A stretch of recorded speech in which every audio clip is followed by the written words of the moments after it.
This is Audible.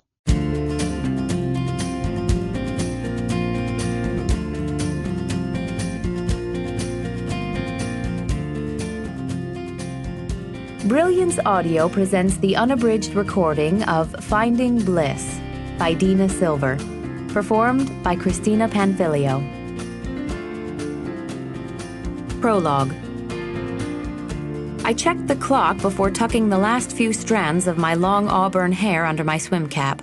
It was 2:45, which made my mother officially 45 minutes late. At least Jacob Denny could tell time.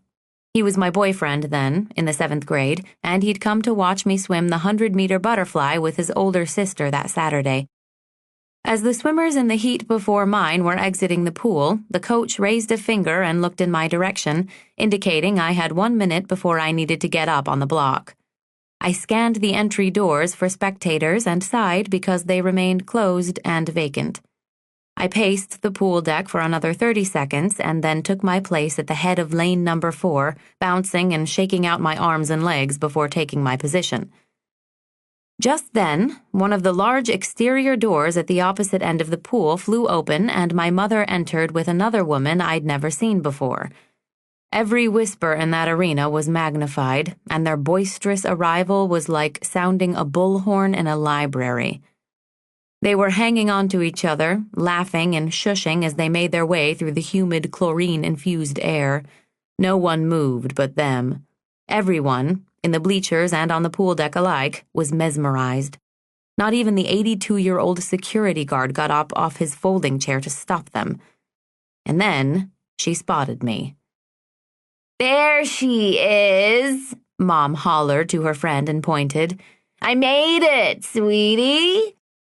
She waved frantically at me across the length of the pool and then held up her thumb like it was a cigarette lighter at the end of a concert.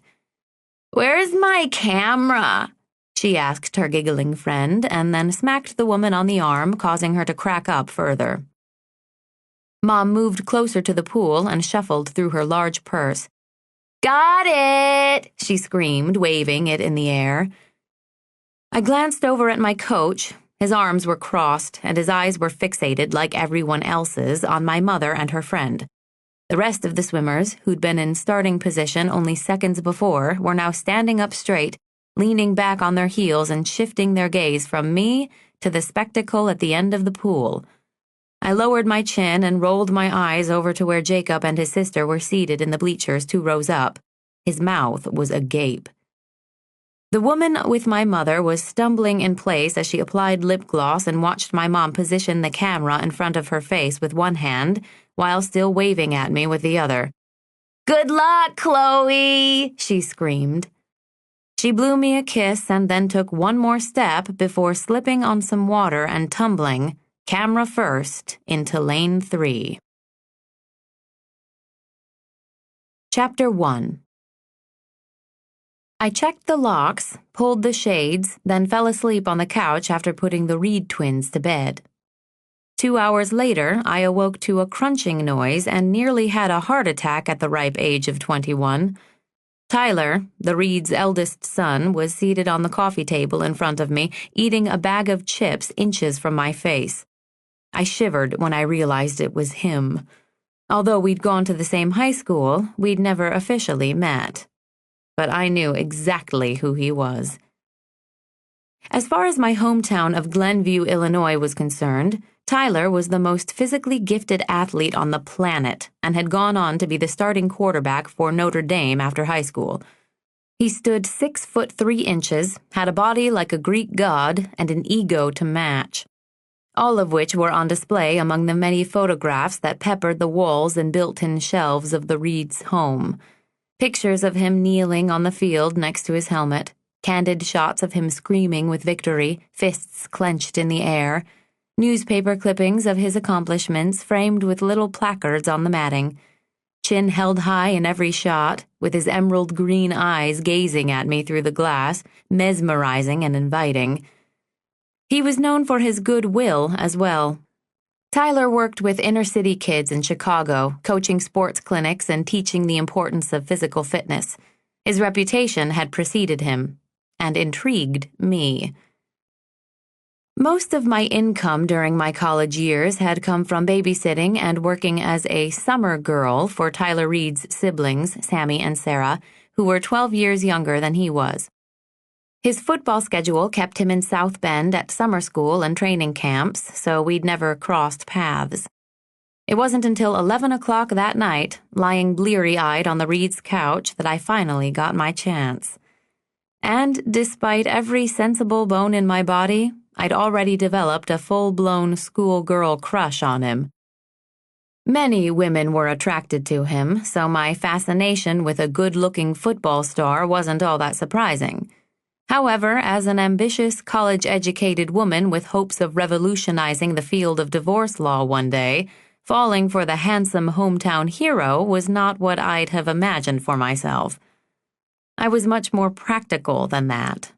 Besides, I was sure he had no idea who I was. "You must be Chloe Carlyle," he said with a grin that put me instantly at ease. Tyler's eyes were as magnificent in person as they were on the mantel. His thick dark hair was longer than in the pictures and hung in loose strands around his face. A square jaw, long eyelashes, and a disarming grin rounded out this mythological creature. I nodded as he continued chewing and rustling the bag of Cool Ranch Doritos with his giant hand. A combination of intimidation and infatuation caused my breathing to speed up. I pulled the rubber band off my wrist, quickly threw my hair into a ponytail, and then took a deep breath.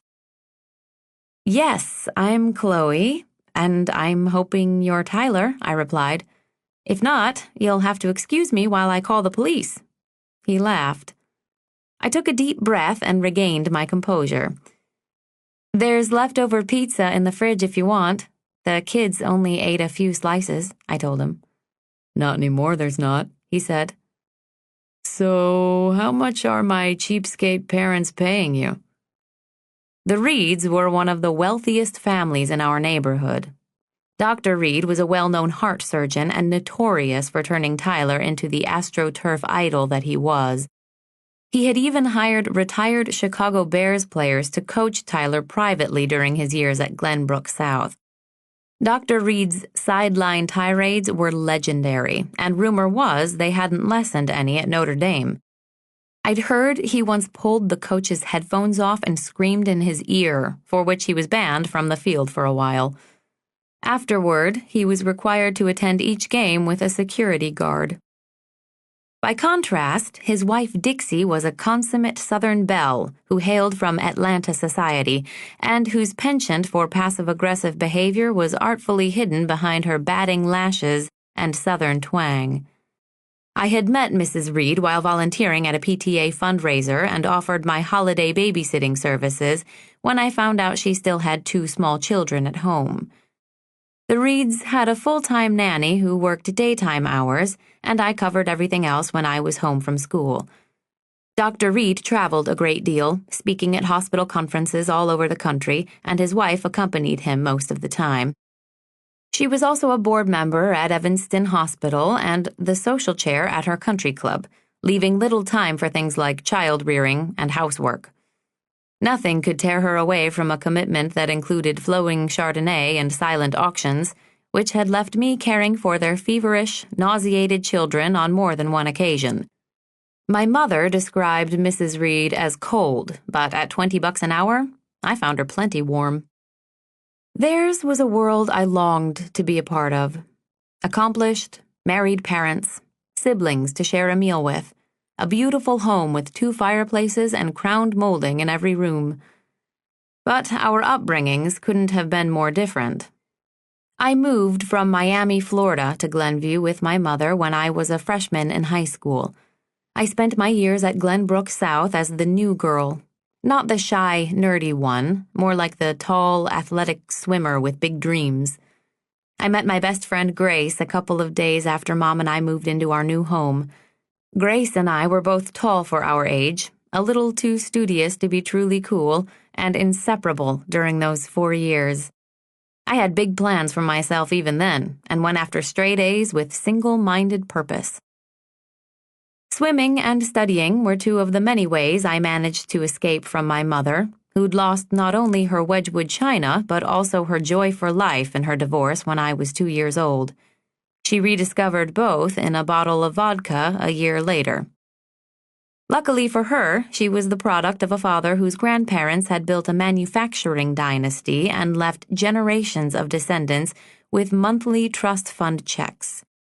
Mom was set for life, with just enough money to keep a roof over our heads, ensure that she never had to work a day in her life, and provide a means to fund her shopping and alcohol addictions. As I got older and threatened to dent her stipend with demands like winter coats and school supplies, she began to parent me. "You can't always get what you want," she'd say. "It's time you learned to take responsibility for yourself and earn some money." She had no concept of what it took to hold down a job, but she was very proud of herself for insisting I get one. When I was 12, I realized she was an alcoholic. The day she tumbled into the pool in front of my teammates and classmates, I was stunned by everyone's reaction to her. Jaws dropped, heads shook, and whispers filled the air, lingering in my mind for months. I'd always thought that was just who she was: fun, vivacious, full of life, loud. A week after that swim meet, I was watching TV one morning when a commercial came on and asked, "Do you or someone you love have a drinking problem?" I turned and looked at my mother, who was on her second pack of cigarettes and fourth vodka martini, and dialed the number. A therapist scheduled an intervention for the next day, which included said therapist, my Uncle Justin, his fourth wife, and me. "We're going to each present her with a hamburger," the therapist instructed us. "I'm sorry," I interrupted. "Did you say hamburger?" "Yes, Chloe, a hamburger. Your bun will be your opening statement. The first layer of your speech where you'll simply state how much you love your mother and what she means to you. Next will be the meat, where you outline, in your own words, what she's done to hurt you. Last will be another bun where you reiterate your love for her and how you're willing to do whatever it takes to support her through her recovery." "She's a vegetarian," I said. However, my mother digested her 4 hamburgers and willingly checked into rehab that afternoon. Saying goodbye to her was one of the hardest things I've ever done, and I'll never forget the look in her eyes when she left that day. Addiction or not, she was all I had. I went to live with my aunt and uncle for 3 months, which I mostly spent worrying about my mom. I was overwhelmed with guilt and uncertainty, and scared I'd never get my mom back. And in some ways, I never did. She emerged 3 months later with nothing to mask her unhappiness and moved us to Glenview for a fresh start. Her lust for life had been sucked away. This new mom was sober and somber and quiet. "Your parents take great care of me," I told Tyler.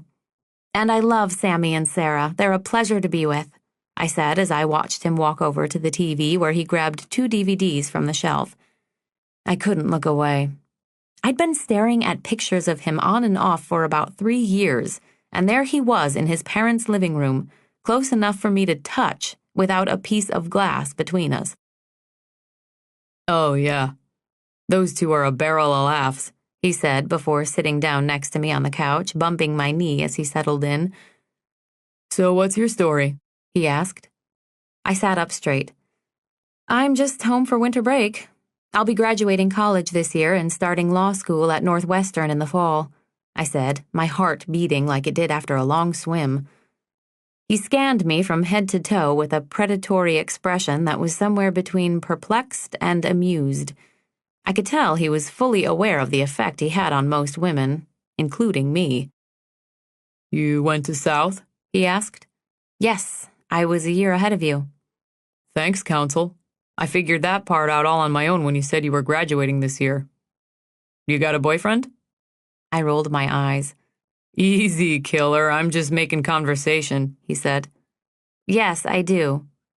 "What's his name?" "You really shouldn't talk with your mouth full." Tyler swallowed. "What's his name?" he asked. "Brian," I said, and nervously picked at my nail polish. "His name is Brian, and we've been together for about a year." I was in a casual relationship with a guy named Brian at the time, but for some reason I felt compelled to make it sound more serious than it was when Tyler questioned me. He nodded. "You like Brian?" he asked mockingly. "It's really not your concern." He shrugged his mile-wide shoulders and then stood. "I hope to see you around, Chloe." He said my name slowly, with deliberation. Then he grabbed a bottle of tequila from the bar and left the house, gone as quickly as he'd appeared. I exhaled and smiled. Chapter 2. The following summer, the Reeds asked me to accompany them to their vacation home in Lake Geneva for 3 weeks. Lake Geneva is a quaint little town in Wisconsin about an hour north of Chicago, but it feels worlds away. High-rises and buses are replaced with pubs and trolleys, while fish fries and boat rides are the town's most coveted delights. And although Lake Geneva has added a Starbucks and a Home Depot to appease some of its fastidious urban transplants, the place has still managed to capitalize on its biggest assets: fresh air, farmland, and 4th of July. Every summer, the Reeds planned their summer vacation around the 4th of July festivities at the Grand Geneva, a huge resort that anchors the town and used to be the old Playboy Club. These days, it's a luxury resort boasting 2 championship golf courses, a spa, and walking trails. It may be the closest thing to the Berkshires in the region, minus the mountains. Mrs. Reed informed me that she and her husband would be in and out of town while I was there with Sammy and Sarah. I gladly accepted their offer and looked forward to the break and the income after graduation. Despite being raised by nannies, Sammy and Sarah were 2 of the most well-behaved 8-year-olds I'd ever met. They knew their place and were fearful of the repercussions that came with misbehaving around their father. The kids and I got along great because I let them do what they wanted when their parents were away, which was always, and they agreed to keep quiet about it. If they wanted to jump in the lake with their clothes on, I'd let them. If they wanted to sit in front of the TV and eat spaghetti with their fingers, I let them. If they wouldn't tell, neither would I. 2 days before we were set to leave, Mrs. Reed called me to go over some last-minute details. "Hello, Chloe dear," she said as though it were one word. "I'm just confirming that we'll pick you up Saturday afternoon around 4 o'clock, and then we can all have supper together," she said in her unmistakable drawl. "Dr. Reed and I have to leave early Monday morning to head back into the city. He has a very important meeting, and then we'll return to the lake sometime midweek. You'll have the Jeep at your disposal while you're there," she said. Formalities were very important to her. Referring to her husband as Mr. Reed instead of Dr. Reed would have been like insulting her grandmother's sweet tea. "Oh, I thought we were all leaving on Sunday," I asked. "No, dear. I guess we could leave Sunday if that's better for you." No, it's fine. Either day works for me. I just thought you'd originally said we were leaving Sunday, but Saturday sounds great. I'm really looking forward to it," I said. "Wonderful, then. Bless your heart. You're so generous to accommodate our schedule. One more thing. Our son Tyler is coming up Sunday evening to spend some time with friends who have a house down the lake from ours. I'm not sure how long he's staying, maybe 3 or 4 days, but I'm sure he'll stay out of your way. We hardly ever see him when he's there."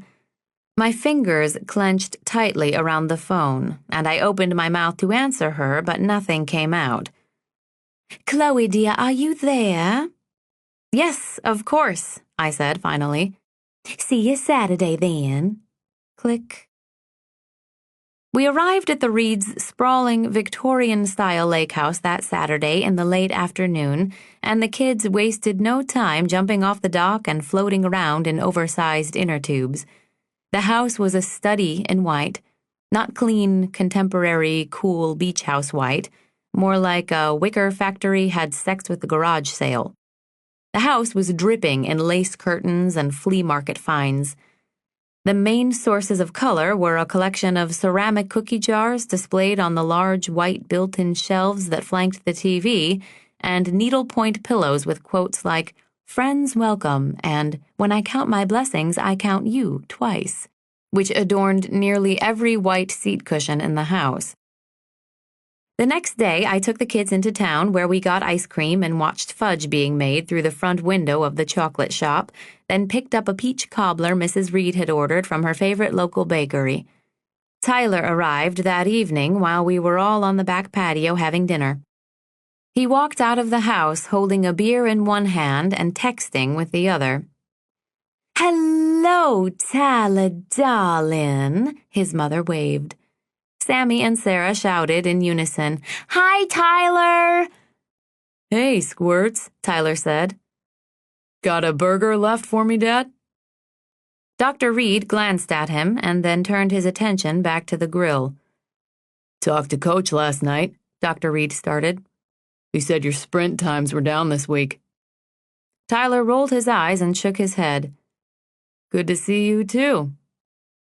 Dr. Reed placed his spatula near the grill and went to pat Tyler on the shoulder like one would greet a German shepherd. Then he took the beer out of Tyler's hand and tossed it in the garbage. "One burger coming up," his dad confirmed. Tyler glanced at his empty hand and then at his mother. "Let him have what he wants, Jim," Mrs. Reed said diffidently to her husband. "He's got 10 pounds to lose by next month.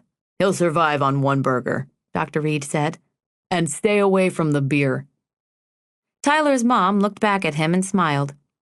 "Your father's right, dear," she concluded, and then changed the subject. "You remember Chloe, darling?" Mrs. Reed said, gesturing toward me with her hand. He turned just in time to catch me staring at him. "Yeah," he said, acknowledging me with a nod. I smiled and then looked away.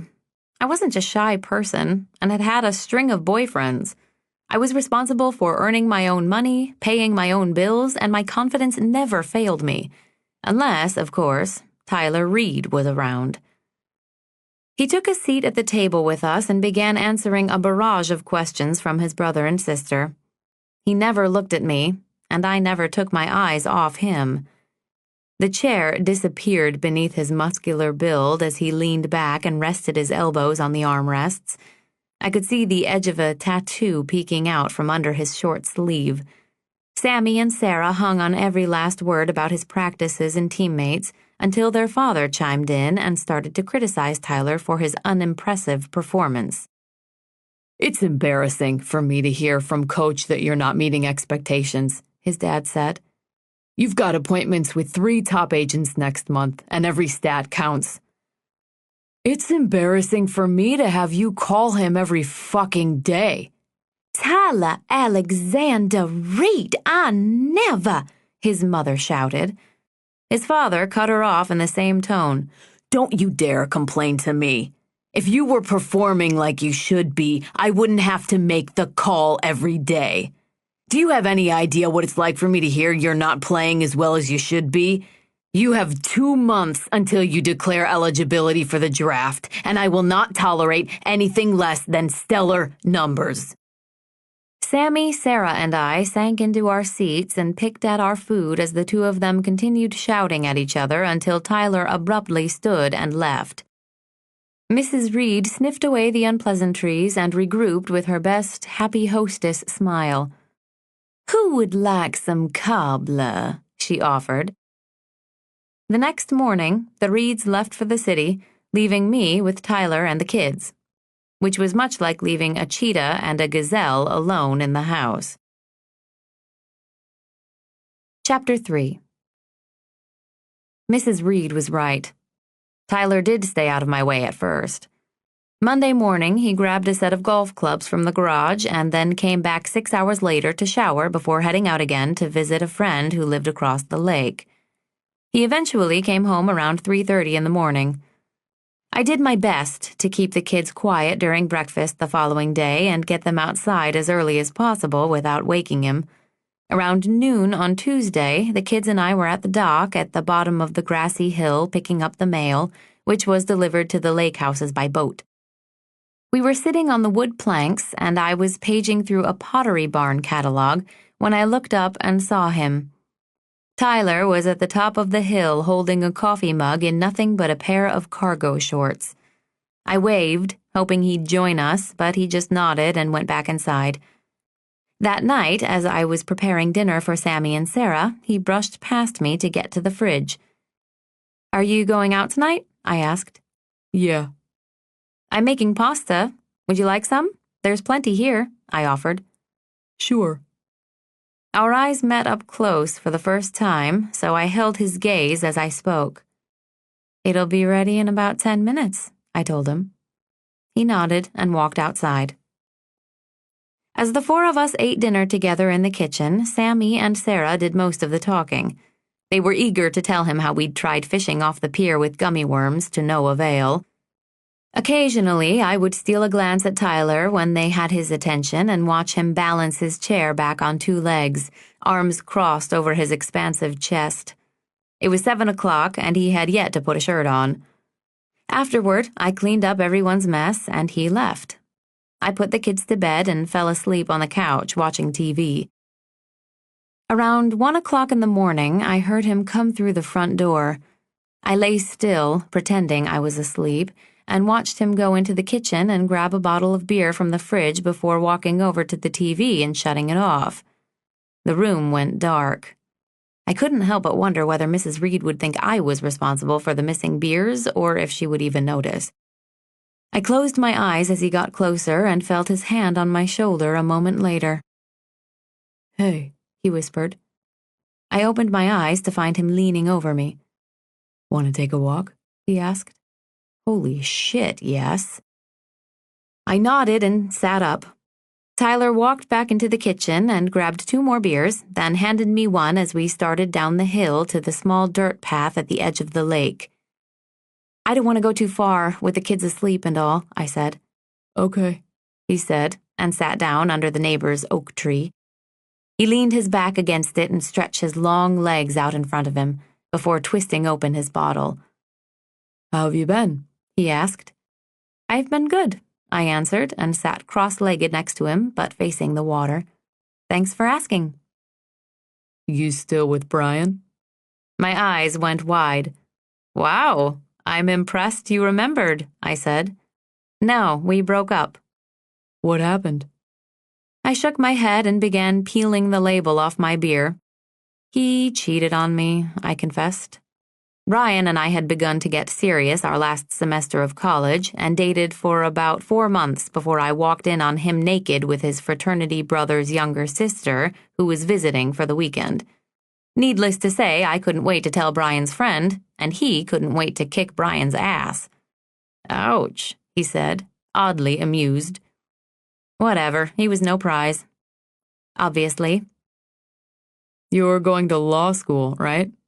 Yes, this fall, I told him. How about you? Notre Dame treating you well? Can't complain, he said, and took a swig of his beer, nearly emptying the bottle in one gulp.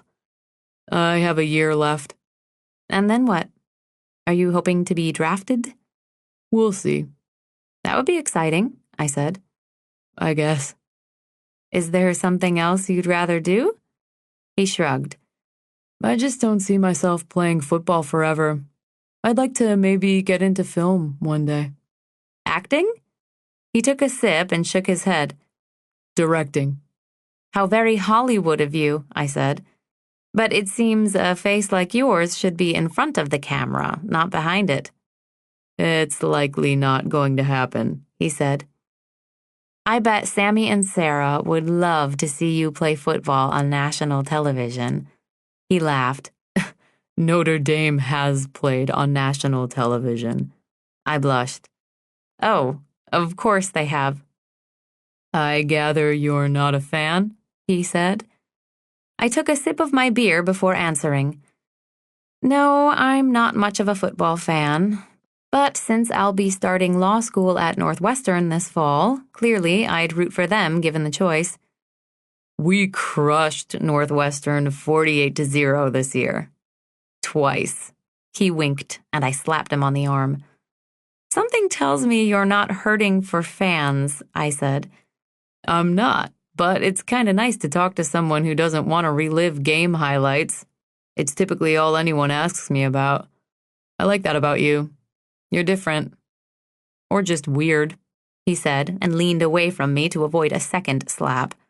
I laughed. You're a shit. And if you're not careful, I'm going to make you tell me all about your stupid home runs or field goals or whatever it is you do besides flexing your bravado. You think I'm a thug. I shook my head. No, I don't. You do, I can tell. Technically, a thug is more of a common criminal or assassin, I said. So again, no, I don't think you're a thug. In fact, you're quite the opposite. Here you sit, a dark-haired golden boy on the lawn of your family's summer home, sipping beer and talking about playing college football at Notre Dame. There's nothing criminal about it. He studied my face and then grinned. I lifted a finger and stopped him before he could speak. If you say I'm weird again, you will get slapped. You're weird, he said without hesitation. We sat for over an hour, talking and joking about his parents and siblings. He was much more clever than I'd initially given him credit for, and I was glad to see how much he cared for his brother and sister. Tyler told me about his relationship with his grandfather and how much he admired him. Dr. Reed's father, Billy McCutcheon Reed, had come to the United States from Ireland when he was 12 years old. He'd been sent alone on a ship to live with distant relatives in Bridgeport, a South Side Chicago neighborhood. From there, he worked odd jobs, paid his way through college, and built McCutcheon Meats, one of the largest meatpacking industries in the country. What an amazing man, I commented. He's awesome. I play for him, not my dad. Tyler talked about his teammates and, despite my lack of knowledge, entertained me with a few game stories.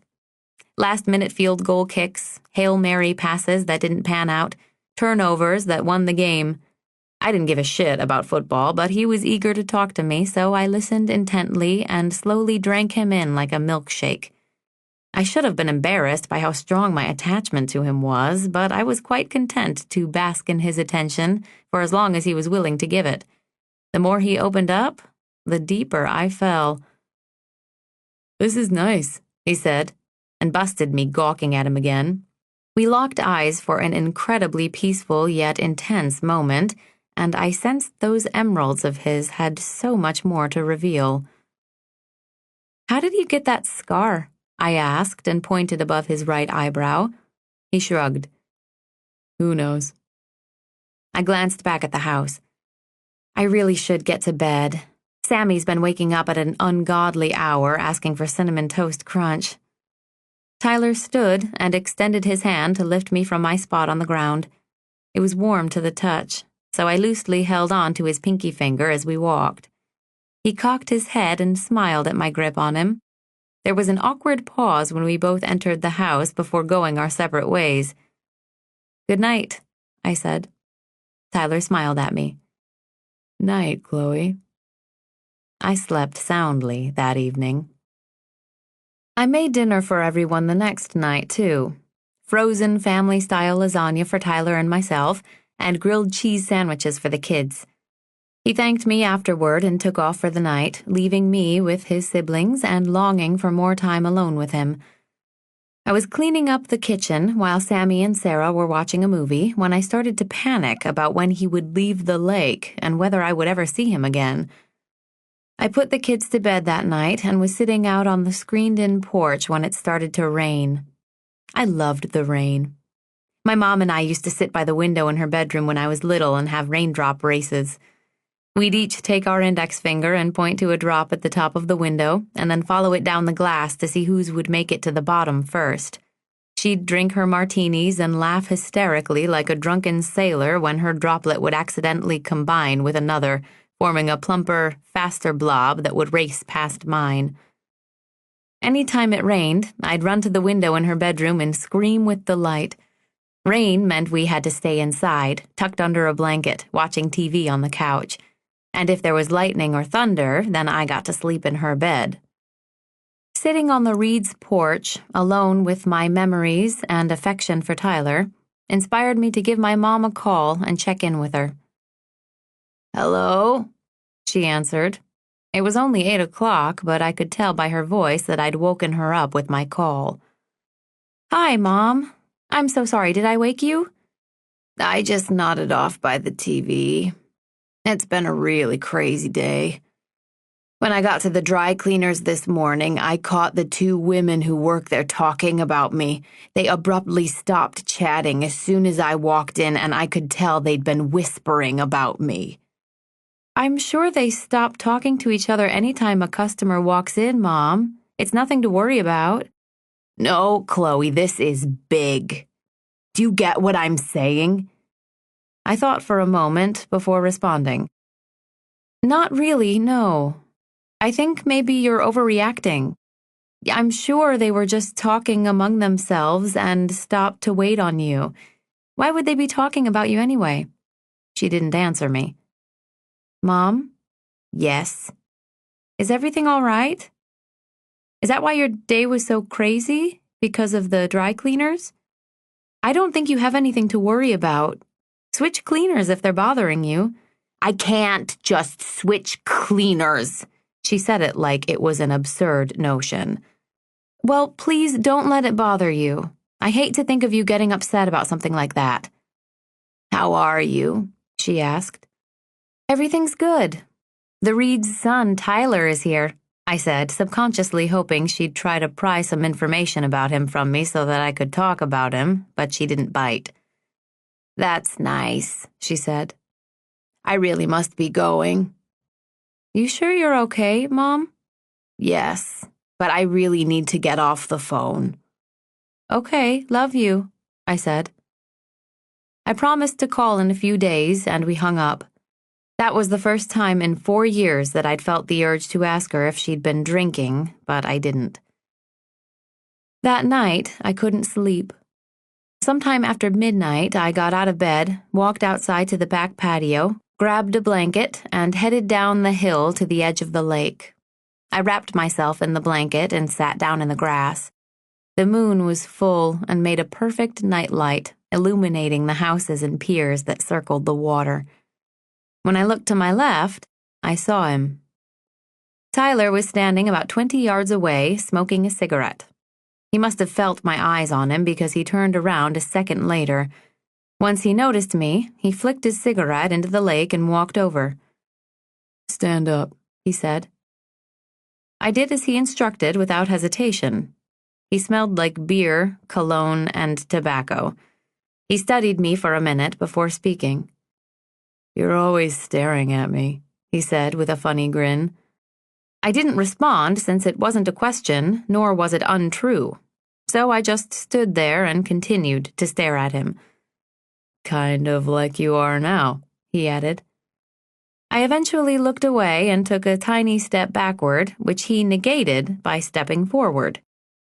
"Maybe you just think everybody's always staring at you," I said.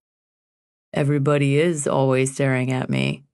Especially you," he said. "I like it." He took another step closer and erased nearly every bit of space between us. My heart started racing. "What is it that you want, Chloe?" he asked, gently running a finger from my bare shoulder to my elbow.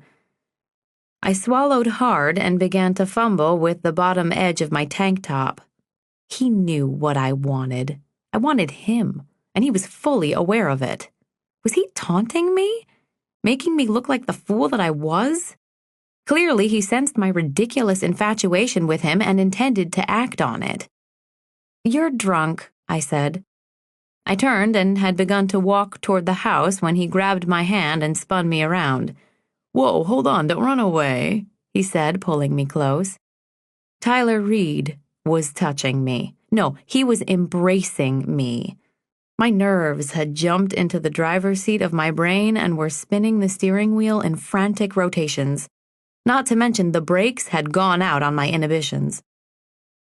Tyler kicked the blanket aside and wrapped his arms around my waist. I placed my palms on his chest, partly in defense, and partly because I could. With his right hand, he swiftly slid the rubber band out of my hair, looking bemused.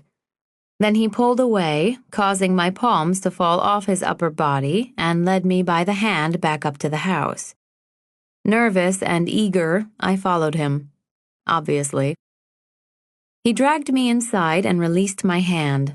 I stopped just inside the door and watched him walk over to the couch, where he motioned for me to join him. Neither of us said a word as I sat down next to him. My eyes were fixated on my hands, which I was wringing in my lap, when he leaned over and forced me gently down into the white cushions. I shivered despite the summer heat. His face was only faintly visible from the moonlight filtering through the bay window, and the muscles in his forearms flexed as they embraced me. "Relax," he said softly. I laughed nervously through my nose, as if. "I don't want you to do anything you don't want to do," he whispered. I nodded. He slowly removed his shirt, exposing large tattoos on each bicep.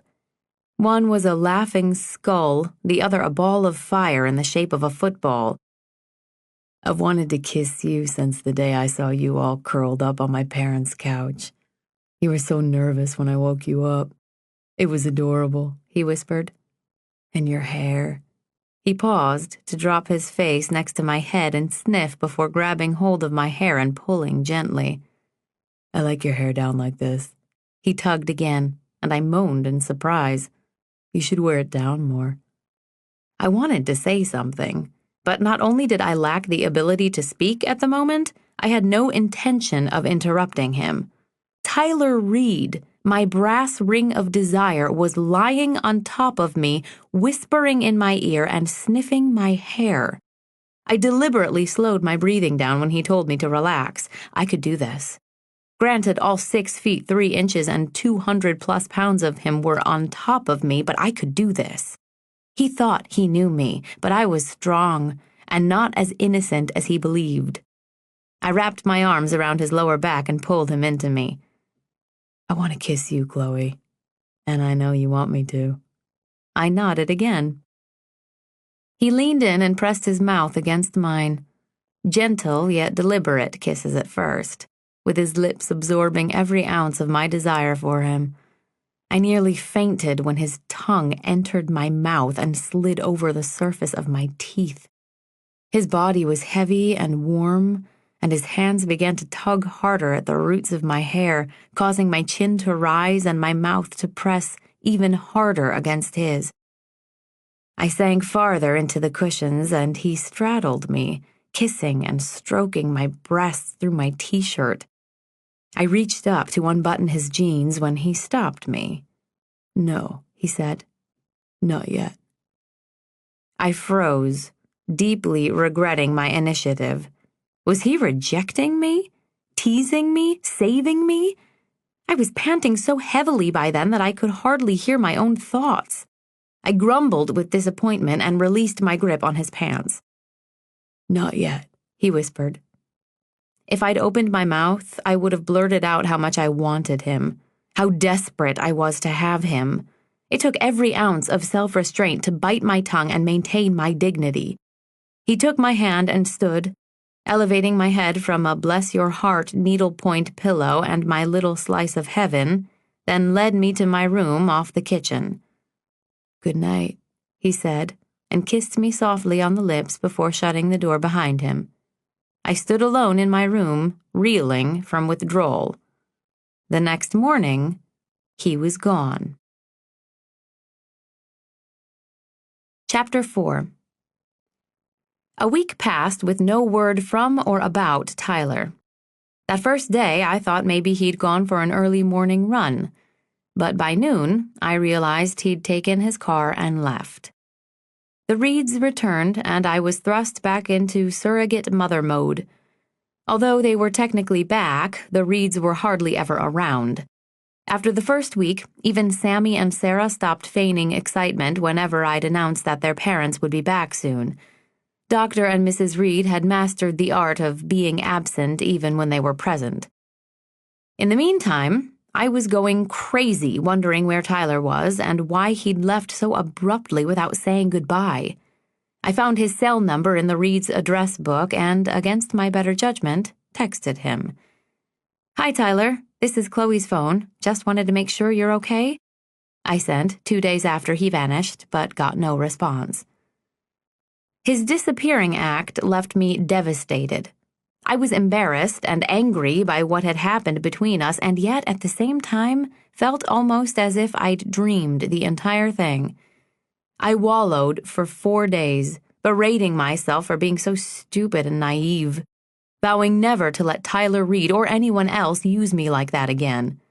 Then, on Sunday, the start of our 3rd week, I overheard Mrs. Reed talking on the phone. "That's fine, dear, of course," she said, and then paused to listen. "What time tomorrow?" Pause. "Okay, you'll join us for supper on the 4th, of course, bye-bye." As soon as she set the phone down, I walked up and asked her, "Are you having company?" "Indeed we are. Tyler will be back tomorrow night, just in time for the 4th of July celebration at the Grand Geneva." I lit up with anticipation. I would finally have my chance to tell him off, if he dared to face me, that is. "He's bringing his girlfriend, and I expect they'll be here 2 or 3 nights," she said. My light went out. "His girlfriend?" I asked instantly, and with such disbelief that it sounded as though I'd never heard the word before. "That's right. Her name is Sadie Kennedy Stiles, and she's the daughter of one of my sorority sisters, if you can believe it. She goes to school at the University of Wisconsin. Her mother and I were on the homecoming court at Tulane together for 3 years in a row," she said before grabbing her Chanel tennis bag and heading out the door without another word. The tuna melt I'd had for lunch began to make its way back up my throat. I was trapped in that house, and the worst part was that Tyler knew it. He had me caged up like an animal for his enjoyment, and I had no escape. My temples throbbed with humiliation. I had to find a way out. There was no way I could face him as he paraded another woman into that house. "Excuse me, Mrs. Reed," I shouted, running after her down the driveway. "I was actually going to ask you if I could skip dinner with the family tomorrow night. There were a few shops in town that I passed with the kids yesterday that I'd love to check out on my own, if you don't mind." She tilted her head and considered my request. "Why, of course, darling. If you'd rather not spend time with us and the children, you can certainly have some hours to yourself." "Oh, it's not that I don't want to be with you all." "That's quite all right. But you mustn't miss the 4th of July party." "Never," I said, relieved that I had successfully excused myself from at least one dinner with Tyler and his girlfriend. By late afternoon the next day, I'd made myself nauseous with dread. I awoke with a searing headache and refused every bit of food that was offered to me. I begged the kids to go horseback riding, but of course they wanted to stick around the house and wait for Tyler to show up. I was down by the lake toweling them off on the dock when Tyler and Sadie arrived around 5 o'clock. "Children," Mrs. Reed shouted from the top of the hill, "Tyler's here." And so it began. My attempt to avoid and ignore another human being who was sharing the same confined space with me and 6 other people. Mission impossible. Sammy and Sarah shed their red and navy striped polo beach towels and ran through the grass up to the house. I sat on the dock and must have folded those towels a dozen times each, rinsed the inner tubes twice, and flipped through a magazine I'd already read. After 20 minutes of killing time, I heard Mrs. Reed again. "Chloe, dear, can you pull the jet skis in and then get the children dressed for dinner? White outfits, please, and be sure to braid Sarah's hair." "Sure thing," I yelled back and gave a thumbs up. I'd never pulled the jet skis in by myself before, but was ridiculously thankful for the time-consuming task. Dr. Reed had struggled with them a few times, but I was determined to get it done on my own and to take as long as possible doing it. The jet skis were already tied up near the shore, so I started by backing the trailer down to where they were floating at the water's edge. Once I was close enough, I grabbed the rope attached to the first jet ski and began to pull. It didn't budge. I attempted to shift the front end of the jet ski by shoving it with my rear end a few times, but it was clearly stuck in some mud or sand. I tried tugging the rope again. Still nothing. I had just paused to wipe the sweat off my forehead when I heard his voice. "Looks like you could use a hand." I lifted my head but did not turn around to face him. Tyler loaded the first jet ski onto the trailer with ease. I watched him for a moment and then swiftly headed up the hill without a word. I scurried into the kids' room, brushed and braided Sarah's hair, located Sammy's sandals, helped them pick out coordinating white outfits, and then sprinted to my room. Ignoring my beach clothes and damp hair, I grabbed my purse, let Mrs. Reed know I would see her later that evening, and darted out the garage door before Tyler had finished with the jet skis. I strolled the 2 main streets of downtown Lake Geneva, apprehensive and lonely.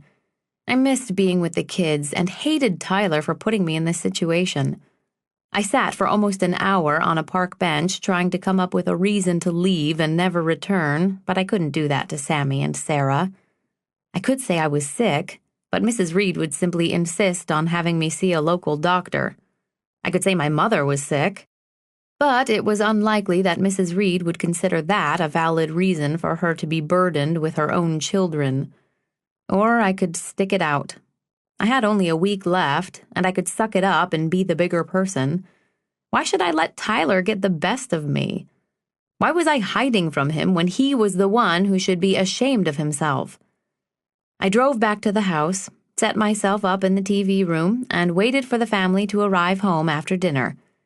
At 9 o'clock, I heard the garage door open and waited for all of them to walk through the kitchen. I glanced up and saw only Sammy, Sarah, and their parents. "We missed you, Chloe," Sarah said, running over to me. "Aw, I missed you too, Munchkin." "Did you make the most of your time alone, dear?" Mrs. Reed asked as she plunked her bag down on the kitchen countertop.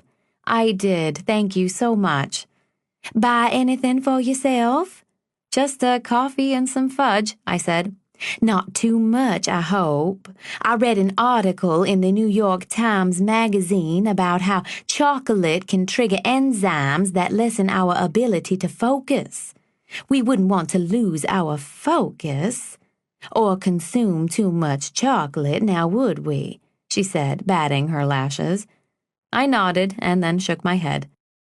"Well, you're going to love the 4th of July event tomorrow night.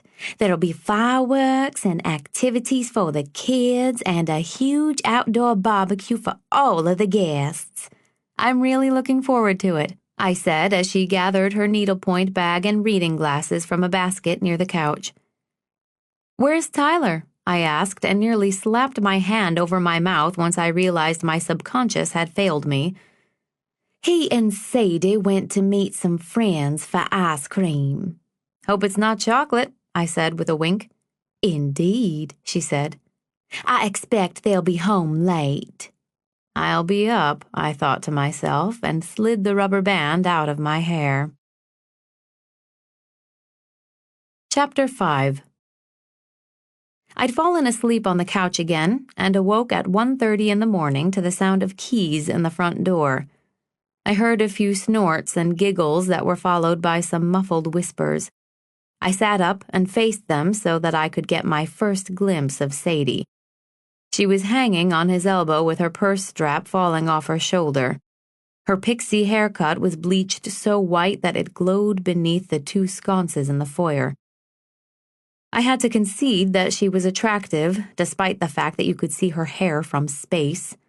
She was very slim, and her petite body was swaying as she leaned into Tyler's side, looking up at him. "Oh, hey, Chloe," Tyler said, averting his eyes. "Hey." I stood and walked over to where they were standing. Tyler shoved his hands in the front pockets of his jeans and glanced at his feet while I did what I did best. Stared at him. Sadie, this is Chloe, our summer girl. She said hello and extended her minuscule Barbie hand, but I pretended not to notice. Instead, I kept my eyes on Tyler.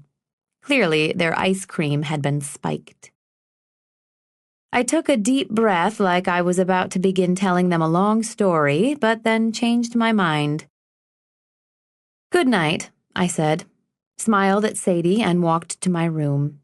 I could hear her mutter something that rhymed with bitch. Tyler was sleeping on the pull-out couch since Sadie was staying in his room, so I made sure to be up early the next morning. I began the day by unloading the dishwasher and slamming cabinets before sunrise. Mrs. Reed came in after about 5 minutes of clatter and placed her hand on my shoulder. "Aren't you a peach? Thank you, dear. But Tyler's still sleeping, so why don't you do that later?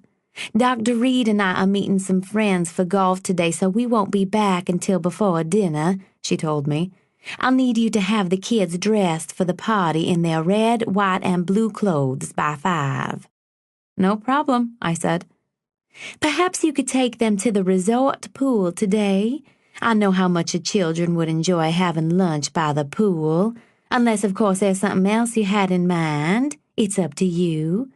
"No, that's a great idea. I'll take them to the pool. Have a good game," I said, then grabbed a mug of coffee and headed down to the lake. It was barely 6:30 in the morning, and a murky fog hung over the placid water. I picked up a rock and tossed it in to alert the fish of my presence. My thoughts were a mess. Half of me was determined to find my voice and give Tyler a piece of it, while the other half wallowed in humiliation. What a fool I had been to think he'd be interested in me. I shook my head and took a sip of my coffee. I had to muster the strength to get through the next week. I owed it to the kids and Mrs. Reed not to fall apart. Why should I? Tyler didn't owe me anything. It wasn't like he'd cheated on me. He'd only used me because I let him. It was my fault, and I wasn't going to let it happen again. Just then, a rock sailed over my head and ripped through the glassy water in front of me. I turned around to see Tyler standing barefoot in the dewy grass in a white t-shirt and sweatpants with spiky bed hair. He looked beautiful, and the sight of him made my chest hurt. I turned back around. "I'm so sorry," he said from behind me. His voice was low and tired. I nodded. "I mean it, Chloe." I nodded again and felt tears pooling in my eyes. "No, you mustn't break," I told myself. "It's fine," I whispered loud enough for him to hear. "No, it's not. Tyler!" Mrs. Reed shouted from the house. "Your father asked you to move your car, now. For heaven's sake, he's waiting on you." I spoke before Tyler could finish his sentence. "Just go," I said, and he did. I tried calling my mom again that morning, but there was no answer. I was cleaning up dishes from the kids' breakfast when I overheard Tyler in the TV room telling Sammy that he and Sadie were going on a boat ride with some friends.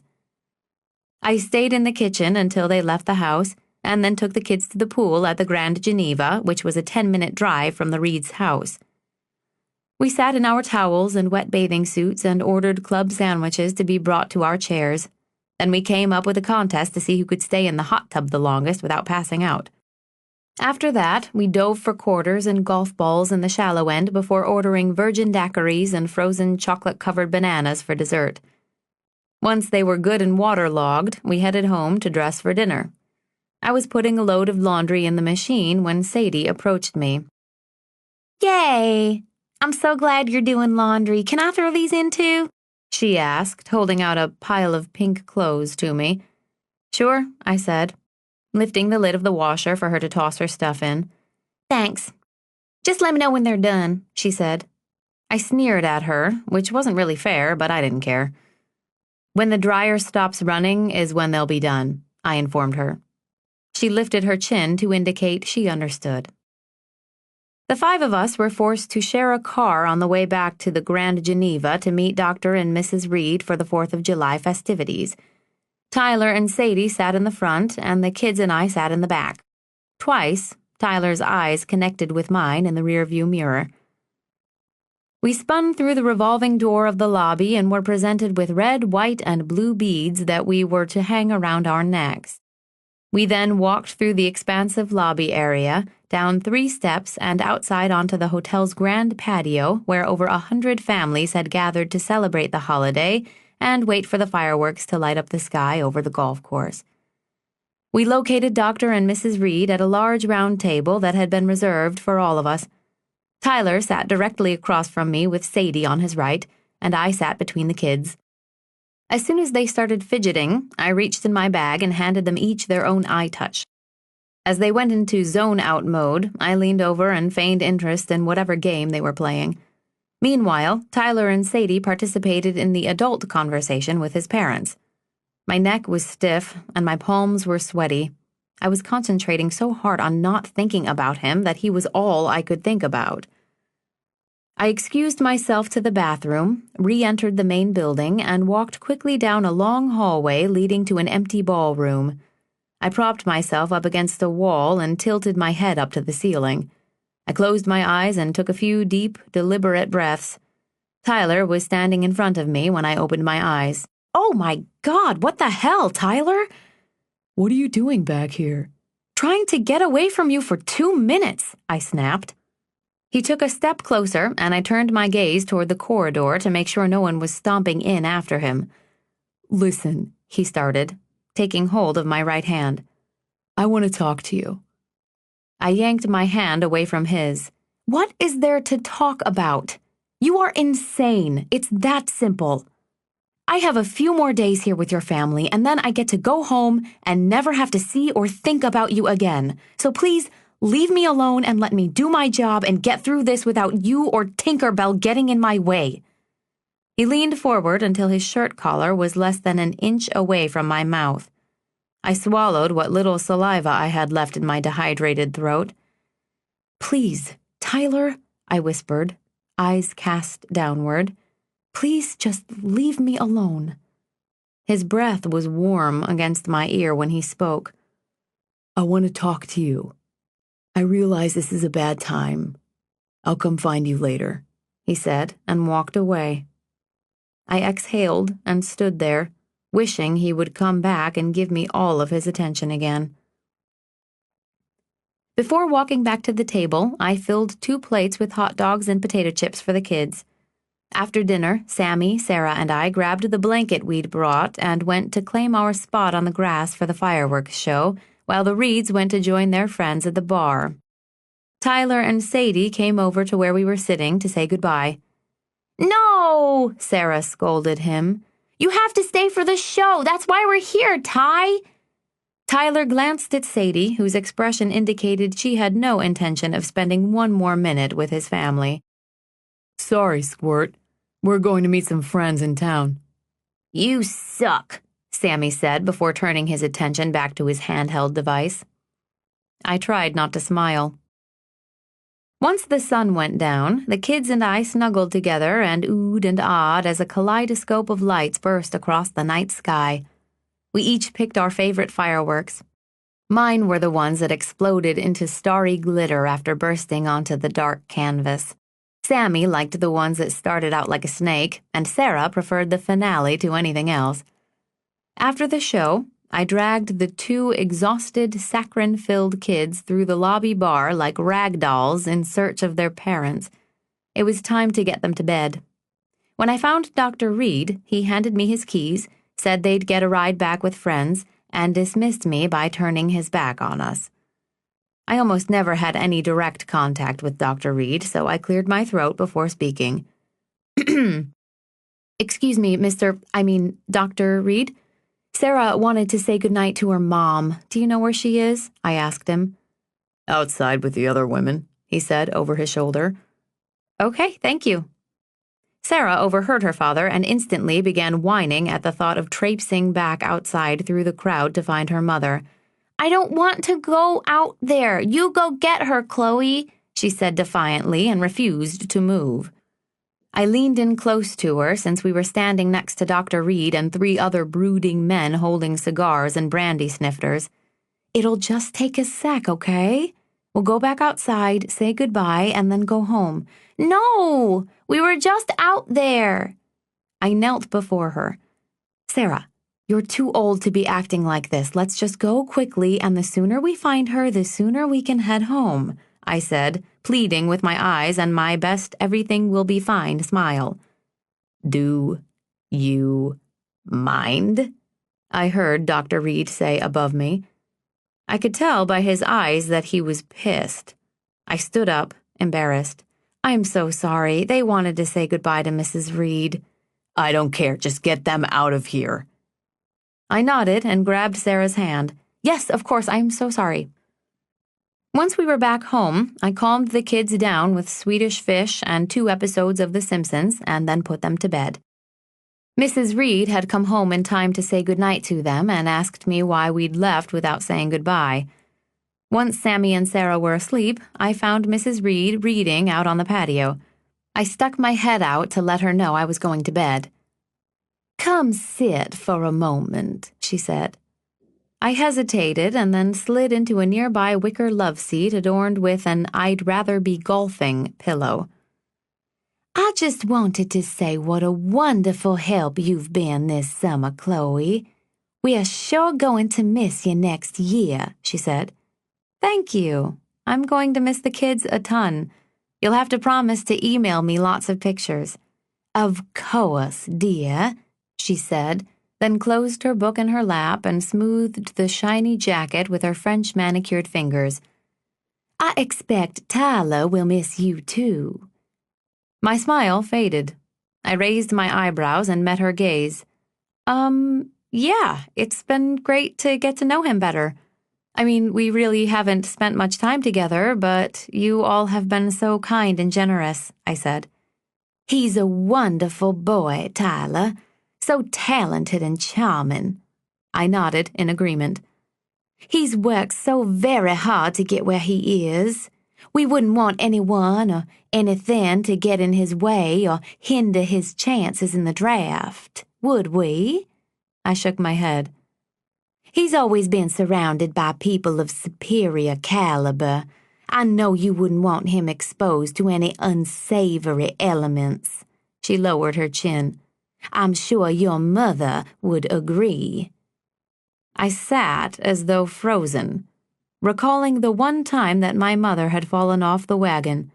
It had been a Friday night during the summer before my junior year of college, and I'd been at the Reeds' house watching the twins. I got a call from our neighbor saying that my mom was sitting in her car in our driveway with her head on the steering wheel. My neighbor had tapped on the window, but Mom only turned her head. Frantic, I called Mrs. Reed's cell phone, but she never answered, so I had to take Sammy and Sarah with me in their pajamas to unlock the car and drag my poor mother to bed. Apparently, she was about to drive to the 7-Eleven to get a pack of lighters when she passed out. By the time I drove the kids back, the Reeds were home and panicked. I explained the situation to Mrs. Reed and sat through an hour of questions and insults that she cleverly masked behind a false facade of concern. Naturally, we all want what's best for him. For Tyler to stay focused and free of any unnecessary distractions. But I know you're far too busy with your duties here to get in his way, she concluded. I refocused my gaze on her. Her eyes had narrowed slightly, but she hadn't lost her signature patronizing grin. I don't understand, I spoke with trepidation. He's with Sadie, I said, feeling the need to identify the real meaning behind her lecture. She continued, ignoring my segue. He has a big future ahead of him. There are many people counting on him, and he has many expectations for himself, of course.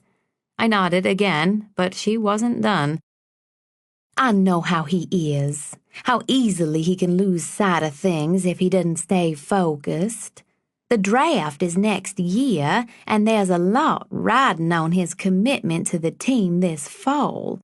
It's all so very exciting for him," she went on. "We don't want to see him get distracted," she cautioned me, lashes fluttering. Maybe she needed to put her glasses back on. Did she think Sadie was seated across from her? No, there was no way to mistake that light bright head for anyone else. I shifted uncomfortably in my seat, causing the wicker to crackle and calling attention to the awkward silence. Best to ride the wave of denial, I thought. "Oh my gosh, no, Mrs. Reed, it's not like that between Tyler and me," I said, waving my hands like I was swatting away fruit flies. And it wasn't. Maybe if she actually knew how cruel he'd been to me, she'd be acting a little more sympathetic, rather than staring at me like I'd taken a blowtorch to her needlepoint bag. "I'm so sorry if you got that impression." "I know we both want what's best for Tyler," she said, eyebrows raised. I swallowed the lump in my throat. "Indeed," I answered. She smiled, I think. After a few seconds, I realized she'd said her piece and was dismissing me. I pressed my palms together. "Thanks again for everything. The kids and I had a lot of fun tonight." "Good night, dear," she said in a cryptically cheerful tone as I stood up and walked away. Chapter 6. I was shaking when I got to my room. I shut the door and slid to the floor with my back against it. Only a few days left. I clasped my hands behind my head and massaged the back of my neck while I replayed the events of the evening in my mind. Mrs. Reed had just chastised me for distracting her son, when all the while Tyler was the one ambushing me and derailing my focus. I wished I wasn't so desperate to know what he wanted to say to me, but I was. His eyes were all over me at dinner, and based on my little chat with Mrs. Reed just then, I wasn't the only one who'd noticed. Every time I looked up from my plate, I could feel his eyes on me. However, I'd only dared to meet his gaze twice. I shook off my conversation with his mother and tried to regain my composure. It was not my responsibility to defend myself to her. I'd done nothing but take exceptional care of her children that summer while she played golf and took mint julep-induced naps every afternoon. I put my pajamas on and got into bed. As soon as I leaned back, I heard the sound of paper crinkling beneath my pillow. I sat up, lifted the pillow, and found a piece of notebook paper folded in half. "Meet me at the lake at midnight." A shiver shot through me and landed in my stomach. I ran my finger over the words he'd scribbled in blue ballpoint pen and then looked at the clock. 11:15. I smiled and studied the note for a few seconds longer, then I folded it back up and placed it at the bottom of my duffel bag near the closet. I rolled my eyes and sighed. I'd already let Tyler inside my head farther than he deserved. Was I willing to do it again? I was trying to be content with the memories of the couple nights we'd shared together. A simple summer fling that flared up and then died out just as quickly. Big deal, so I didn't get the guy. I had more important things to think about, including managing my own expectations. He wasn't the only one who didn't need any distractions. I got back into bed and wrapped myself beneath the white sheets. Everything in the room was white, down to the digital clock which played mind games with me every time the illuminated numbers changed. 11 o'clock. God damn it. Would he be waiting down there for me? I hated to be rude and ignore him, not that I owed him any sort of courtesy given his behavior. 11:15. I should be the bigger person and just go down there and tell him to focus his attention elsewhere. Yawn. 11:30. I hated to leave him wondering if I was going to show up or not. Double yawn. At 12:20 a.m., I woke up and leapt out of bed like a jack-in-the-box. My body shook from suddenly disrupting its brief slumber. I grabbed a cardigan, slipped on my flip-flops, and walked gingerly through the kitchen and outside. He was there. That massive, shadowy figure sitting down at the end of the dock could only belong to one person. I closed the screen door behind me slowly so as not to rouse the rusty hinges. If I'd had any intention of blowing him off, ignoring his handwritten distraction, and moving on with my life, there was no trace of that reasoning as I skipped down the hill and padded toward him with anticipation. Once again, the moon was full. He stood when he heard my flip-flop slap against the wood surface of the dock. "I thought maybe you were playing hard to get," he said. I fell asleep. He smiled and took my hands in his. "Are you nervous?" he asked. "No," I lied. He ran his thumb over my knuckles. "I know you asked me to leave you alone, but I felt that I owed you an explanation and an apology," he said. "I was planning to bring Sadie up all along. What I hadn't planned on was you." I looked up at him, and our eyes clicked like magnets in the dim light of the midnight sky. I'm the crazy one, I thought to myself. I was falling in love with this boy I barely knew, and boy, was I in trouble. All I could concentrate on was the pattern of his thumb stroking the back of my hand like a pendulum, sending shockwaves from my wrist to my heart. "When I heard you were going to be here with the kids this summer, I changed my initial plans and decided to come a week earlier, alone." The cheetah. He continued. "I know a lot about you, Chloe. My mother talks about you all the time. How sweet you are, how smart you are, how strong and determined you are. I had to find out for myself." The gazelle. And, I said. And she was right for once. "But she hadn't mentioned how pretty you are," he said. "I enjoy watching you play in the lake with the kids. You always take a few extra seconds to let your hair down and adjust your suit before diving in the water." "So you've been staring at me," I smiled. "And those legs of yours." He paused and looked down. "Maybe I'm selfish, but Mom and you had me intrigued," he said, taking a step closer. He wrapped his arms around me and rested them on my behind. His shoulders were back, and his head was tilted forward, gazing down at me. All I had to do was lift my chin, and we would kiss. I had his undivided attention, and his lips could be mine again for a moment. It was my move, but I couldn't bring myself to do it.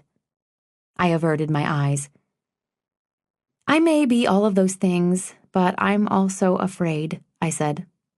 "I'm a little out of my comfort zone with you." "What are you afraid of?"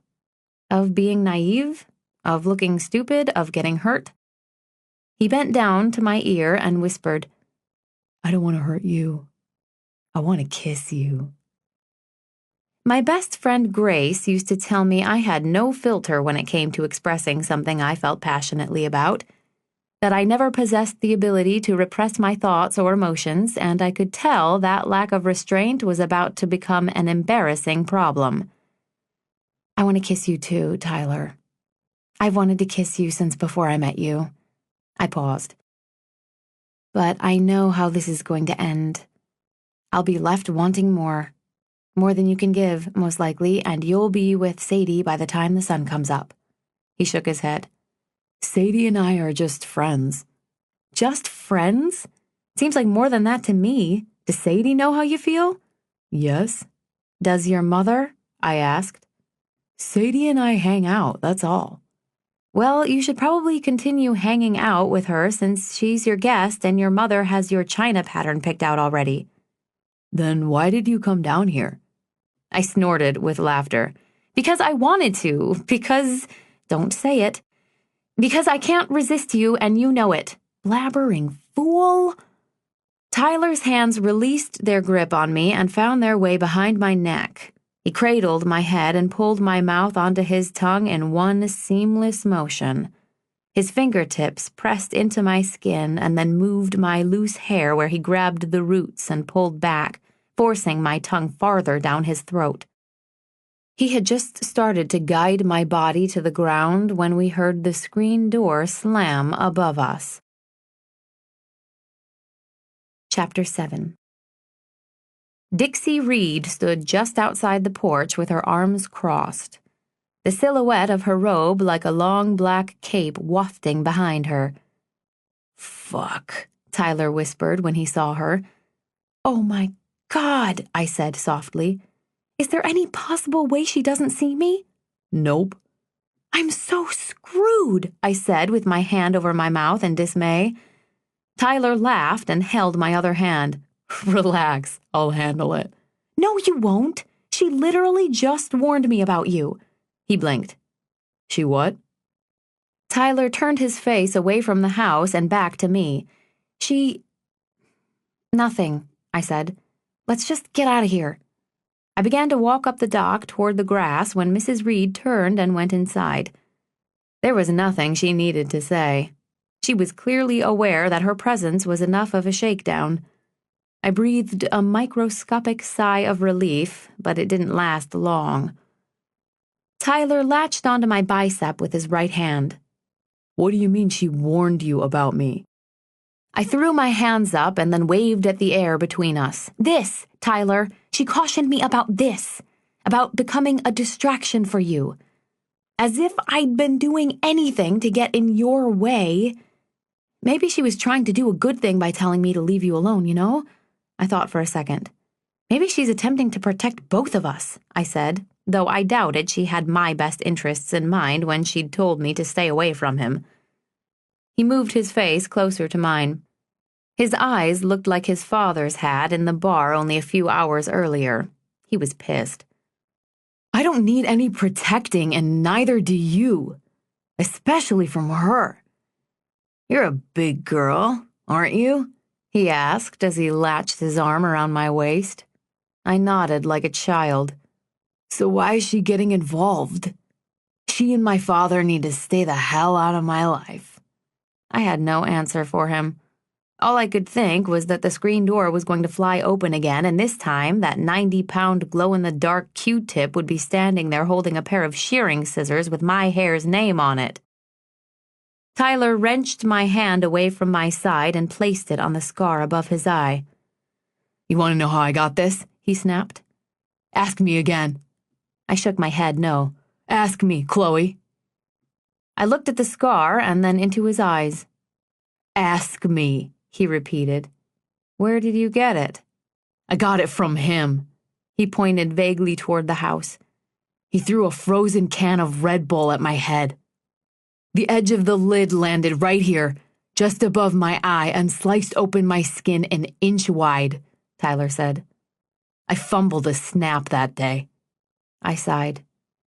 "You want to know about the two on my back?" I shook my head. "I need to go. This is crazy," I said softly, trying to free myself from his grip. My eyes and cheeks were burning. "Please, Tyler, I don't know what you want from me, and I don't care. I need to go inside and figure out how I'm going to face your mother in the morning. And you need to do the same with Sadie. I'm willing to take the blame for all of this because I should have known better. Whether you do or not, I do know better. I never should have let myself get involved. I never should have put myself in a position where people could get hurt, especially me. I'm sorry about your dad, I really am, but it sounds like we both have enough of our own problems. There's no sense in upsetting everyone to try and make this work. I don't think you have a clue as to what you want, and I can't be tossed around while you figure it out," I said, and he released me. "I think it's you that I want, Chloe." "You think, but you don't know." My eyes were shifting from him to the house. "And you're being selfish and unrealistic. We're both being unrealistic. Your girlfriend is asleep in the house, for God's sake. And I'm going to law school in a few weeks," I sighed. "I like you, Tyler. You know I do. I've liked you for so long, and wanted this so badly that I actually convinced myself that you were capable of feeling the same way about me. Only I just let my infatuation for you go too far, and I thought it might end like this." He bit his bottom lip and furrowed his brow. "You think you know me, but you don't," he began, teeth clenched. "And you think you know better, but you obviously don't. You're no different than anyone else. You bought into the same fantasy everyone else does, so don't beat yourself up about it." He shook his head, briefly pointing a finger at me. "Only I expected you to be different." I threw my hands up and then crossed my arms. "That's not fair, and you know it. What on earth would you expect me to do? You get close to me, seduce me, fool around with me, and then vanish only to reappear with Sadie at your side. Who, by the way, is still here," I reminded him. "Honestly, Tyler, are you so self-centered that you have no concern for either of us?" He thrust his head back and ran his fingers through his hair. "I'm sorry," he said. "I left you that note because I wanted to apologize, and I did. I'm not sure how I let things get out of control between us, but my feelings for you are real." He grabbed my elbows in a vice grip. "I like you a lot, and I promise I wasn't using you," he said, and gently shook me before letting go and allowing the blood to flow freely again through my arms. "I'm the asshole." I sighed heavily and then ran up the hill before he could talk me out of it, which he easily could have done. I was ashamed of myself and on the verge of tears when I returned to my room. My only consolation was that we were leaving Lake Geneva in a few days. I climbed under the covers and wiped my useless tears away. Tyler would head back to Notre Dame for preseason training soon, and I would start law school and leave him and the Reed family behind me once and for all. Chapter 8. The next morning was painful. Mrs. Reed, who usually had a daily tea time at 8 o'clock, was still seated at the breakfast table with the kids and me at 9. She was quiet in her robe, scrolling through her phone and sipping her green tea while Sammy and Sarah debated how they wanted to spend their day. "We could have lunch at the place with the chili cheese fries," Sarah suggested. "Or we could go to the pool and have daiquiris again," Sammy said. "Non-alcoholic, of course," I mumbled. Tyler sauntered in during our discussion and grabbed the orange juice from the fridge. "Tyler, can you come to the pool with us today?" Sammy asked excitedly. Mrs. Reed shot me a look and then turned to face Tyler. He looked at her and answered Sammy. "Sure, Squirt," he said. I gulped. Mrs. Reed set her phone down on the table. "Why don't you take Sadie to play tennis instead?" she suggested. "I'm sure she would love to see the courts, and then you two can have lunch at the club. I bet she would enjoy the Cobb salad. They use duck bacon. I'll call and reserve a table for you." "The pool's fine," Tyler told her. "Yay!" Sammy cheered. "Can you throw me in?" Before Tyler could answer, Mrs. Reed spoke again. "Of course. Well, you won't be needing Chloe then. You and Sadie can take the children, and she and I will stay here and organize my closet. I'm in such a state over getting everything ready before we leave, and I would be so grateful for the help," she said, and then looked my way.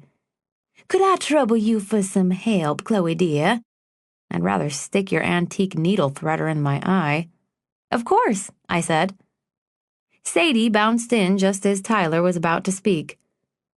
"I'm sure Chloe's really dying to organize your shit, Mom, but I do need her there because Sadie and I are only going to stay for an hour or so. We're meeting some people for a late lunch at Popeye's." Popeye's was a Lake Geneva institution that had been around for over 40 years. It sat at the edge of the lake in the center of town and was known for a large outdoor deck and the fried perch. "Well, I just read an article in Country Living that said too much fried food can lead to permanent belly fat," Mrs. Reed added. My head whipped back and forth between Tyler and his mother as they decided my fate. "I can help organize," Sadie chirped. "I love stuff like that." I lifted a piece of toast to my mouth in hopes of suppressing my grin. Mrs. Reed smiled at her. "You all go have fun and do what you like," she said, and retreated to her bedroom. "What time are you going to the pool?" Tyler asked me. "We're leaving in about half an hour." He chugged his juice, leaving the empty glass on the counter next to the sink. "See you there," he said, and walked out of the kitchen with Sadie in tow. It was 11 o'clock by the time Tyler waltzed out onto the pool deck alone. Heads turned as he passed. It was hard for anyone not to stare at a real-life Adonis, especially one who looked every bit the celebrated college quarterback that Tyler did. He wore striped board shorts, a fitted heather gray t-shirt, Ray-Ban sunglasses, and a small white towel draped loosely over his shoulders. The kids and I were in the shallow end having an underwater breath-holding contest when he shed his shirt and flip-flops and jumped in. As soon as he was in the water, throwing the twins in the air as easily as if they were pizza dough, I retreated to my deck chair. Behind my sunglasses, I watched the joy on their faces as he wrestled and roughhoused with them for nearly an hour. No one was immune to his charm. That day in the pool, the center of Tyler's attention, the kids were the happiest I'd seen them all summer, and I knew exactly how they felt. When Tyler attempted to exit the pool, they clung to his back like little monkeys, and he had to shake them off. He wiped his face with a towel and sat down on the chair next to mine, elbows resting on his knees. "I don't know how you do it all day, every day with them. That was exhausting," he said, his wet hair slicked back, eyes squinting toward the sun. I laughed. "Trust me, I'm not nearly that much fun. I throw coins in the pool. That's about the extent of it." He sniffed. "Look, Chloe, I'm leaving today after lunch to drive Sadie back to Milwaukee. Then I'm heading to Glenview for a couple nights before I have to go back to school for some preseason shit." "Where is she?" I asked. "Getting her nails done." I nodded slightly. "You can do better than her." "Can I?" he smiled. "Hot law student better?" "Maybe," I said. He looked away for a moment before resuming eye contact with me. There was a sense of uncertainty between us. I could feel it zapping my brain, daring me to say something meaningful. I gazed into his eyes with the same challenge. "Tell me something, Tyler. Tell me what I want to hear." "So I guess this is it," he said. "I'll see you around." I exhaled. "I guess so." I angled my head and smiled. "Have a safe trip, Ty." Tyler leaned in and gave me a kiss on the cheek that lasted a beat longer than a peck. I gently touched his damp shoulder before he pulled away and stood. Heads turned once more as he walked away. I heard my mother's voice as he strode out of my life. "You can't always get what you want." Tyler's departure brought out my least favorite emotion, hopelessness. Just like when my mom came back from rehab. A low-grade sense of despair that was out of my control. I knew there was a connection between us, but not much I could do to save it if he was just going to walk away. By the time the kids and I arrived back at the house, tired and sunburned, Tyler and Sadie were gone. The house felt empty and cold, devoid of excitement. I began to pack the kids' clothes and toys into large Rubbermaid containers, which would be picked up by a freight company that Monday. I left out only what they'd need to get through the next couple of days. Sarah and I were in the kids' room folding her t-shirts when Mrs. Reed interrupted us. The tension between us had dissipated because she was a master at putting on a happy face and ignoring situations that gave her displeasure. "Dr. Reed has been called in for an emergency at the hospital, so he and I are going to be heading home this evening," she said. "And we won't be coming back." "Oh?" I asked, confused. She leaned on the doorframe, her hands folded behind her back. Sarah went about her business, unconcerned with her mother's schedule. "Since we were planning on closing up the house and leaving in 2 days anyway, Dr. Reed suggested that you stay here with the kids. Someone needs to meet the freight company on Monday with our things, and then you can drive Sammy and Sarah home in the Jeep afterward." Hallelujah. I couldn't have been happier to learn of the revised read-free plan and the chance to ride out my last couple of days without those two. Of course, it's my pleasure. We'll be just fine, I reassured her, trying to contain my glee. Don't worry about a thing. In fact, I can even go through your closet for you and get your things organized into bins with my little helper here, I said, patting Sarah on the head. Wonderful, thank you, she said, and pulled a small wrapped gift out from behind her back. I have a little something for you. Sarah jumped up to grab it from her and ran it over to me. That's so nice, thank you. You didn't have to get me anything. Open it, Sarah urged. The package was small and soft and felt like a gerbil covered in wrapping paper. I tore through the paper and discovered a tiny needlepoint pillow with a ribbon sewn to the top. The message read, "Find your bliss." Anywhere but here, I thought to myself. Find your bliss, Sarah read aloud over my shoulder. You can hang it on your door handle, Mrs. Reed said, stating the obvious. That was so kind of you to make this for me. Thank you so much. The next morning, the kids and I went into town, rented bikes, and rode around the lake. We had a late lunch consisting of gelato, homemade fudge, and frappuccinos. Afterward, we went back to the house and watched a movie while I braided Sarah's hair into cornrows.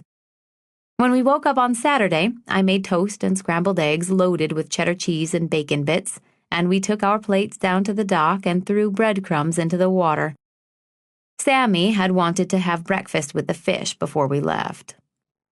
I did my best to revel in my carefree state of mind those last few days, knowing that the pressures of law school would soon consume my life, but being in that house only reminded me of being with Tyler.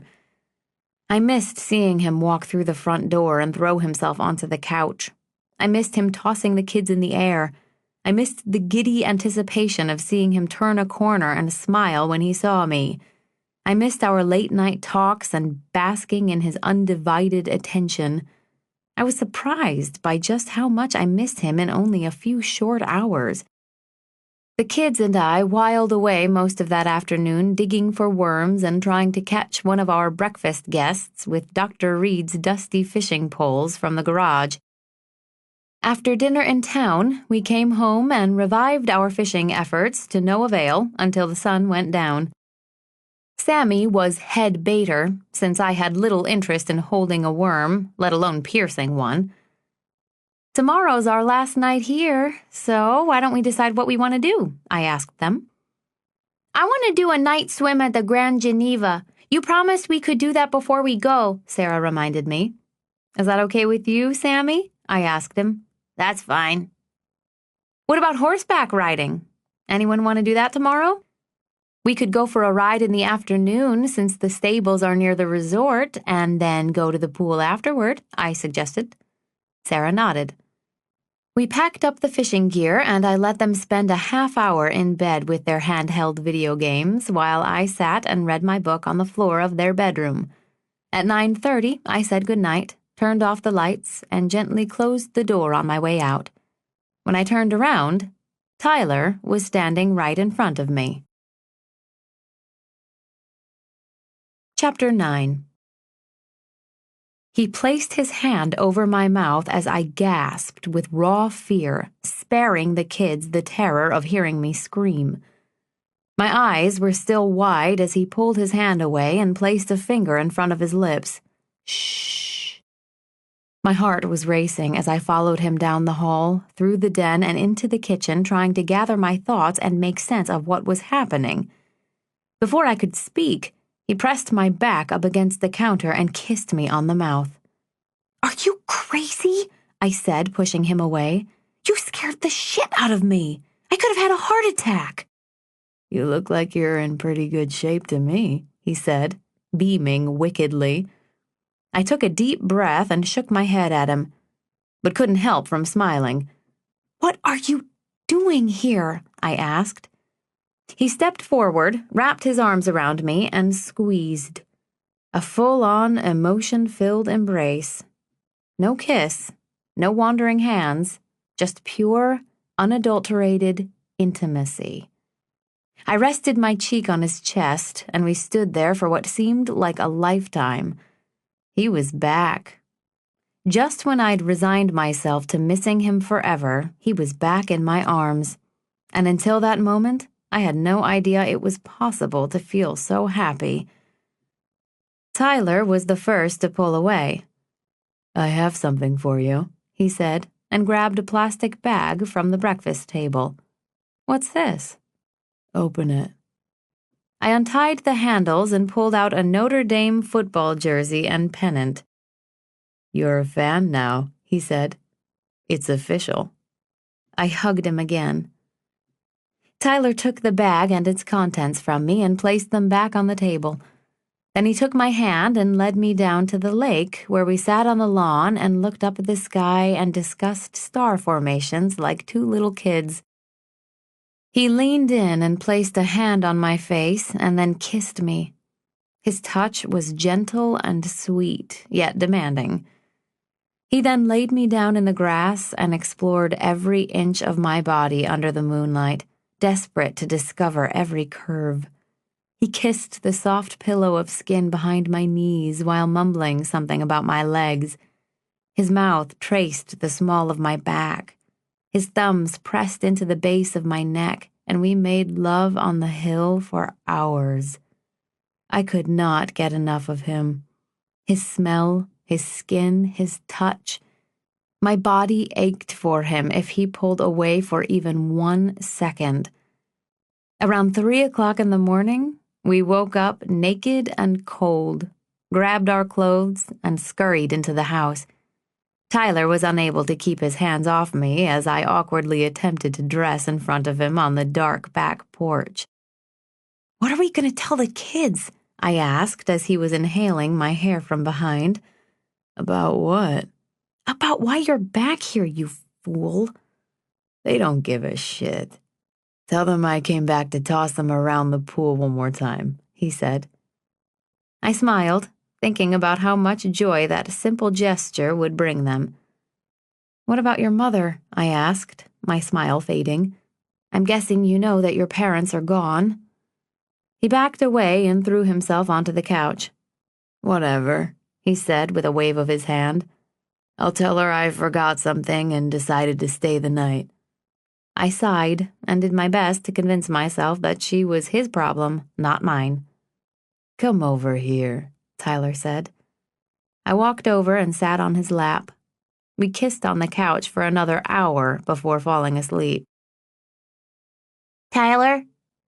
"Chloe." "Ty?" "Chloe." "Ty!" Sammy and Sarah were standing in front of the couch, repeating our names. "Holy shit," Tyler mumbled. "What time is it?" "Oh my God!" I yelled like my hair was on fire. "Oh my God! I'm so sorry.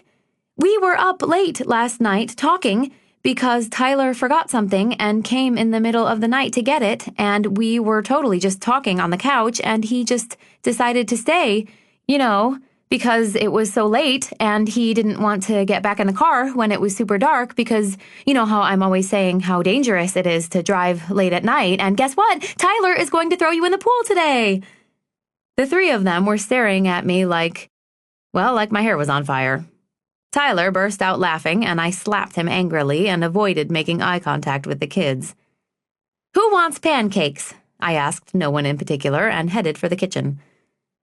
The four of us spent the day at the pool, and Mrs. Reed never bothered to check in, so I never had to lie to her about anything. Tyler picked up some steaks in town and barbecued them for dinner. Afterward, we made ice cream sundaes and put a movie on for the kids. "Tyler and I are going down to the dock," I told the two poltergeist-like figures transfixed in front of the TV. Sarah nodded, thankfully. Tyler was waiting for me with 2 beers. "What are you going to tell your mom?" I asked as I joined him on the edge of the dock with our legs swinging over the side. "Nothing."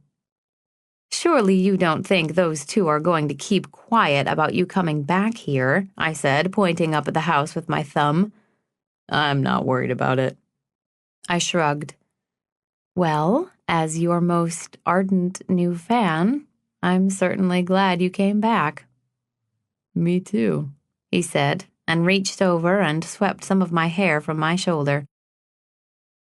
I thought about broaching the dreaded "what are you thinking" conversation, but I knew better than that. Tyler was going back to Notre Dame and likely entering the NFL draft. He would have legions of commitments and women and responsibilities that would overshadow anything that had happened between us over the summer. And me? I was heading off to law school, well aware of the demands that were ahead of me. I wanted to ask him if he would be thinking about me half as much as I'd be thinking about him, but I didn't want to go down that path because what good could come of it? I was glad to have him back, even for a short time. And while I may have been victim to his charms, I was no victim. I'd gotten exactly what I wanted. "Sadie made it back okay?" I asked. "I don't want to talk about Sadie." "That's fine, but despite all signs to the contrary, I do have somewhat of a conscience, and I don't want to get between you two," I said, lying blatantly. I wanted badly to get between them, but I was more interested in getting him to open up to me. "It's not what you think. There's really nothing between us. She's just a girl."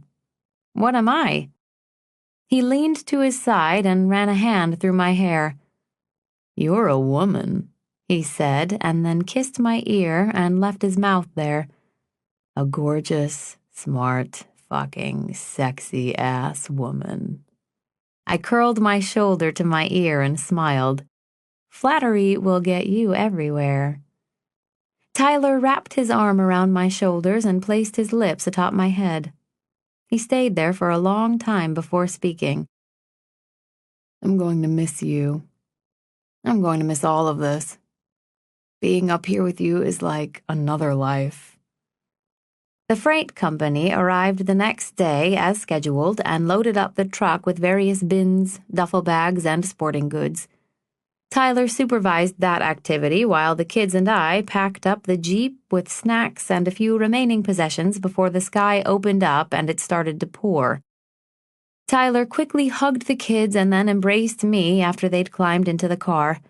Our conversation was rushed due to the rain, so I jumped in and opened the window halfway to say goodbye. "I'll call you," he said, shoulders hunched, water dripping from the rim of his baseball hat. I placed my palm on the window and nodded. Tyler ran to his car and waved before driving away. The fear of never seeing him again was debilitating. I drove the kids home in silence, thanks to the portable DVD player, but my mind was exploding with countless memories of my time with Tyler at the lake. My summer had begun with very few expectations other than relaxing and spending time with the kids, but my priorities had taken a drastic turn once Tyler became part of the equation. I shook my head at the thought of how quickly my plans for a quiet, stress-free summer had turned into such an emotional maelstrom. My heart ached as I wondered if he was disappearing from my life all over again. I dropped the kids off at their house around noon, hugging them until they begged me to stop, and managed to get out of there before Sammy announced Tyler's return to the lake. The real drama began when I walked through my own front door and found my mother face down on the garage floor. Chapter 10. She lifted her head from a huddled position on the cement ledge in front of her car with a Diet Coke in one hand and a cigarette in the other. She stood up as soon as she saw me, arms flailing, eyes glassy and wild. "Don't tell them I'm in here," she snapped angrily. "Go back inside, Chloe." I looked over my shoulder and then back at her. "Mom, are you okay? Don't tell who you're in here. What is going on?" I asked, frightened, and tried to grab hold of her arm. "Would you be quiet already? They're going to find me." I jerked my head around quickly and studied the garage. It was empty and stifling from cigarette smoke. I needed to get her out of there. I lowered my voice and got close enough to smell her breath. Nothing. "Mom?" I began cautiously. Can we please go inside and talk about this? You're scaring me. If we go in the house, they'll see us through the front window. Who will see us? I asked. The 3 federal agents who've been following me and drugging me. She emphatically held up a Ziploc bag filled with bottles of her prescriptions for Paxil and Ambien. My mother's daily routine consisted of opening a can of Diet Coke and watching the Today Show in the morning, General Hospital and Ellen in the afternoon, and whatever was on CBS in the evening. If she felt adventurous, she might leave the house and pick up Subway for lunch. On Sundays, she did her weekly trip to the grocery store where she'd stock up on enough bread, Munster cheese, and deli meat for the week. The only drugs in the house were her antidepressants, sleep aids, Tums, and Advil. I had years of experience dealing with drunkenness, but insanity was beyond me. I shook my head in disbelief. She wouldn't stop moving. She was pacing the floor of the garage and shooing me to go back inside. I stood there for 2 minutes before running in the house and calling Grace. "Thank God you're home," I said, nearly panting. "My mom has lost it. Something is seriously wrong with her. Can you please come help me? I'll be there in 15 minutes. By the time Grace arrived, I'd been able to lure my mom back into the house by promising to close the blinds and lock the doors, and by agreeing not to touch the bag she was cradling. Grace and I spent over an hour trying to reason with her. "Should we call the paramedics?" Grace asked me. "I'm afraid she'll completely self-destruct if strangers come in here and try to take her away. We need to find another way to get her to the hospital," I said. And then it came to me. "Mom, I have an idea," I said, following her as she walked in circles around the house, pausing only to light a cigarette and peek behind the curtains. "We need to get you to the hospital and have you tested so that we can find out what the agents are drugging you with." She agreed. As soon as the 3 of us walked into Evanston Hospital, my mother started telling anyone who would listen. "They're trying to drug me." It was enough to make the nurse at patient check-in look up from her computer screen. "These 2 are drugging you?" the nurse asked, pointing at Grace and me. "No, the federal agents. They came into my house and replaced my pills with drugs. They even stole clothes from me and rearranged my pantry." The nurse shifted her gaze to me. I pointed my right index finger toward my head and began turning it in circles. "Okay, ma'am, let's get you into a room." The 3 of us were taken to a room and waited 45 minutes for a doctor to come in and observe her. It took him only 15 minutes to determine that she was having a nervous breakdown and needed to be admitted to the psych ward for observation. He brought Grace and me into the hallway to talk to us. "We'd like to admit her and get her off the drugs she's carrying around and on some antipsychotic medication as soon as possible," he said. "Okay," I mumbled as Grace wrapped an arm around my shoulder. "The only thing is that we can't keep her against her will. So we're going to need to get her to admit that she's either a harm to herself or to others." I could see her through the narrow window in the door, waving her hands around while talking to one of the nurses. She looked delicate and scared, and my heart broke for her. "Do you want me to talk to her?" I asked. "I think she'd be more comfortable with me." No. Our staff will sit down with her. Once she admits she's in danger of hurting herself or someone else, then they can sign the papers on her behalf." I nodded and followed him back into the room. When I looked into her eyes, I realized she was not going to go down without a fight. The psych team's questions were very pointed and direct, but she danced around all of them like a prima ballerina. "Have you had suicidal thoughts?" they'd ask. "Well, wouldn't you, if you were being drugged against your will?" she answered. "Are you depressed?" "Wouldn't you be depressed if you were being followed and people were breaking into your home?" she'd say. "Have you thought about killing yourself?" I'm a good Christian woman. I would never do something like that." 4 hours later, they'd won. She was beaten down and exhausted and begging for a cigarette. She eventually caved and admitted she'd had thoughts of suicide, and once she realized they had goaded her into saying it, she was pissed. I burst into tears as they took her away to the psych ward, kicking and screaming obscenities at me and everyone around her. To say it was the lowest point of my life would be a grandiose understatement. Grace took me home and made some coffee while I sat on the couch in silence and watched raindrops race down the window. "Do you want me to have my mom come over?" she asked. I shook my head no. When it came to our families, Grace and I had one thing in common: a non-existent relationship with our biological fathers. But that's where the similarities ended. Grace's mother and her husband, who'd adopted Grace as a baby, were madly in love and functioned admirably as a nuclear family with no bombs. Grace's family had also become the closest thing I had to loving relatives in this world. "How did this happen?" Tucked next to me on the couch, she finally had a chance to ask me. I sniffed. "She was hiding on the floor of the garage like a frightened kitten when I got back from the lake. Who knows how long she'd been there or would have been there had I not found her today. She sprung into defensive mode as soon as she realized she wasn't alone." Grace tilted her head to the side. "Had she been drinking?" "No, I don't think so. I didn't smell any alcohol on her, and I did a quick check around the house and can't find any bottles. That's the worst part about it. I think she's sober." Grace and I had met in my first week after I moved here from Florida.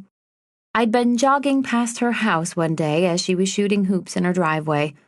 I introduced myself as the new girl, and she asked me if anyone had ever told me I looked like Julia Roberts. I said yes, but not very often. We bonded over our height and our biological father's absence. Since Mom and I had moved to Glenview right after her stint in rehab, Grace was aware of what my mom and I had gone through. I opened up to Grace early on about what most of my childhood had been like, and how I was comfortable talking about it, but not comfortable living with it any longer. On more than one occasion, I had packed a bag for the weekend and taken refuge at Grace's house. There were always family movie nights on Fridays and family dinners on Sundays. Her parents had what seemed to me to be the perfect relationship. Yet spending time with them didn't make me jealous. It made me motivated. "I'm so sorry you had to come home to this." "Me too," I said, rubbing the back of my neck. "I'm supposed to move into my own apartment tomorrow. How can I possibly leave her alone at a time like this?" "You will. You have to, Chloe. Your new place isn't far away, and it's even closer to the hospital than you are now. I can't just abandon her. She'd want you to stick to your plans." I nodded, but I wasn't convinced. "I mean it. You go move your stuff and check on her tomorrow when you're done. Do you want me to get Patch and his friends to help you? I'll get my mom to pay him, and he won't be able to say no. My little brother can't resist cash." "No, thanks, I'm fine. It's a furnished studio, so I really just have a few boxes and suitcases." "Okay, let me know if you change your mind." Grace leaned in, gave me a squeeze, and then sat back. "So, tell me about your summer up at Camp Reed.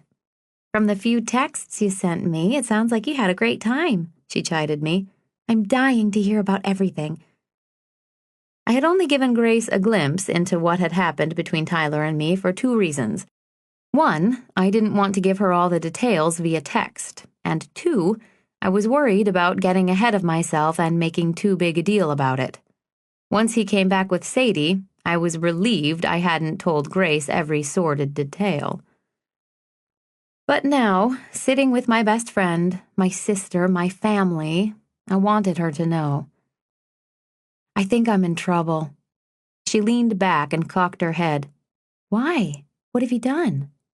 "Fallen for the wrong guy." I spent the next half hour picking chipped nail polish off my fingernails and bringing Grace up to speed on what had transpired at the lake. That Tyler and I had been left alone for a few days and that he'd kissed me.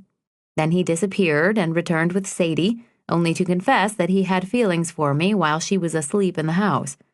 Finally, I told Grace how he eventually took Sadie home and came back to surprise me with sex in the yard. More than once. Hell, Grace and I used to joke about the crush I had on him, my one-sided schoolgirl fascination. As I told her the whole story, it occurred to me what a cliché it all was. By the time I was done talking, Grace's expression was more frightened than mine had been when Dixie Maleficent Reed had busted me swapping spit with her prince. "Why are you looking at me like that?" I asked. Her mouth was agape. "I just can't believe it." "I know, right?" I said, motioning like I was about to high-five her and celebrate my one-night stand, but she left me hanging. "Grace, it's fine." "It's really not. He shouldn't have taken advantage of you like that." "Whoa, he did not take advantage of me. I wanted him. You know I did." "But he should know better," she said.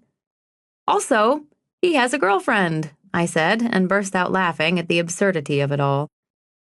She stared at me like I was huddled in the corner of the garage, hiding from federal agents. "I really don't know why you're laughing, Chloe. He took advantage of you, and I don't like it one bit." I wished she would stop saying that, so I cleared my throat and went in for the kill. The one thing she hated more than anything. The one statement that always sent her flailing into backpedal mode. "I shouldn't have told you," I said, and stood up. She shot up after me. "I'm sorry, but you know I'm only looking out for you, and he seems like a real shit. I can see in your face that you're completely smitten with him." She was right. "Please, Chloe, look what you just came home to. You have so much going on, and you start law school in a couple weeks. I just don't want to see you get hurt, you know that," Grace said, and then gave me a good long hug. "Love you," I said. "You too." The next day, I moved my stuff into my new apartment. I'd barely set down the last box when I had to dash out to meet with my mom's doctor at the hospital. I hadn't had anything to eat because nothing could fill the hole in my stomach. "How is she?" I asked, sitting across from him at his desk. "She's doing much better. We gave her some Seroquel, which is typically used to treat symptoms of schizophrenia, although we've diagnosed her with delusional disorder." "What's that?" I asked. "Patients who have delusional disorder appear to function normally, but make unusually odd choices based on their delusional beliefs."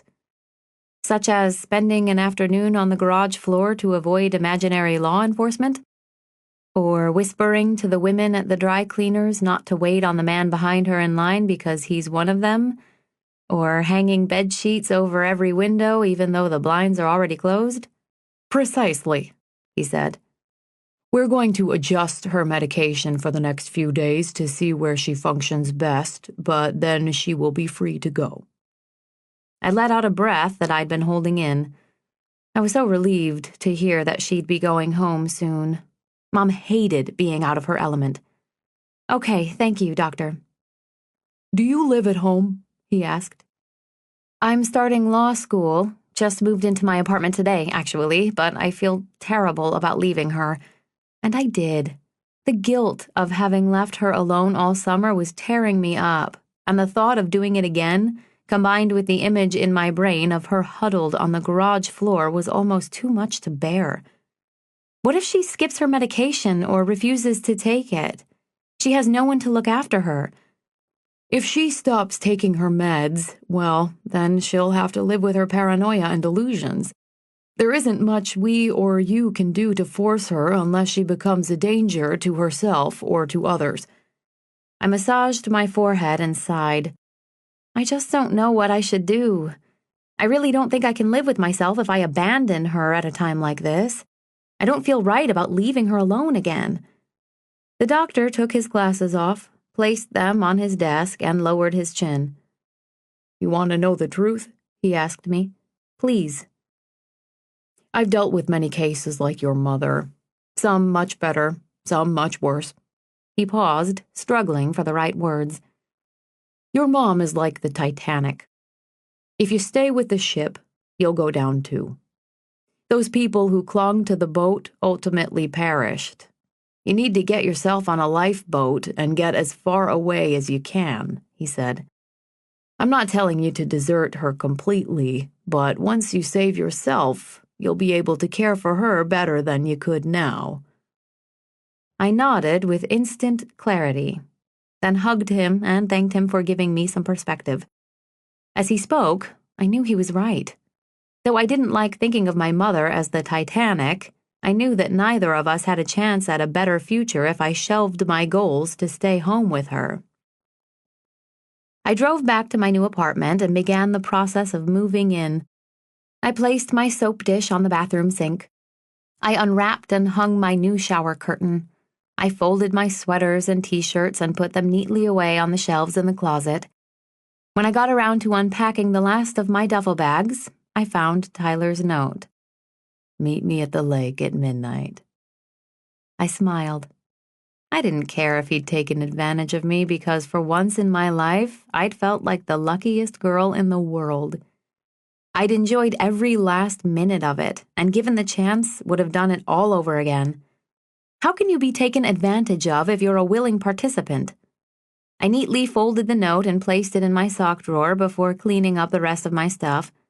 Once I was done, I hung the Find Your Bliss mini pillow on my door handle and wept.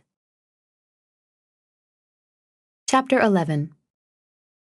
I spent that first week sorting out my class schedule, buying my books, stocking my cabinets with snack food, worrying about my mother, and jumping at the phone every time it rang, hoping it was Tyler. My time in Lake Geneva already seemed like a distant memory or a story I'd read in a novel years ago. 10 days after admitting my mom to the hospital, I picked her up and took her home. She stared silently out the window for most of the drive and made sure I watched as she walked in the house and threw her medication in the trash. I tell you I'm being drugged, and you turn me over to people who give me more drugs, she hissed as she lit a cigarette. I walked over to her and embraced her. I love you, Mom. Please call me if you need anything, okay? Please, I said, then got into my lifeboat and headed back to my new apartment. I woke up the next morning exhausted. My concern for my mother, coupled with a rented mattress, was no recipe for a good night's sleep. I walked to a nearby convenience store to pick up some toilet paper, dish soap, and a few other things I needed. When I got back, I rearranged the furniture, scrubbed the countertops, vacuumed the floor, and Windexed every surface that wasn't covered in fabric. Once I was finished, I grabbed my cell phone and sat on the floor with my back against my borrowed bed. Tyler was back at Notre Dame already, and likely up to his knee pads in practices and agent negotiations, but I was itching to bask in his attention again, if only for a second. I stared at the phone, trying to formulate the perfect sentiment when it hit me. Not too sappy, not too needy, just letting him know that I was thinking about him. He said he would call me, but he hadn't. I just wanted to connect with him. I'm staring at you, I texted and hit send. 2 hours later, as I was getting into bed, he texted me back. I know, and I still like it, it read. He'd just sent me the message, so I knew he was sitting somewhere with his phone nearby. I needed to hear his voice and have him whisper in my ear again. I had told myself repeatedly that he didn't take advantage of me, not because I couldn't live with the fact that he did or didn't, but because I wanted so badly to believe that he cared for me like I cared for him. He'd consumed nearly all my free thoughts for the last 10 days, and I wanted to know if I'd affected him the same way. I thought about calling Grace first to get her opinion on whether I should call him, but then I remembered that I wasn't in 4th grade and dialed his number. It was almost midnight. Hello? He answered on the 4th ring. Hey, it's Chloe. Hey, beautiful. He sounded worn out. I had no agenda when I dialed. I hadn't planned on asking about Sadie or questioning why he hadn't called me, although I would have loved some insight into both. I simply wanted to hear his voice. Well, I just wanted to give you a quick call. I moved into my new place and was thinking about you, and, well, that's it. Hope you don't mind. Of course I don't mind, he assured me. I had such a great time with you this summer. Commence verbal diarrhea. And since I'm not the strong, silent type, I just wanted to let you know that I've been thinking about you a lot and would love for us to try and stay in touch. I know it's hard and both of our schedules are going to be crazy. Yeah, of course, he interjected. I just don't know anything right now. The season is just starting and I'm training like a dog, but I like hearing from you. I nodded slightly as he spoke. Of course, yeah, I totally understand. Good luck with everything, and hopefully you won't mind me pestering you on occasion with a text here or there. Not at all. Great, I chirped. Sorry I woke you, and I guess I'll see you around. I hope so, he said. We ended the call, and I crawled into bed, frustrated and mortified. His tone was warm, but his words were cool. I was surprised by how much I needed to hear his voice and by how disappointing it was. I was furious with myself for hanging my hopes on him like every other swooning cheerleader out there. I replayed every tender moment we'd shared at the lake over and over in my head, trying to determine where things had gone wrong between us, but I came up short. I wanted to cry like a baby, but I didn't. I was determined to hold my head high and take it for what it was, regardless of how deep my feelings were. I wasn't the first girl to fall for Tyler Reed, and I wouldn't be the last. He was on the path to superstardom, revered by decades of Notre Dame football fans who no doubt believed that Tyler and his teammates routinely broke bread with Jesus Christ himself. Tyler needed to focus on his game and his career and not be distracted by late-night phone calls and relationship drama. It made perfect sense that he would want nothing to do with my problematic mother and me, that he should be surrounded by people of superior caliber and free of exposure to unsavory elements. Anything else would be delusional. Chapter 12. A week later, classes were in full swing, and I had a grueling schedule that left me with little time for anything other than reading court cases and attending lectures. I had classes in constitutional law, civil procedures, criminal law, and an elective in divorce law. My mind was full, and I was thrilled to have my focus back where it belonged.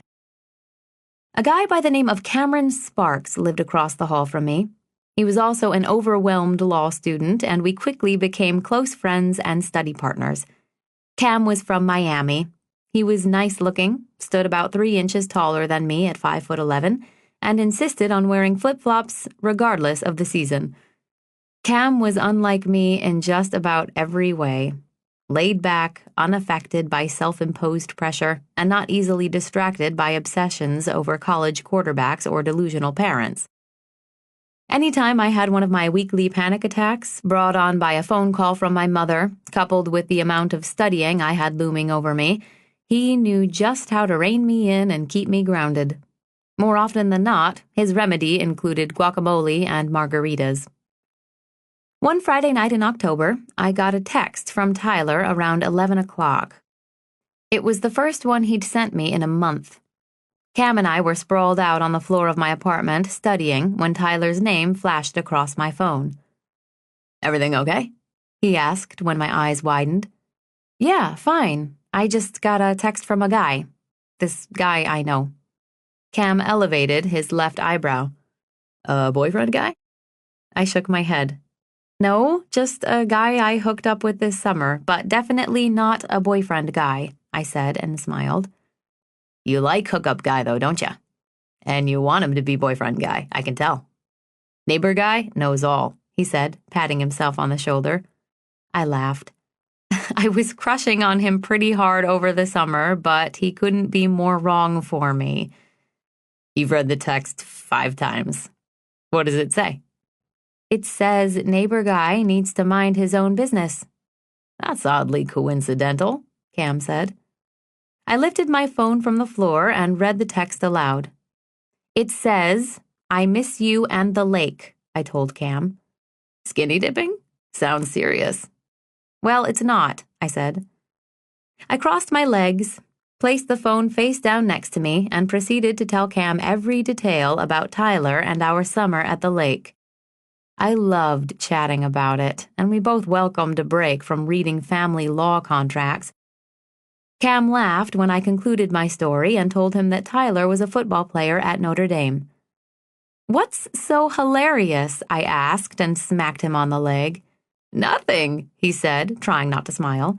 Why aren't you still together? Because we're not. Not many girls would let go of a Notre Dame quarterback. He said the school in a very la-di-da manner. I'm not many girls, I said, smacking him again, then laughed along with him. Fine, he dumped me. Sort of. It didn't work out, I admitted. He sounds like a real shit, Cam concluded. He's just got issues, but he's not a bad guy. His parents are a little screwy. Whose aren't? Amen.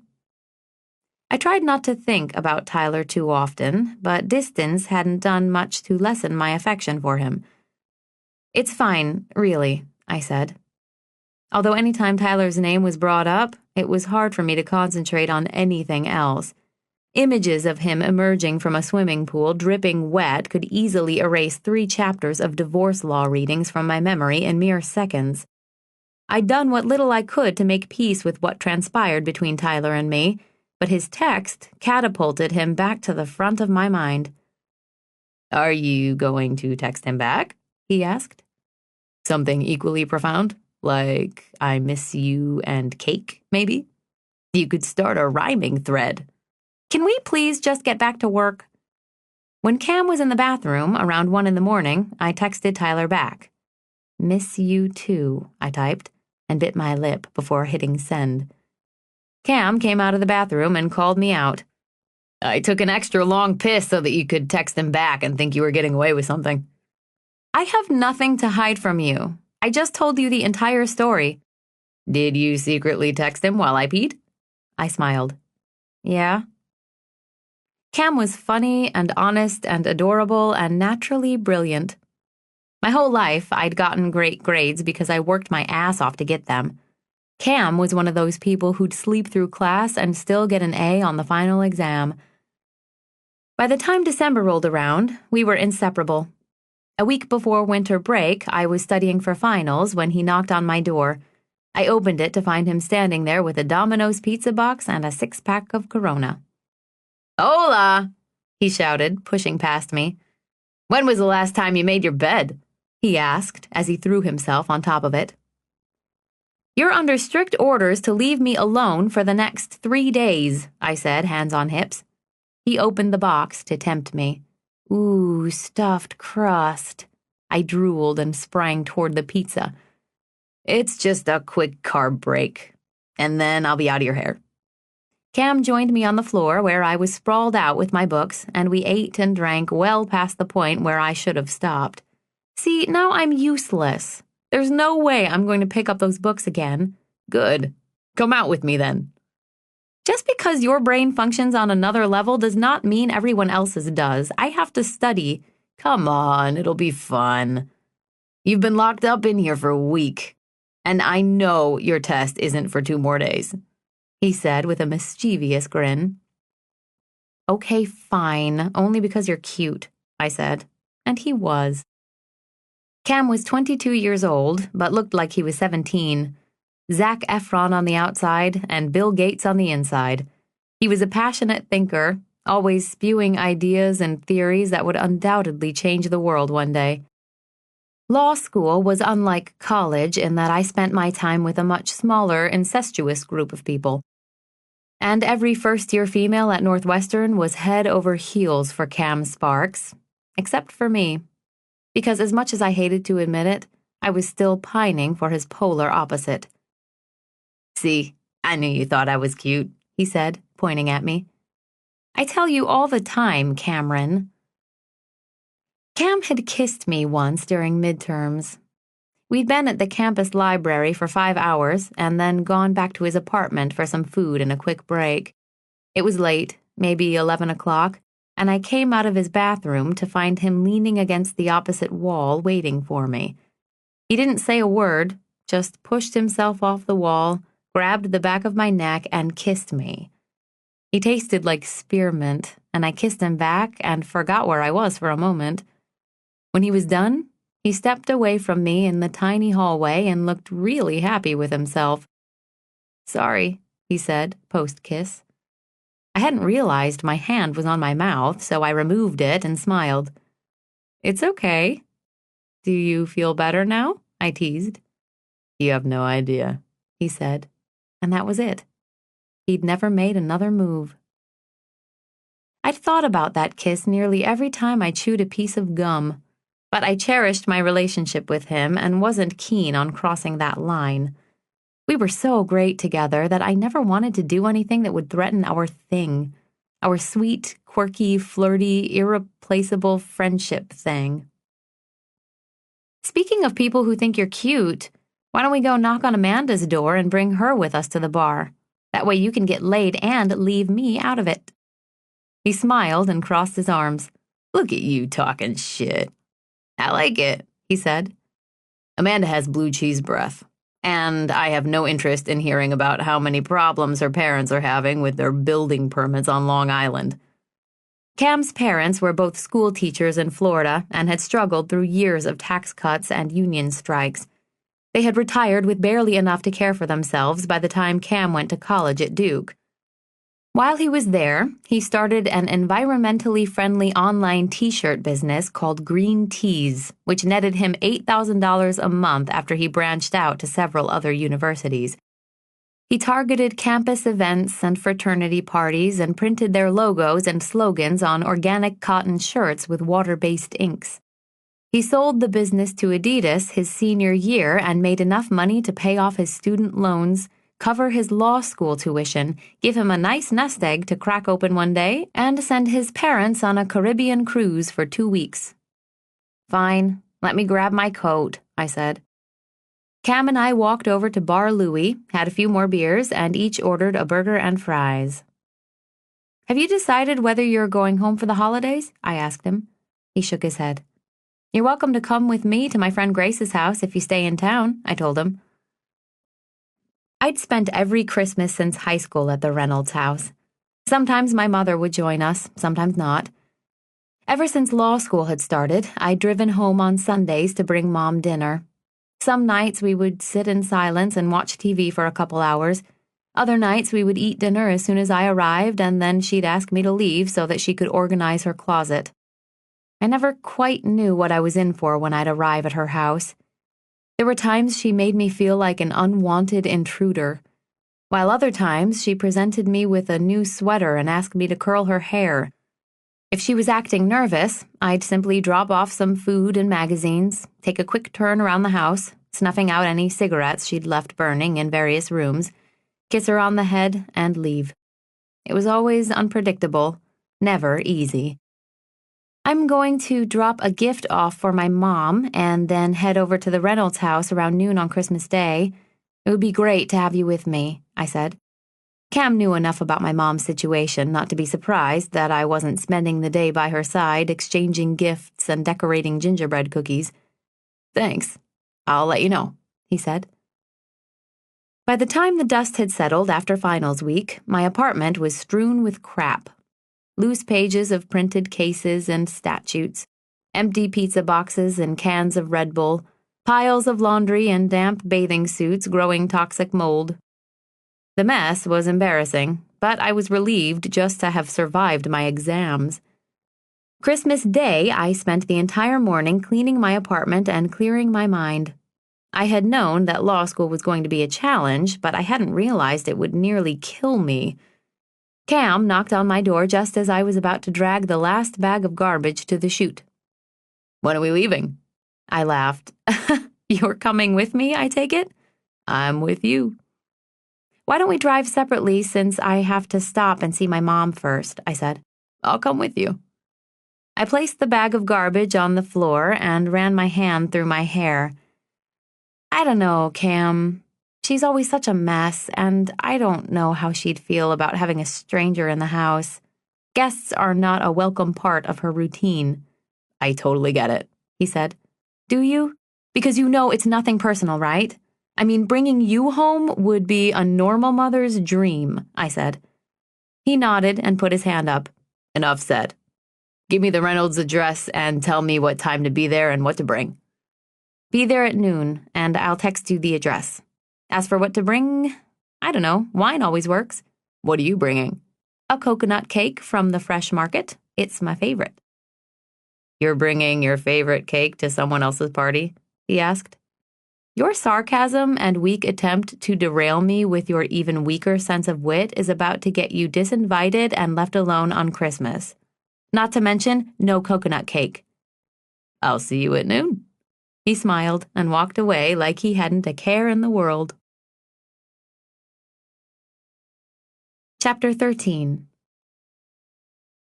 Every time I put the key in the door of my mom's house, I did so with trepidation. She'd been sober for over 8 years, but even then I never trusted the sturdiness of her wagon. Not for one day. Now, with her new illness, I just prayed that I would find her on her indented couch cushion with a Diet Coke in hand watching TV, and I released a huge sigh of relief when I did.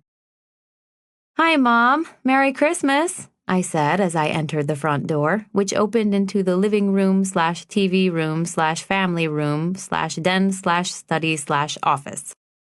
Basically, the only room in the house that wasn't a bedroom, kitchen, or a bathroom. Hi, honey. I placed 2 grocery bags on the kitchen counter and shouted out to her. "I brought you a rotisserie chicken and some brie and crackers. Did you get caffeine-free Diet Coke?" "Yes," I said. Mom had a vicious Diet Coke habit. She'd drink 6 of them in the morning and then switch to caffeine-free Diet Coke at noon so that she could sleep, which was really a non-issue considering the number of Ambien she went through. The house smelled like an ashtray, a huge, full, dirty old ashtray. She'd cut back to a pack a day, but she hadn't curbed her habit of leaving lit cigarettes all over the place. Rather than carry a cigarette around with her, she preferred to just have them burning throughout the house to greet her as she entered a room. "Mom," I said to the side of her face, which was fixated on the television, "you're going to burn the house down." "I'll be just fine as long as no one comes in." "If you burn the house down, your clothes will burn with it." I tried jarring her by threatening the one thing she cared about, but we'd had that exchange many times before and nothing ever changed. "I brought you something." She turned to me. "How kind of you." She unwrapped the box, inside of which was a Northwestern Law sweatshirt. "Thank you. I'm very proud of you," she said. Her words were her gift to me. Despite my mother's mood swings and illnesses, I knew she loved me and that there was nothing else she wanted more than for me to be successful. "Thanks, Mom. I love you," I said, and hugged her while she lifted the remote and changed the channel. "Are you sure you don't want to join me at the Reynolds house today?" "I'm more comfortable here." "Do you want me to curl your hair for the holiday?" I asked. "Not today. I'm going to dress later this afternoon," she said, eyes fixated on the TV. "They're playing A Christmas Story at 2:00, she said. I smiled and gave her a kiss on the cheek. "I'm heading over to Grace's house, okay? So I'll see you in a week or so. Love you." "Okay." "Please be careful with your cigarettes," I said and walked out the door. I'd given up long ago trying to understand her and attempting to talk her into things she didn't want to do, but every Sunday, and especially on Christmas, I couldn't help but feel a little bit sad walking out that door. I left my mom and headed for the only place that had ever felt like home to me. I was a few minutes late and entered through the garage door into the kitchen to find Cam and Sydney, Grace's mom, standing over the stove, tasting bits of the enormous ham she was cooking. Upon my graduation from college, Grace's mom had insisted I call her by her first name, which felt insubordinate and wrong, but I acquiesced. Cam already had his sleeves rolled up, with a glass of wine in one hand. He greeted me by tapping his watch and mouthing, "What the fuck?" I gave him the evil eye and then a kiss on the cheek. "Sorry, I'm late," I said and embraced Sydney. "Merry Christmas. I see you've met my friend Cam." "I have." She smiled and looked at him for a second. "In fact, he brought your favorite, coconut cake." "He did not!" I screamed. "Why, you little piece of—" Cam interrupted me with a hug and cracked himself up. "I couldn't resist," he snickered into my ear. My eyes were wide with mock fury, but I couldn't suppress my laughter. "Well, now you have two," I said to Sydney, handing her a large brown bag from the fresh market as soon as I'd composed myself. Just then, Grace walked in with her boyfriend, Jack. Sydney and I were waiting for Grace to reciprocate our greetings, but her eyes were doing a body scan of Cam instead. Finally, she looked away and winked at me. "Grace, this is Cam. Cam, this is Grace," I said, going through the formalities. "It's so great to finally meet you," Grace said, and walked over to embrace him. "I've heard so much about you." "Well, it's all a pack of lies. I'm not nearly the nerd Chloe makes me out to be." "Yes, you are," I mumbled. Cam shook Jack's hand and then pointed at me and whispered to him loud enough for everyone to hear, "She thinks I'm cute." I shook my head, filled a basket with rolls, and helped Sydney with some last-minute preparations as a few other guests arrived. Cam took a seat at the kitchen island while Grace and Jack went to greet the rest of her relatives in the den. "So, Cam," Sydney began, "where are you from?" "Florida." "And you're going to be a lawyer like Chloe one day?" Cam grabbed a handful of shelled pistachios from a 3-sectioned serving dish in front of him that also held pecans and cashews. "We'll see. I want to have the law degree for when I start my own business, but I likely won't practice. I'm planning on getting my MBA as well. A friend from Duke and I are working on building a new POS software to streamline the checkout process for major retailers. He's the tech guy, and I'm everything else." Sydney looked at me, and I shrugged. "Nerd," I nodded. Just then, a pistachio flew through the air and hit me between the eyes. Once both sets of Grace's grandparents had arrived, we were all seated. Between the Reynolds dining room table and an additional card table, there was room for everyone. The buffet was adorned with gourds and colored platters brimming with honey-baked ham, creamed spinach, broccoli casserole, mashed potatoes, Swedish meatballs, and Pillsbury crescent rolls. Next to that was a smaller dessert buffet with Sydney's mother's famous reindeer cookies, a chocolate Yule log, and 2 coconut cakes. It was a happy time, and I was content to be surrounded by people who loved me and made me laugh. I was seated next to Cam and admired the way he charmed the table with stories about trips to exotic locations and tales of getting arrested for leading environmental protests. We all hung on every word. After dinner, the women cleaned up while the men went into the den and watched football. The old-fashioned predictability of it all brought me so much comfort. Grace and I were wiping down the counters when she finally asked me about Cam. "He's adorable," she whispered. "Have you never mentioned what he looked like, or have I not been paying attention?" Grace had moved to her own apartment in downtown Chicago after graduating from Purdue University and was living in the Bucktown neighborhood, where she was teaching preschool. "You've been busy wiping butts and making crafts," I said. She threw a dish towel at me. "Don't be snide. You know I wipe noses, too."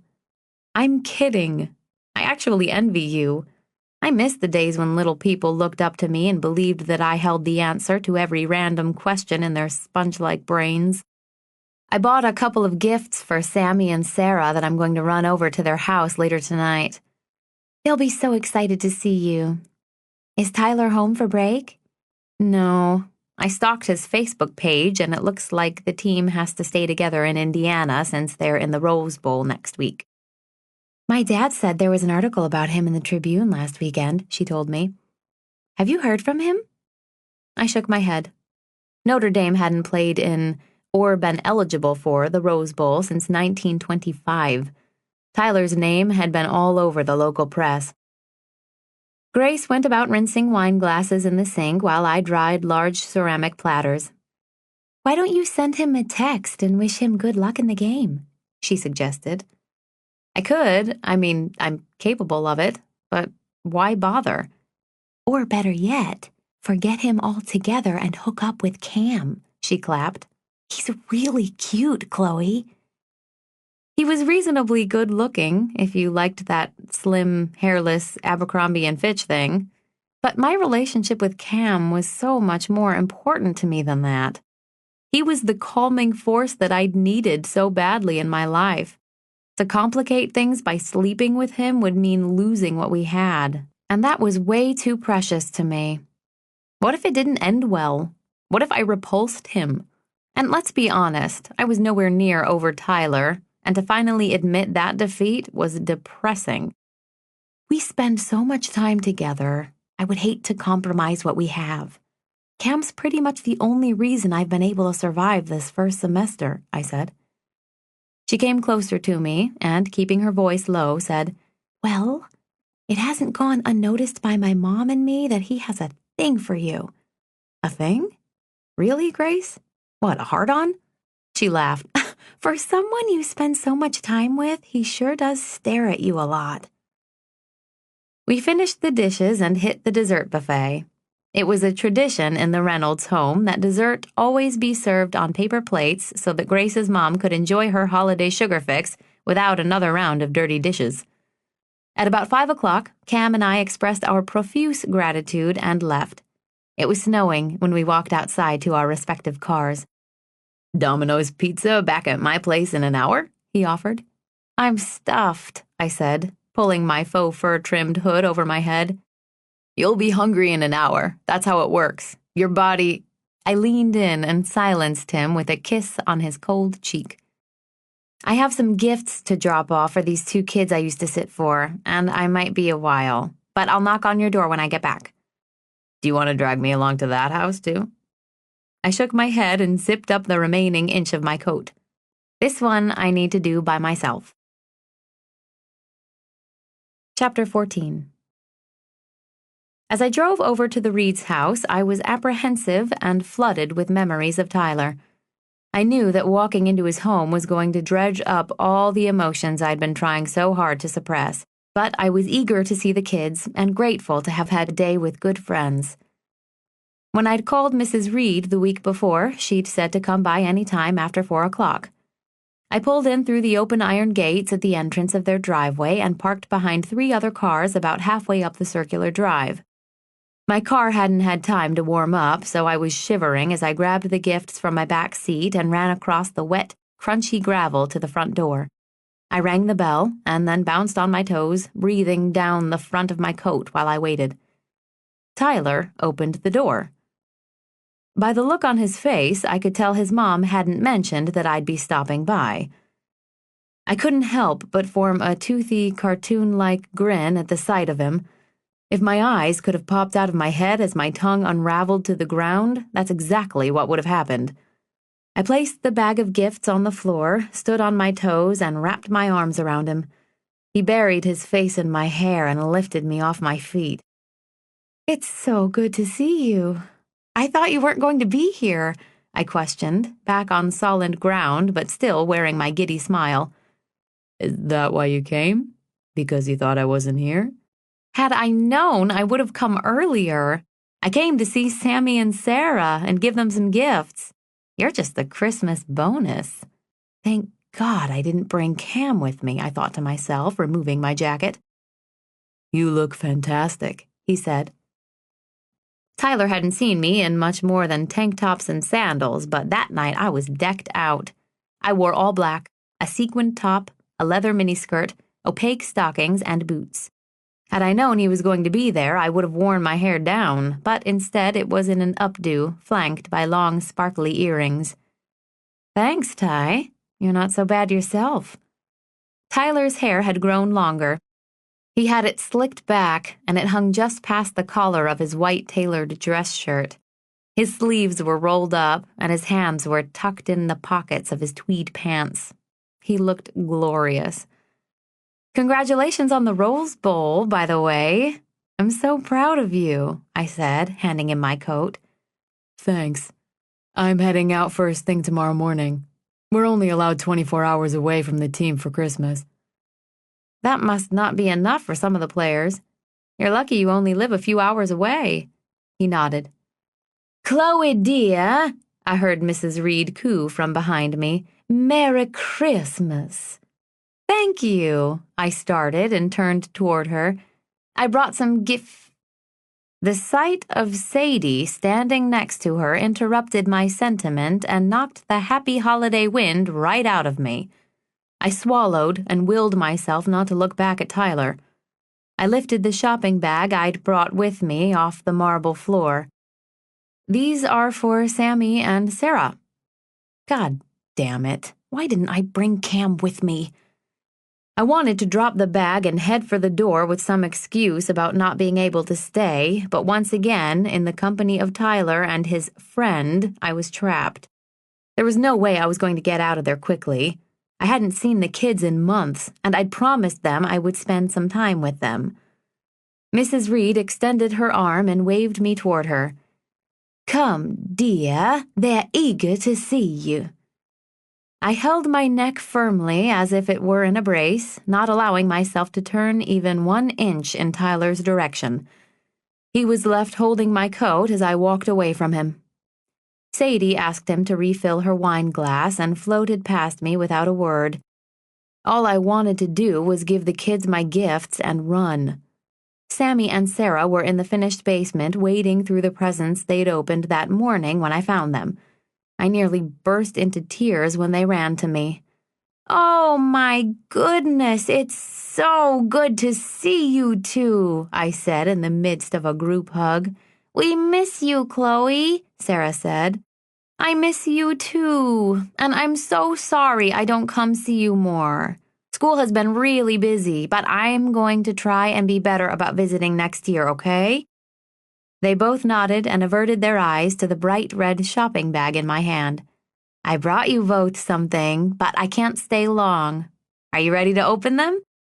They nodded and clapped and then tore through the wrapping paper. Sammy got his own brand new fishing pole, and Sarah got a pair of swimming goggles with a built-in waterproof flashlight on top for night swimming. They were elated and spent the next 20 minutes showing me everything else they'd received that day. I should have been rolling around with them and playing with all their new toys like I'd planned, but instead, I was desperate to get out of there. Sammy placed 3 toys in front of me and asked me to help him open them.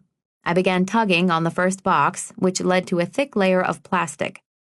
Once I'd nearly sliced off my thumb, removing the tier of the vault that surrounded the encased remote control car, I was then faced with what looked like cable ties securing the thing to the base of the box at 7 different points.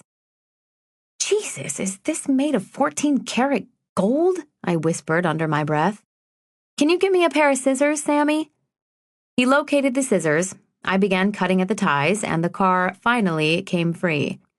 Once the car had been removed from the box, the cables still hung from 7 different points on the body of the vehicle. I struggled to pull each of the 7 wires through the underbelly of the car. My armpits were sweating by the time I was done. I spied the rest of the toys Sammy wanted me to open and shook my head. I was so infuriated that I was in the dungeon of the Reed's house on Christmas Day, trapped and alone just as I'd been last summer when Sadie had appeared at Tyler's side in Lake Geneva. Have your brother open those for you. I need to get going, I said to Sammy and stood up in a huff. At 6:30, I said goodbye to the kids. I hesitated at the bottom of the stairs before heading up, wondering how I might sneak out without saying goodbye to anyone else, but I needed my coat. I walked up the carpeted stairs, which led to the hallway just outside the kitchen. Thankfully, Mrs. Reed was talking with one of the catering staff near the sink. "I'm heading out," I said, barely loud enough for her to hear. Mrs. Reed dismissed the caterer and rushed out to meet me in the hall.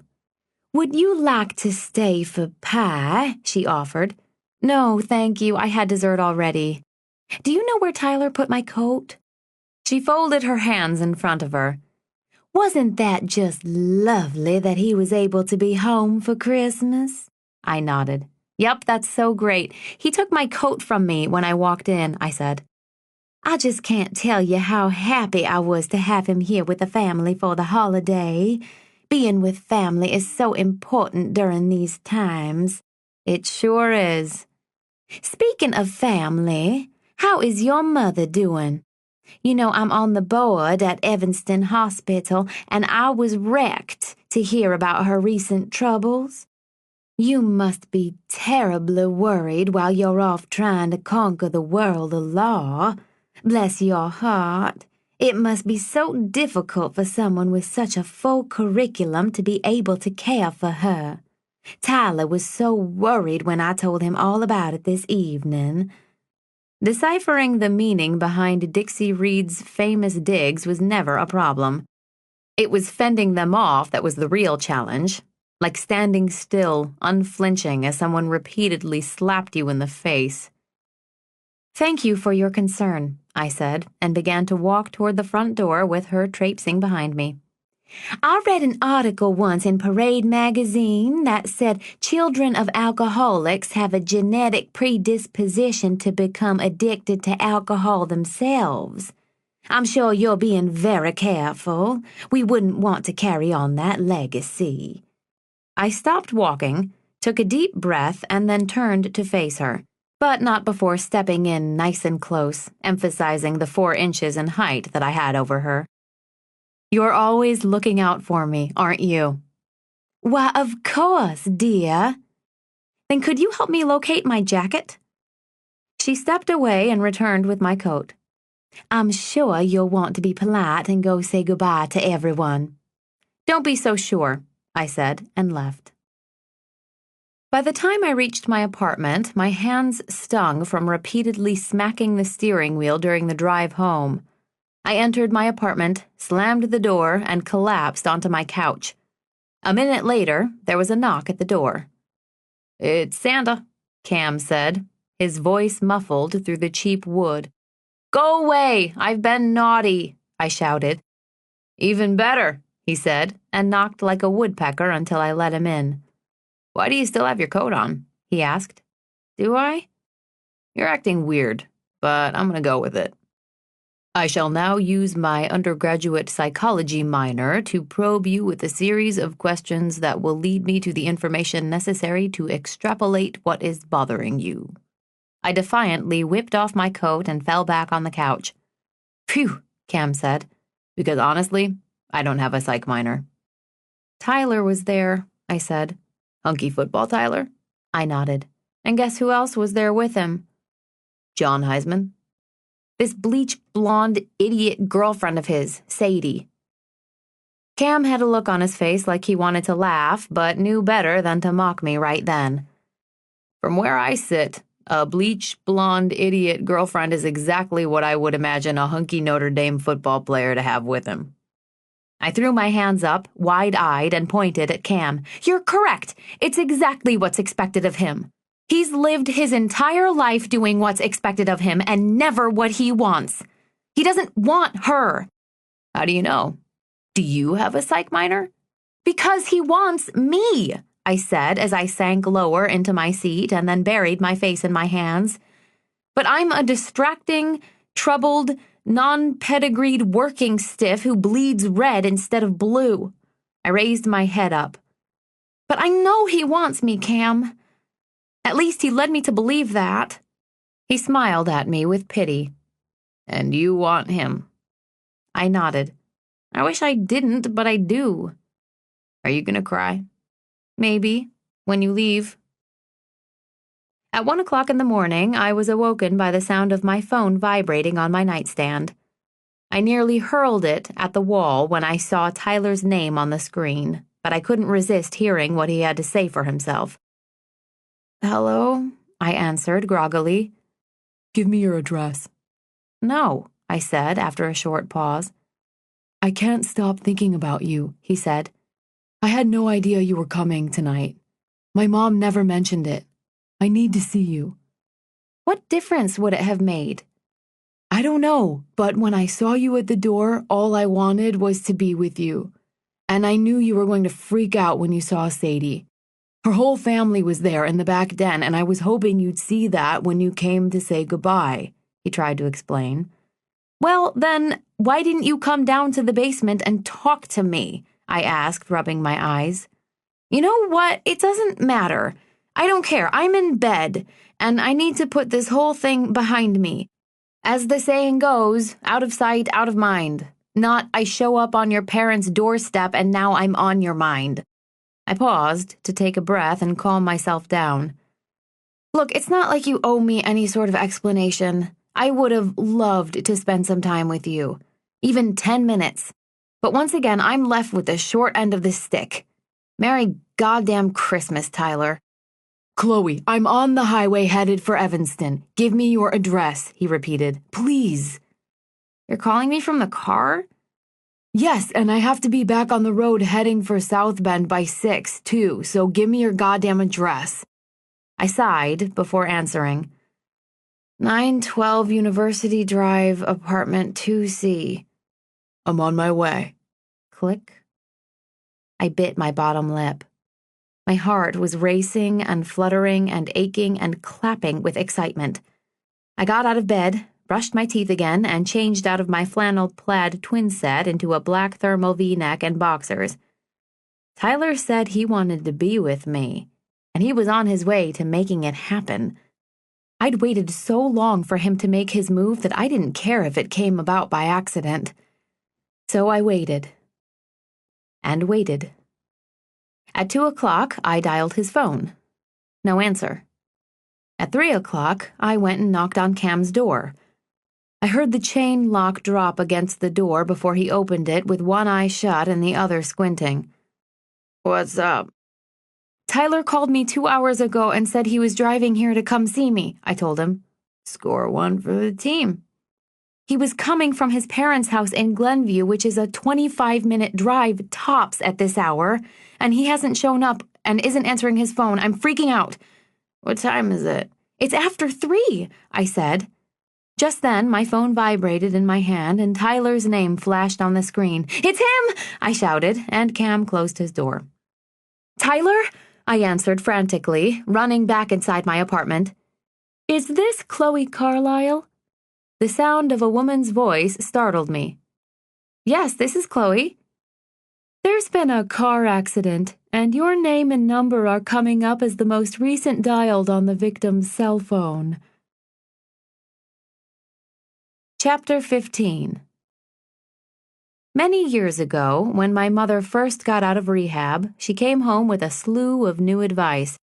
Familiar sayings like, "You can't always get what you want," and "be happy with what you have," were replaced with things like, "One must learn and grow from misfortune. There's a reason we don't get too many second chances in life, because if we did, we'd never learn to appreciate anything. Mistakes happen for a reason." I was 10 years old when I first learned that I was a mistake. My mother had been working as a receptionist at a dentist's office in Boca Raton when she began dating one of the patients. He was a used car salesman who was getting some bridge work done. They'd gone out maybe 2 or 3 times before she got pregnant and convinced his God-fearing conscience to marry her. 2 years later, another woman, who'd purchased a convertible Mustang from him, convinced his conscience to divorce my mother and marry her instead. "Accidents are often filled with unexpected blessings," Mom had tried to convince me. And although unexpected, there was nothing about Tyler's accident that could be considered a blessing. The blood drained from my face. "Is it Tyler? Is he okay?" He was brought to the emergency room at Evanston Hospital. I don't have all of the details. Are you related to Mr. Reed? No, I'm a friend of the family. Do you have a phone number where we can reach his parents? Yes, give me a sec. Shaking, I ran to my laptop and looked up the Reed's home phone number. I rarely used it, but I figured they might not answer their cell phones late at night. It's 847-555-1017. Can you please tell me if he's okay? I'm sorry, miss. I don't have any more information. Thank you for your help, she said and hung up. I collapsed onto the floor and sat with my hands over my nose and mouth. Oh my God, oh my God, oh my God, I repeated over and over in my head. Tyler was hurt. He was on his way to be with me. And now he was hurt. He would miss the Rose Bowl. He may never play again. He may never walk again. Oh my God, oh my God, oh my God. I stood up and ran back to Cam's. Tyler's been in an accident. The hospital just called me, I cried out when he opened the door. Holy shit, what happened? He asked. I don't know. He was on his way here, and when he never arrived, I just assumed he'd blown me off. But then he wasn't answering his phone, and I don't know what happened. My eyes were blazed with panic. They brought him to Evanston Hospital. Do you think I should go over there? Why was he coming to see you? I don't know, I told him, hugging my body with my arms. He lifted his hand to wipe a tear from my cheek. It's going to be all right. What about his parents? I gave the hospital their home phone number, so they must be getting the call right now. Oh my God, Cam, I hope he's okay. I'm sure he's going to be fine. Why don't you go to the hospital and see for yourself? Do you want me to go with you? I shook my head. Then call me as soon as you know something. Cam leaned in and gave me a peck on the cheek. Try and relax. I got dressed and drove frantically, trying not to get in an accident myself as I sped to the hospital. When I arrived, about 40 minutes after the call, the tired woman at reception directed me to the ER waiting room on the ground floor. The Reeds had not arrived yet. I walked up to the nurse's station and inquired about Tyler. A nurse told me very little other than that he was in surgery and she'd let me know when he was admitted to a room. I fell asleep, waiting. About 9:30 in the morning, the nurse woke me up and said Tyler was on the 5th floor in room 514. Thank you, I said. Has anyone else asked for him? His mother. I took the elevator to the 5th floor and saw Mrs. Reed in the hall. She was talking to one of the hospital staff with her arms crossed in front of her. I ran up to her, poised to embrace her, when she stepped backward as if I were diseased. Please see to it that only family members are allowed in, she said to the male nurse standing between us. Of course, he said. Is Tyler okay? I asked, crazed in my desire for information. Instead of answering, Mrs. Reed pursed her lips and looked at me as if I were a stranger. I had cared for this woman's children, taught them how to ride a bike, bandaged their skinned knees when she was playing golf, and here she was glaring at me with such distaste. She took one step closer to me and tilted her head before speaking. I thought I told you to stay away from him, she said in a low, foreboding tone befitting any Disney villain. I shook my head in dismay. There were no words to express the depth of my confusion. Apparently, her aggression was not always so passive. Do you have any idea what you've done? She asked, eyes narrowed. I placed my hand defensively on my chest. I don't know what you think is going on between Tyler and me, but before tonight, I hadn't seen him since the summer. I had no hand in this. Then why on earth are you here? She asked. A fair question. They said I was the last call on his phone. He called me and asked to come over tonight. I tried to talk him out of it. I paused. For God's sake, is he okay? No, he's not okay. His arm is destroyed, and his season is over, which means his career is over. I mourned the loss of his Rose Bowl performance for a moment, but I cared little about his football career. I had raced down there to see if he was alive, if he was in a coma, if his eyes could still light up a room through a pane of glass, if having his undivided attention could still make me feel like the luckiest girl in the world. Was he in pain? Was he scared? "How dare you lie to me?" she snapped. "It's no secret that you're the cause of this disaster. You have no business here, and it's time you leave," she whispered angrily and then crossed her arms. The nurse looked up from his notes and made eye contact with me. Her hostility left me stunned. I opened my mouth to speak, but changed my mind. This was not the time to challenge her, so I turned and walked out through the large double doors and took the elevator to the lobby. However, I had no intention of going home. I walked out into the snow and across the street to a Starbucks, where I sat for 2 hours drinking peppermint lattes before heading back to the 5th floor of the hospital. My mind was spinning. I was sick about Tyler, not knowing whether he was bruised or on his deathbed, and I was pissed at his mother for treating me like some common nuisance. My nerves shook from a toxic combination of caffeine, sugar, and stress. Only a few people were milling around the halls when I got off the elevator. I cautiously walked toward Tyler's room and looked around for the nurse I'd seen earlier with Mrs. Reed. Neither of them was in the hall, so I ignored her discriminatory demands and knocked gently on Tyler's door. There was no answer. When I knocked again, the door floated open. "Hello?" I whispered and took a microscopic step into the room.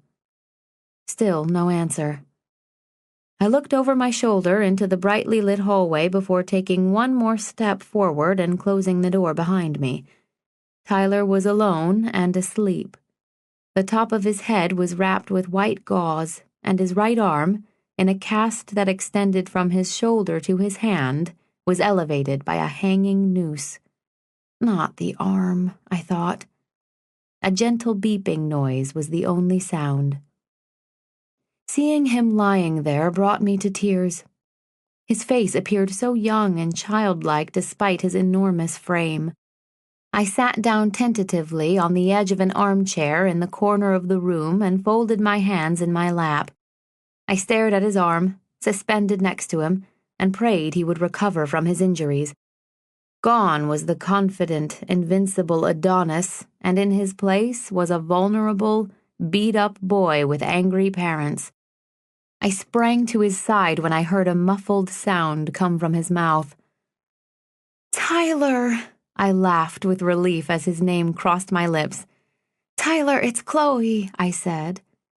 The corner of his bruised lips curled into the hint of a smile. "I know who you are," he whispered. "You scared the hell out of me." "What happened to you?" I asked.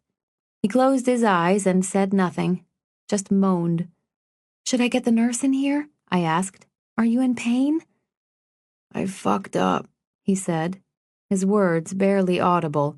"Shh," I said, lightly brushing some hair off his forehead. "It's going to be okay." "No, it's not." Tyler sighed arduously. "It's over. Everything is over." Just then there was a knock on the door, and a nurse came in, followed by 2 police officers. Chapter 16. 3 days passed before I returned to the hospital. By then, I'd learned that Tyler had been charged with driving under the influence because he had a blood alcohol content of .09 when the legal limit was .08. 1/100th of a point kept him from returning to Notre Dame, and an unhappy triad injury kept him from ever playing football again. He spent 4 weeks recovering in the hospital and carried his parents' resentment and humiliation on his shoulders like a 200-pound barbell.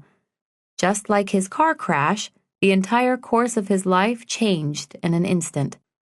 His identity as a revered football hero was stripped away, and everyone who had previously adored him disappeared. Except for me. Every other night, I drove to the hospital with my books and case studies and sat in his room reading and studying while he watched TV.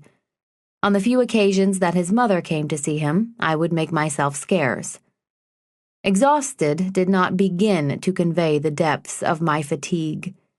Between caring for my mom, attending classes, and visiting Tyler, I was in a permanent fog. Cam left a note on my door one night after about 3 weeks of that routine, asking me to stop by when I got home from the hospital. "Hi, stranger," he said when he opened the door. He held a cup of soup in his hands. My mind had been pulled in so many directions, but Cam was still able to ground me, and seeing him made me feel like everything would be okay one day. He opened the door wearing an I Run with Scissors t-shirt that made me smile and relax my shoulders a notch. "Hi, Cam. I'm so sorry I missed the study group on Tuesday." "No worries. You look like shit, though." "Thank you."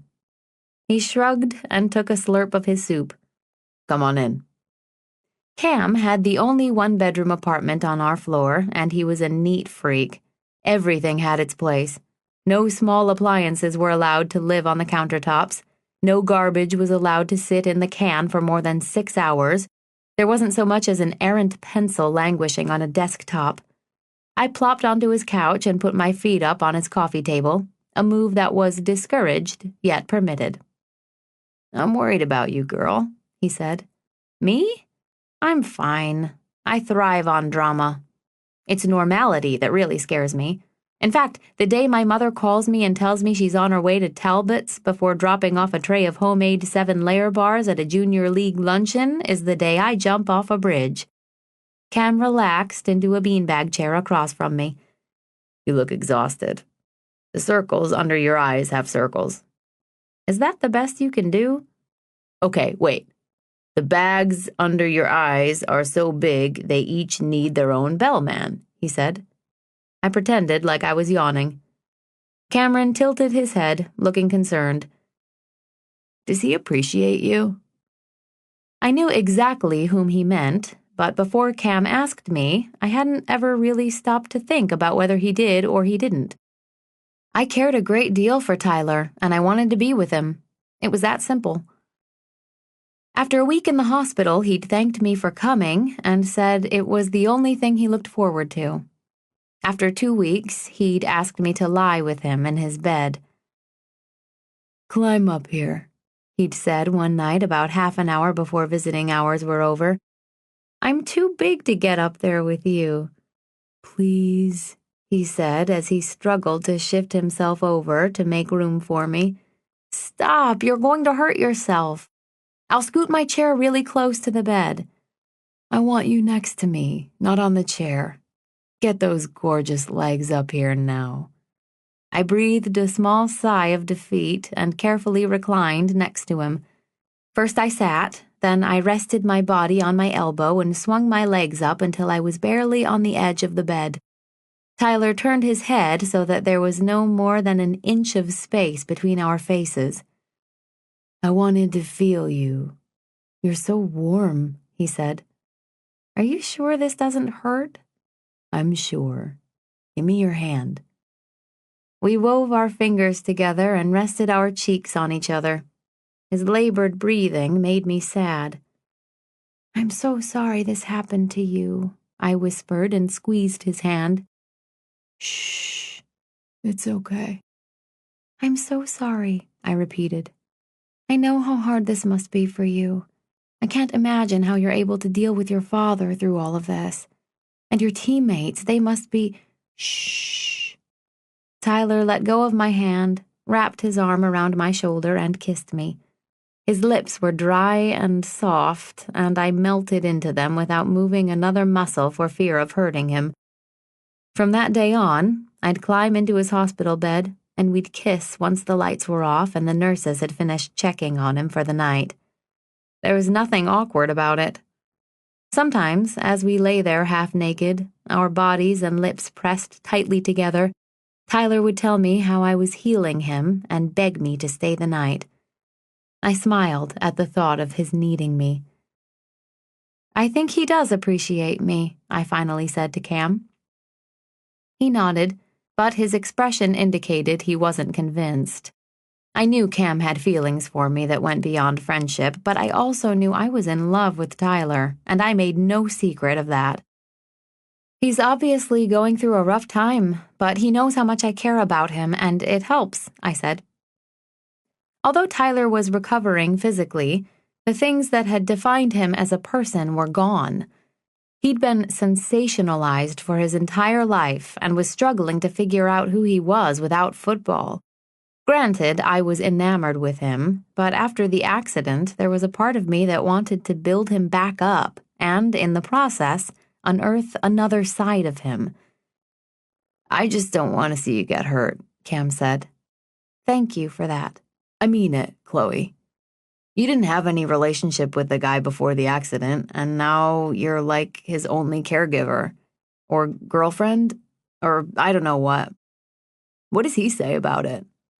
I shrugged. Cam could tell I was uneasy about his questions. I'm not trying to be a dick, I swear. You know that, right?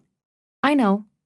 I just want to make sure you're not putting all your energy into him without getting something in return, he said. I averted my eyes. Is that how you feel about me? He snorted with laughter.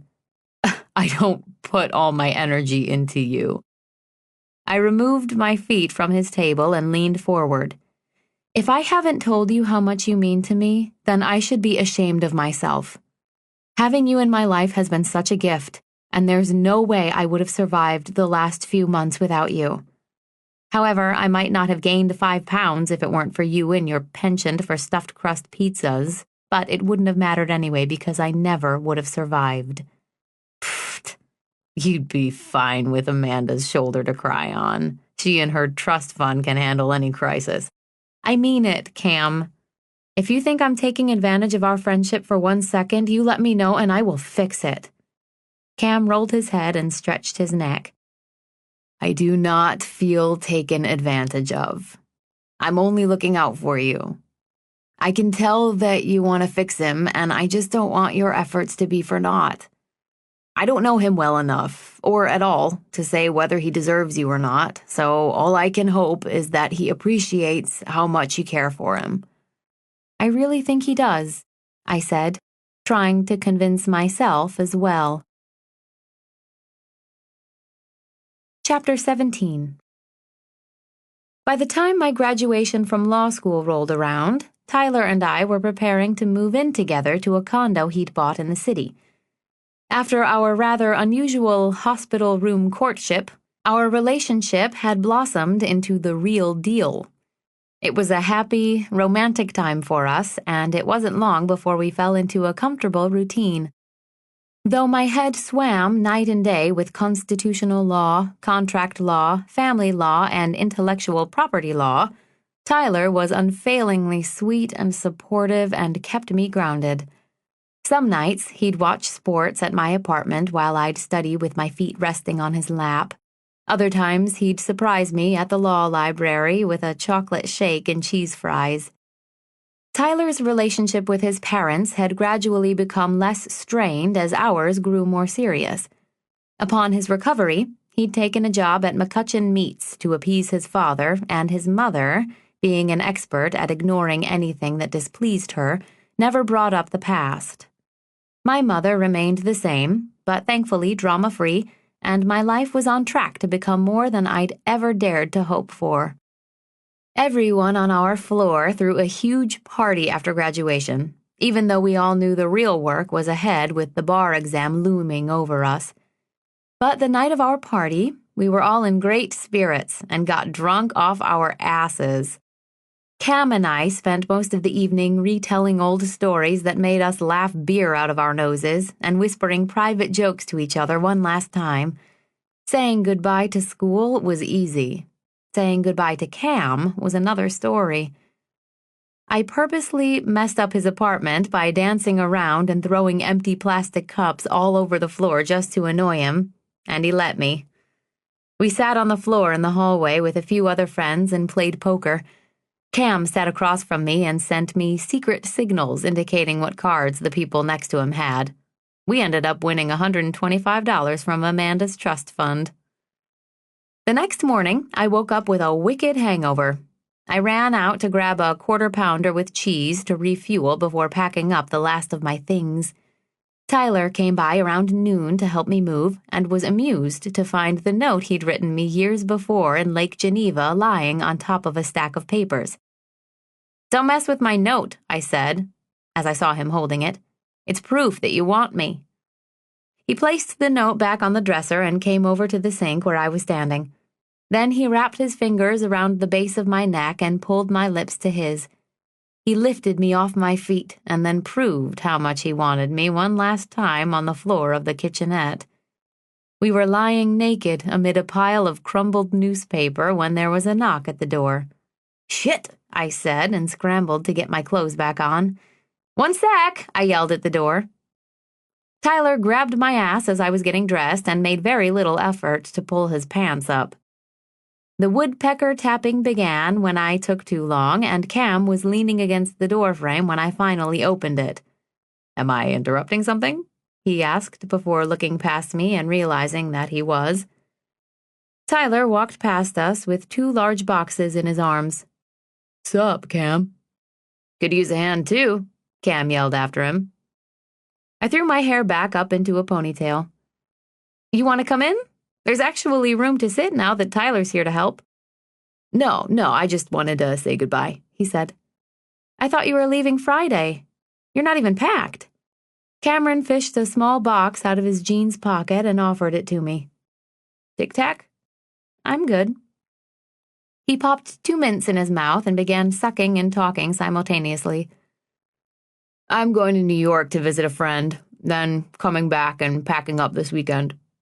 Get your tears out and your hugs in quickly because I'm leaving." He paused to check the time on his phone. "Now." I launched myself at him and hugged tightly. "I'm going to miss you something good, Cameron Sparks," I said. "I'm going to miss you too." "Please call and text me all the time, okay? Be like really super annoying about it." "I promise," he said. I let go and put some space between us. "Maybe we can get together when you're back from New York?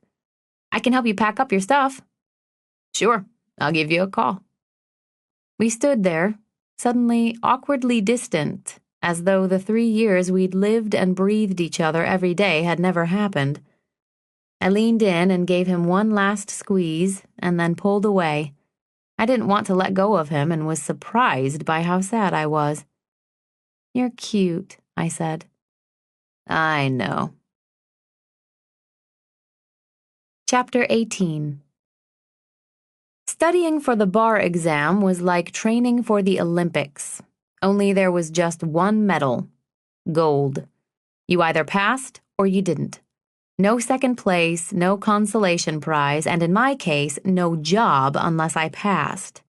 I'd been working for 2 summers as a law clerk at Golden and Bass, a mid-size firm in the city that specialized in divorce and family law. That summer, I'd been given 6 weeks off from my job to prepare for the exam. I enrolled in a bar review course and attended classes there 5 days a week, 4 hours a day. After class, I went straight to the library and spent another 7 to 8 hours on class assignments and studying. Training for the exam began to take a toll on my mental and physical health. There were times when I'd be reading a case study and start hallucinating. Words would rise off the page and turn into insects right before my eyes. I lacked sleep, vitamins, food, liquids, exercise, sex, and just about everything else. Tyler ceased to exist, and I hadn't seen or phoned my mother in weeks. The only thing I could afford to care about was passing that test, and for some cruel reason, 3 years of law school had done little to prepare me for it. During one of my last weeks of classes, I came home from the library at 11 o'clock and woke Tyler by accident when I knocked the toothbrush holder onto the bathroom floor. "What the hell was that?" he yelled at me. "I'm so sorry," I said, peeking my head into the bedroom. "I dropped the toothbrush cup on the floor." He looked at the clock. "Jesus Christ! Some of us have to work." And then I lost it. Do you have any idea what I've been going through? No, wait, let me rephrase that. You have no idea what I've been going through. I'm up to my ears in books and reading and class assignments and stress and worry and guilt, so much so that I'm starting to see things that don't exist. I can't even form a thought without arguing the other side of it in my head. How dare you make me feel as if I need to tiptoe around here because some of us have to work? My heart was racing. I could feel my body trying to stop shaking and return to normal. All I wanted was to crawl into bed and get the minimal amount of sleep I needed to stomach the next day's routine. "Shut the fuck up," Tyler mumbled and pulled the comforter over his head. His reaction nearly knocked me off my feet. He'd never spoken to me that way before, and he was well aware of the pressure I was under. Had he reached his limit of being supportive? Was it too much to ask of him to ride out this wave with me? I would never treat him like that if the tables were turned. I cried myself to sleep on the couch and made sure I was out of the house before he woke up. The next day, I attended my prep classes, but went over to Grace's apartment afterward instead of the library. I had 4 missed calls from Tyler, but hadn't returned any of them. He'd thrown me off course, and I resented him for doing anything that might risk my grade on that exam. "Come on in," Grace said when I arrived. "I haven't had a drink in 3 weeks, but I'm praying you have a bottle of wine." "I teach preschoolers for a living. You know I have wine." "So what happened?" I threw my backpack on the floor, placed my laptop on her coffee table, and collapsed on the couch. I blew up at Tyler last night. He gave me attitude when I accidentally woke him up, and I exploded. Grace uncorked a bottle of Pinot Grigio, poured us each a glass, and joined me. She had always taken care of me. Whether I was having a breakdown about my mother, or complaining that I would never succeed in my career, or arguing with Tyler, I could always count on Grace. Though she liked Tyler a lot at this point, she'd always remained a little skeptical of him. I think she thought I was more invested in him than he was in me, but she'd welcomed him into the fold with open arms because she knew he made me happy. "I'm sure he knows you're under a ton of stress with the bar, and he's not going to be mad at you. Have you talked to him today?" "He's called, but I haven't returned his calls." "Just call him back. You're no good at playing games." "That's just it. I'm not even trying to be stubborn and aloof. I don't even have time to think about making him suffer, much less act on it. I'm at the breaking point, and I can assure you if I don't pass this test the first time, I'm going to move to Mexico and braid hair on the beach." She snorted mid-sip. "I hear Playa del Carmen is nice," Grace said. "Don't laugh. You know you'll be first in line." "Well, you're not increasing your chances of passing the test by getting distracted over this. Finish your wine and go home to your boyfriend so that you can get back on track." "How are things with you and Jack?" "Same old, same old."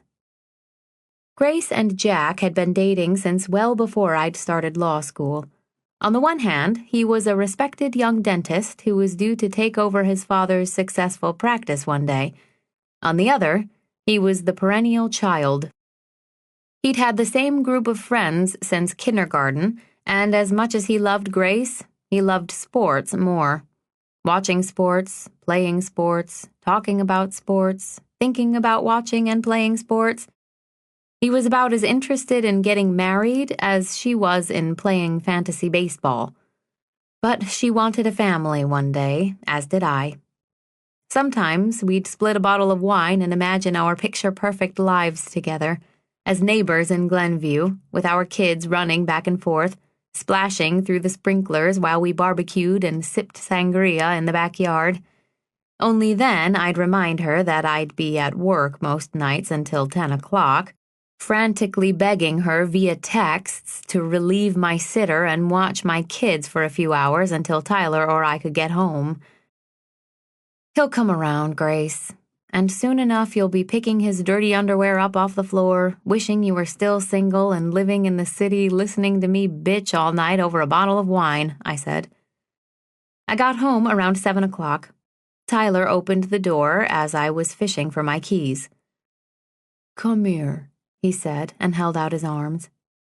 My lips tightened, and I fought back tears as thunder sounded in the distance.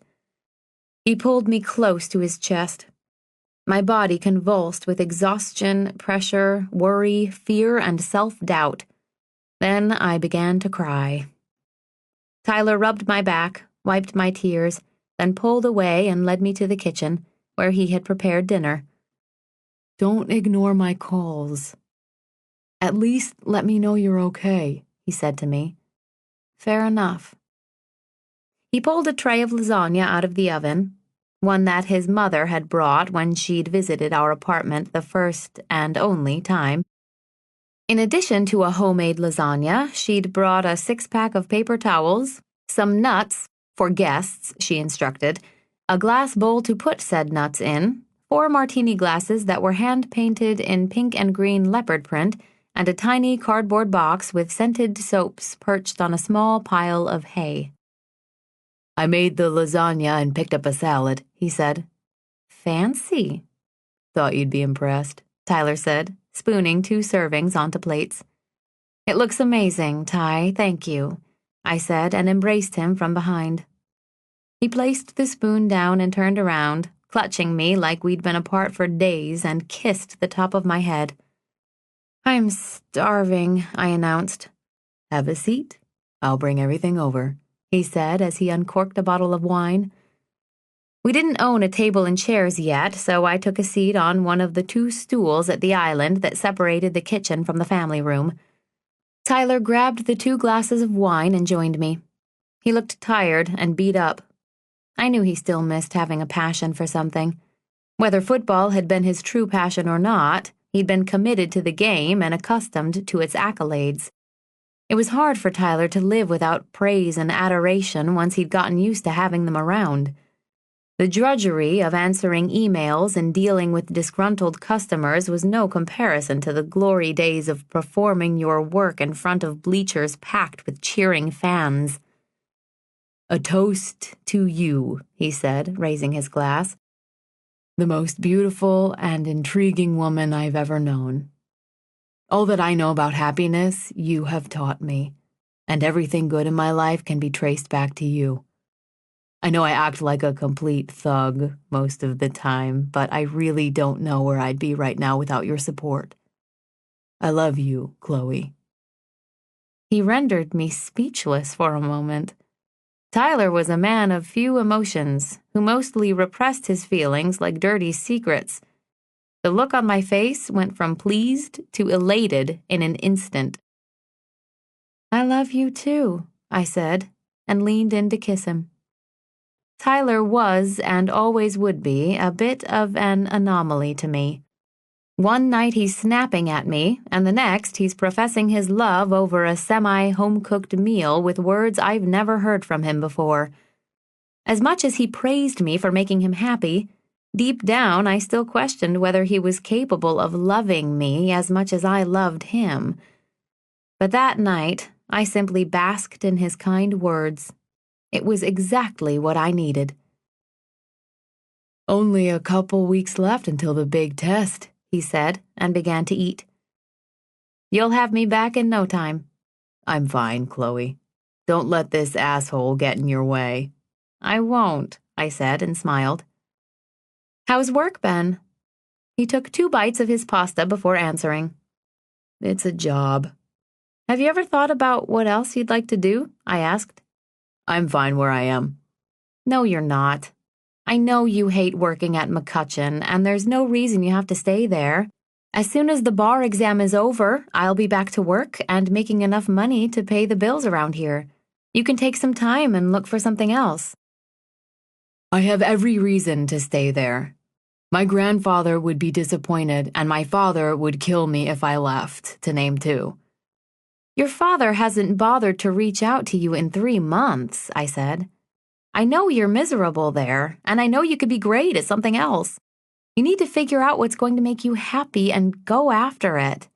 It's not fair that you should be punished the rest of your life." He looked at me with a blank, unreadable expression. "I don't want to talk about him," he said, shaking his head. "Why don't you at least look into some graduate film classes at Columbia College or Loyola? You could take them at night if you don't want to quit your job. Your cousin, Mitch, doesn't he work in the industry? I remember your mother saying something about him having a job in production. You should call him." Tyler nodded, scooped another piece of lasagna onto his plate, then pushed his plate away and looked at me, hungry for something else. "No more pasta?" I asked. "Stand up." "Why?" "Just do it." "I need to finish some reading before bed," I said, even as I stood. Tyler lifted me up onto the island and wedged himself between my legs. He pressed his mouth onto mine, and I bent forward and melted into him, losing every ounce of motivation to do anything but stay wrapped in his arms. Tyler stopped abruptly, with my legs wrapped around his torso, leaving me wanting more. "Don't move," he said. Holding my hands at my sides, he kissed me everywhere else. When he loosened his grip, I draped my hands around his neck and kissed him right below his ear. "I love you, Tyler." Chapter 19. It was the morning of Friday, October 15th, and I was at work, curled up on the bathroom floor of the ladies' room with my head in the toilet. After the second time I threw up, my brow was moist with perspiration, but my stomach felt a little better. The Illinois State Bar examiners were supposed to post the exam results on their website at midnight the night before, but hadn't done so. By 9, I'd been awake for over 24 hours, spilled an iced mocha on my skirt, deleted 2 important emails, and cried in front of the IT guy. At 10 o'clock, I got an email alert that the results were finally posted. I opened the email and stared at the link that would take me to the test results for 20 minutes before closing the email and calling Tyler. My voice and hands were shaking. "Hi," I said. "What the hell? Have those dickheads posted scores yet?" he asked, fully aware of my need for a straitjacket. "I just got the email, but I haven't looked yet." "Well, take your time. Have a scone or two, and maybe you can get around to it sometime after lunch."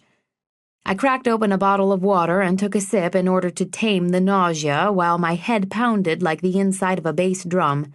"I'm trying to, but I can't." "Open the goddamn email, Chloe. I know you passed. You know you passed. We've been over this. Now let's find out together. I'll stay on the phone, but you need to do it now." "Okay," I said. "My hand is shaking so badly I can barely click the mouse." "All right, email is open. I'm clicking the link now. I'm into the website. I'm going to the results page." I gave Tyler the play-by-play as I scanned through the list of names and nearly wept for the people with fail next to their names until I got to mine, sandwiched between Sean Carlson and Megan Cartwright. Carlisle, Chloe. Passed. I blinked my eyes and read it 20 times while Tyler waited in perfect silence. "I passed? Shit, yeah, that's my girl," he screamed into the phone. "I'm so proud of you. I can't wait to celebrate with you later." Tears and snot and sweat and relief drained out of me as I laughed and cried and shook with pure joy. I sniffed into the phone, unable to speak. "I love you and I'm so happy for you. We're gonna celebrate tonight. Come straight home, okay?" he said. "Okay," I muttered into the phone. "I love you, Chloe." I wiped my face and let myself revel in the good news for a few minutes before calling my mom. "Good for you," she said when I told her. "That's great news. You told me how hard you were studying." "I did, yes, thank you. It means I can keep my job." "Thank goodness for that," she said. Although I never asked her for money, she was always insinuating that I would. I'd tell her I was going away for the weekend to visit a friend, and she'd say, "Well, I hope you can afford it." Or I'd tell her that I was off to Macy's to buy winter boots, and she'd say, I've been saving up for a new pair myself. Always diverting me from daring to tap into her precious monthly stipend. I have some news of my own, she told me. I grabbed a tissue from the box at the corner of my desk and patted my nostrils. "Oh, yeah?" I said, assuming she'd bought new throw pillows or the woman at the dry cleaners had cut the sleeves off all her shirts. "I'm moving back to Florida." I paused. "You're what?" "I'm moving back to Miami to care for my brother." "Why can't Justin's wife look after him?" "She left him." "When?" I asked. 2 years ago. I placed my elbow on the desk and rested my forehead in my fingertips. "Why didn't you tell me?" I asked, even though I knew what her answer would be. "I did tell you," she said, as I'd predicted. Things would go into her head like a roach trap and never come out. And when and if her bits of knowledge did escape, she assumed I was well aware of every detail. It was pointless to argue, I knew that, but I was incapable of not defending myself. "You never mentioned that to me," I said. "Well, she left as soon as he got cancer. Took his dog and never came back." I lifted my head for a second and rolled my eyes. "He has cancer? What kind?" "I don't recall." "Mom, surely one of his kids can help him, or he can get some in-home care. Do you really want to leave your house here?" "Florida is nice and warm, and it's where my brother is. And so long as these people around here mind their business and don't follow me down there, I can go and take care of my family in peace." There was never any point in arguing with her. Ever since I'd tricked her into going to the hospital years before, she'd given little weight to my opinions. She still blamed me for that day, for humiliating her and calling attention to her in a negative manner, for leaving her home and her belongings unattended. She would never see that my efforts were out of love because she would never acknowledge that she had a problem. She'd forgiven me the best she could, but not completely. "I'll miss you, Mom. You can help me pack. I could really use the assistance. I can't trust movers to come into my home and pack everything up without stealing my things." "I have to work, but I can help you during the weekend if you give me some notice. When are you planning on leaving?" "Maybe in a couple weeks. You can help me pack before then." "Mom," I spoke slowly, "I'm happy to help, but you need to give me notice. And I can only help on the weekend, so please let me know what day you'd like me there." "All right, I'll call you back," she said, never keen on using her phone for too long. I'd begged her to get a cell phone, but she said they were too easy to trace.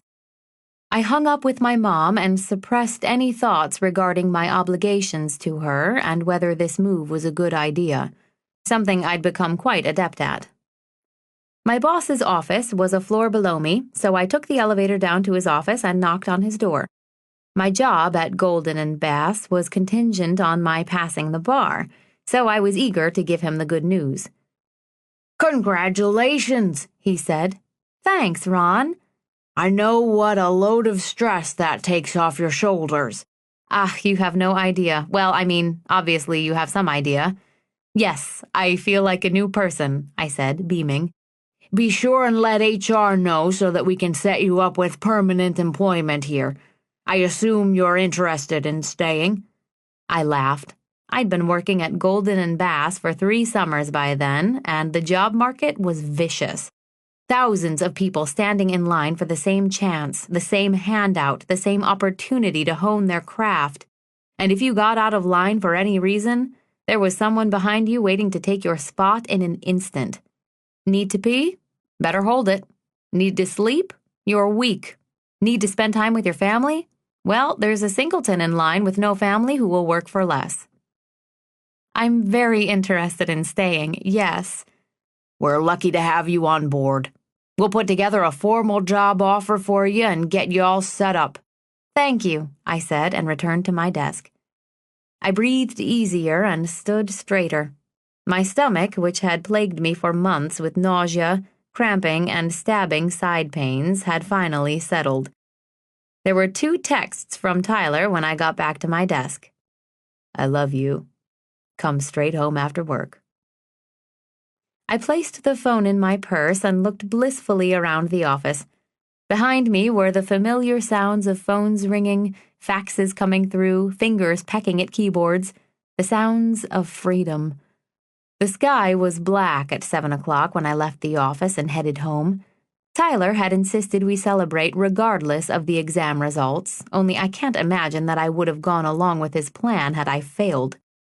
I grinned with excitement as I put the key in the door, picturing balloons and flowers and champagne waiting for me on the other side. But the house was dark when I walked in. "Hello?"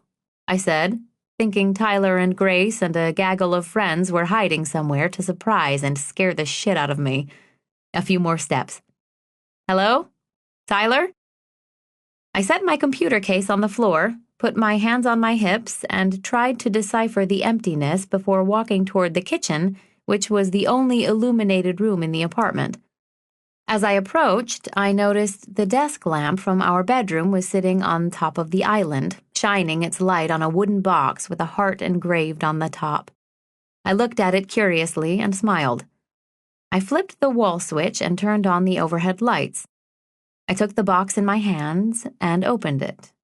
Inside was a familiar, folded piece of paper. "Meet me at the lake at midnight."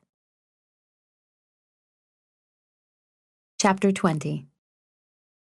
I placed the note on the counter and smoothed it out with my hands. I imagined him tearing through my stuff looking for it, and then gloating once he'd found it among my socks and underwear.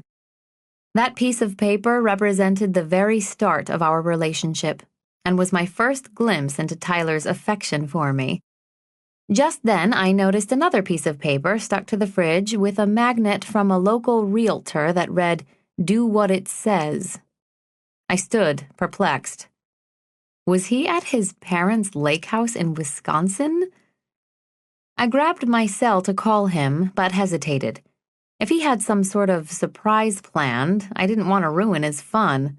But I also didn't want to drive an hour and a half to Lake Geneva if he was just trying to embarrass me by unearthing my cherished keepsake. Just then, I got a text from him. "Are you home?" it read. "Yes," I texted back. "Then do as you're told." I smiled and ran to get my things. It was only 8 o'clock, so I had plenty of time. I left the house at 10:30, yawning but excited. The drive didn't take as long at that hour, so I stopped at the Brat Stop, known to serve the best bratwurst sandwiches north of the Illinois border, on the way there to kill some time. I was determined to follow his instructions and arrive exactly at midnight. About 5 minutes before midnight, I pulled into the driveway of the Reed's Lake House. I hadn't been there for 3 years, but the country air quickly awakened my lungs and welcomed me back. I stepped out of my car and looked around. Sculpted hedges led to the front door where guests were greeted with wind chimes and a doormat that read, "A step in the Reed direction." I scooted my bag higher onto my shoulder and rang the bell, but there was no answer. I checked the time on my phone and walked around to the back of the house. My heart swelled.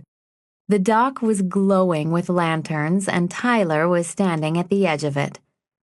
He lifted his arm to wave at me, and I dropped my bag and dashed toward him. "Good to know you can still take direction," he said. I stopped about 5 feet away from him. "I thought you'd be impressed." "Sit down," he said, and gestured toward the 2 Adirondack chairs he'd brought down from the porch. Tyler lowered himself into one and sat perched on the edge of the chair, resting his elbows on his knees, facing me. He took both my hands in his. "I have something to ask you, and I couldn't think of a better place," he started. "You are an exceptional woman who deserves someone much better than me. But for some ungodly reason, you love me as much as I love you, and for that, I'll be forever grateful," he said, pausing to wipe a tear from my cheek. "And if there's a chance in hell I can make you happy, then I'd like to spend the rest of my life trying." He pushed his chair back, got down on one knee, and pulled the box from his front pocket. My hands flew to my mouth. "Will you marry me, Chloe, and let me give you the family you deserve?" I nodded fiercely and answered without hesitation, "Yes!" Tyler opened the box and unveiled an infinity band of emerald-cut diamonds. It was the most magnificent piece of jewelry I'd ever seen. He placed the ring on my shaky finger, and I leapt into his lap and held onto his neck for dear life while I sobbed with joy. My infatuation with him had never waned. I was as head over heels right then as I'd been the first time he touched me on that very dock. "All I've ever wanted was you," I said, pulling back. "Please don't put yourself down. I hate when you do that. You've already made me so happy, and I can't imagine moving forward in life without you. I don't ever want to be without you." He tightened his grip and rubbed my back with firm strokes. "I love you, Chloe. Your legs, your face, your hair, your vanilla-scented shampoo, your insane job, all of it." "I love you too, so much." His lips met mine, and I was as excited as if he was kissing me for the first time. My heart beat with anticipation as he pressed me down onto the dock with the weight of his body. Something about being at the lake filled both of us with a renewed sense of discovery. Tyler paused to gaze at me. His hands slowly traced my neck and jawbone as he regarded me with a combination of familiarity and curiosity. He stood and led me to the house. As soon as we stepped inside, I pulled him to the guest room off the kitchen where I'd lived for 3 weeks so long ago. Nothing had changed. He threw me onto the white bed, and we made love like 2 young college kids on summer break. We spent the weekend there, snuggled up in front of roaring fires and stuffing our faces. That Saturday, we drove into town and picked up food from the local gourmet market and sat on the patio with wine and beer and cheese and talked for hours about what kind of wedding we would have, how long we should stay in our apartment, how many kids we'd have, and how much fun it was going to be trying for them. After Tyler's accident, when we'd first moved in together, we had talked occasionally about getting engaged one day. Even back then, both of us were eager to get married and start a family, but I insisted I needed to get through law school and pass the bar first.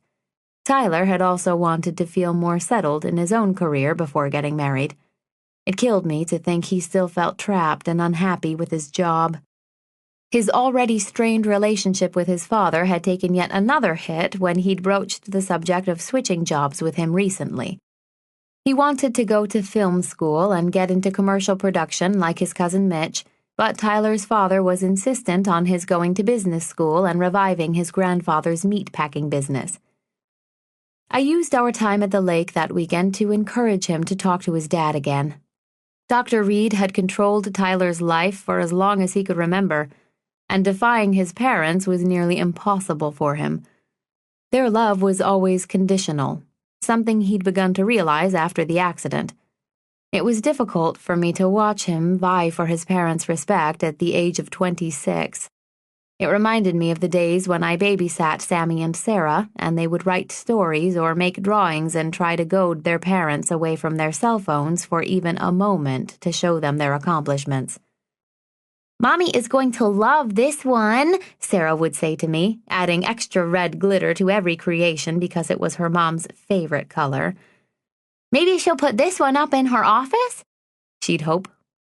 4 hours later, I'd find the drawing torn in half on the floor of Sarah's bedroom, and no matter how much I gushed and squealed, it could never make up for her parents' disregard. I knew all too well that children of every age needed validation from their parents, and whether those parents were delusional recovering alcoholics or inconsiderate socialites, learning to thrive without it was an arduous process.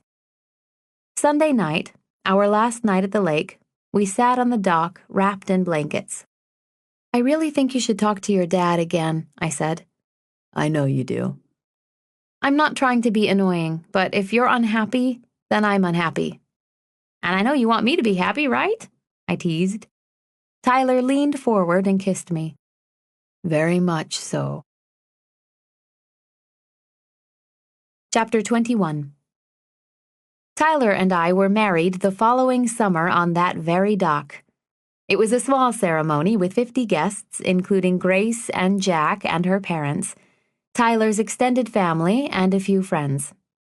Cam declined due to a work thing, but promised to send a gift within the allotted year's time. I'd asked Grace's father, Ethan, to do me the honor of walking me down the aisle.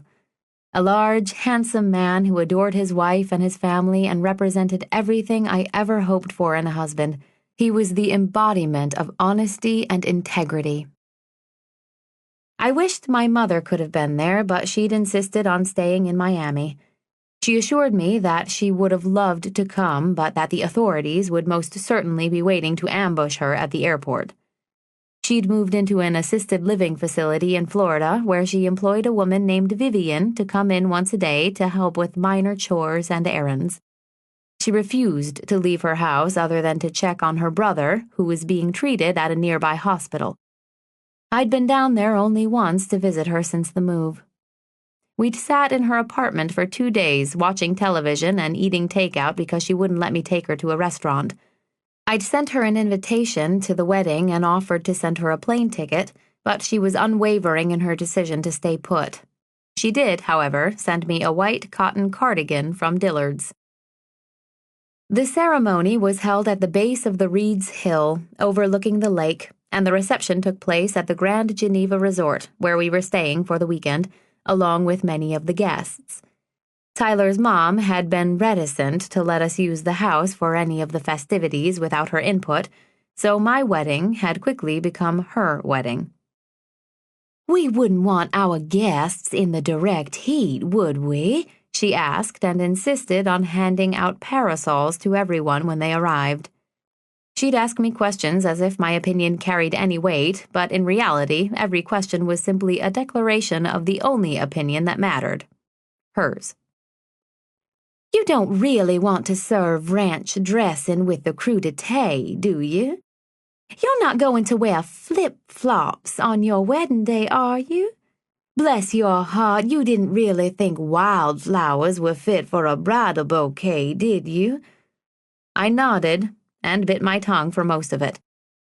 As long as I was standing at the end of that dock with Tyler next to me, I didn't care what was on my feet or in my hands. I had convinced myself that Tyler's parents were pleased with our union. Either that, or they'd simply learned to put a good face on it. Mrs. Reed had thrown us an engagement party at their country club where I actually overheard Dr. Reed bragging about my career path to one of his friends. He never said much to me, but he regularly asked about my job and listened to my answers with great sincerity and pride once I was officially a Reed. Since our jobs only allowed for a short honeymoon, we flew to Cancun for a long weekend. Tyler and I drank margaritas and ate more guacamole than I'd thought humanly possible in those 4 days. We wore very little clothing, spent meal times in the hot tub, bedtime on the beach, and joked about how appalled his mother would have been with our lack of decorum. To say that my job was demanding was an understatement, but I loved what I did. Having a front row seat to other people's familial and marital drama was not only a fascinating study of human nature, but also an opportunity for me to give those people some justice. It was more rewarding than I ever thought possible. Soon after I'd passed the bar exam and begun working full-time, Tyler had a heart-to-heart with his father and began taking film school classes at night while working at McCutcheon during the day. The year of our engagement, we were like 2 ships passing in the night. Tyler had wanted to double up on his courses so that he could get his degree and start a business with his cousin Mitch, so emails and texts were our main source of communication during that time. Though I didn't get to see him as much as I would have liked, I was thrilled to see him on the road to finding his passion. When we did have a little downtime together, He talked to me at length about his courses and what he was learning, about the type of business he and Mitch wanted to create, and about the work they'd be able to produce. Mitch was his first cousin on his mother's side and 4 years older than Tyler. I met him and his girlfriend Hollis for the first time at our wedding. They were both creative types. Hollis was a jewelry designer who sold her wares mostly at art festivals and online. She had a degree in metalsmithing and art history and was for sure the type that would hold a bouquet of wildflowers at her wedding one day.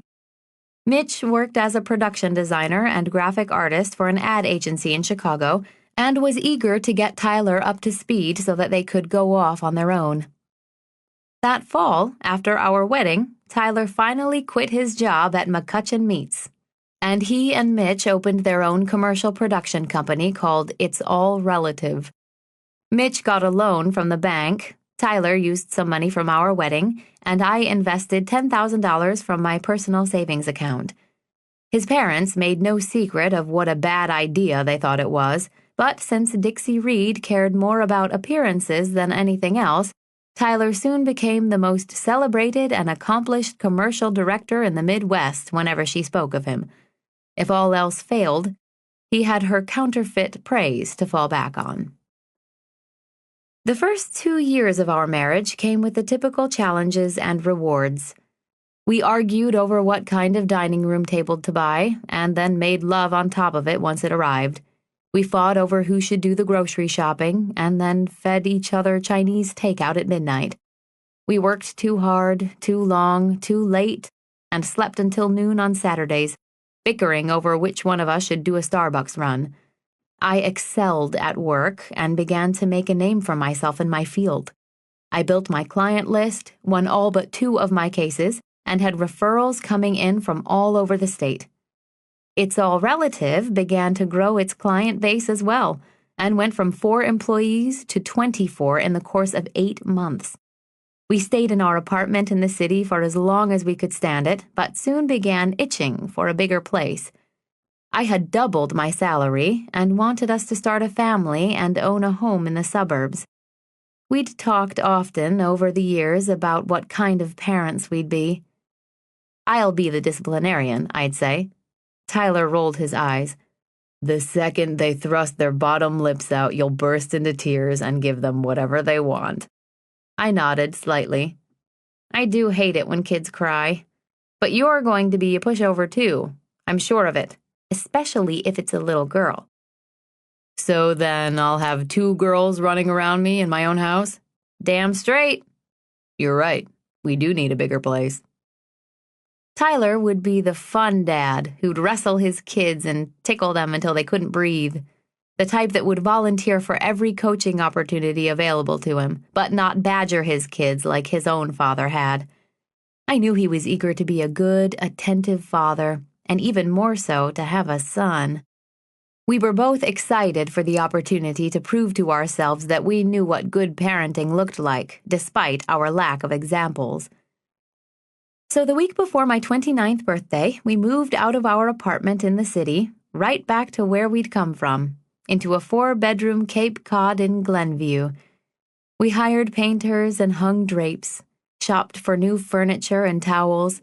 I had the 2 smaller bedrooms upstairs painted in pale yellow and kept them unfurnished. We did the kitchen in a bright apple green and the foyer in a shade of flannel gray.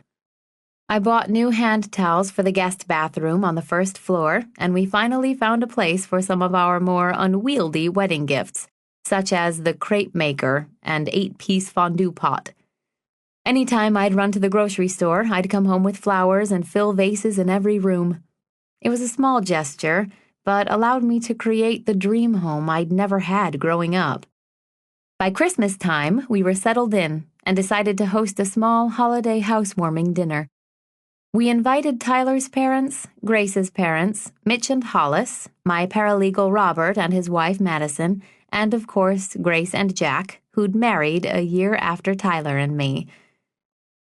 That day, I set our brand new dining room table with the glassware and flatware we'd registered for.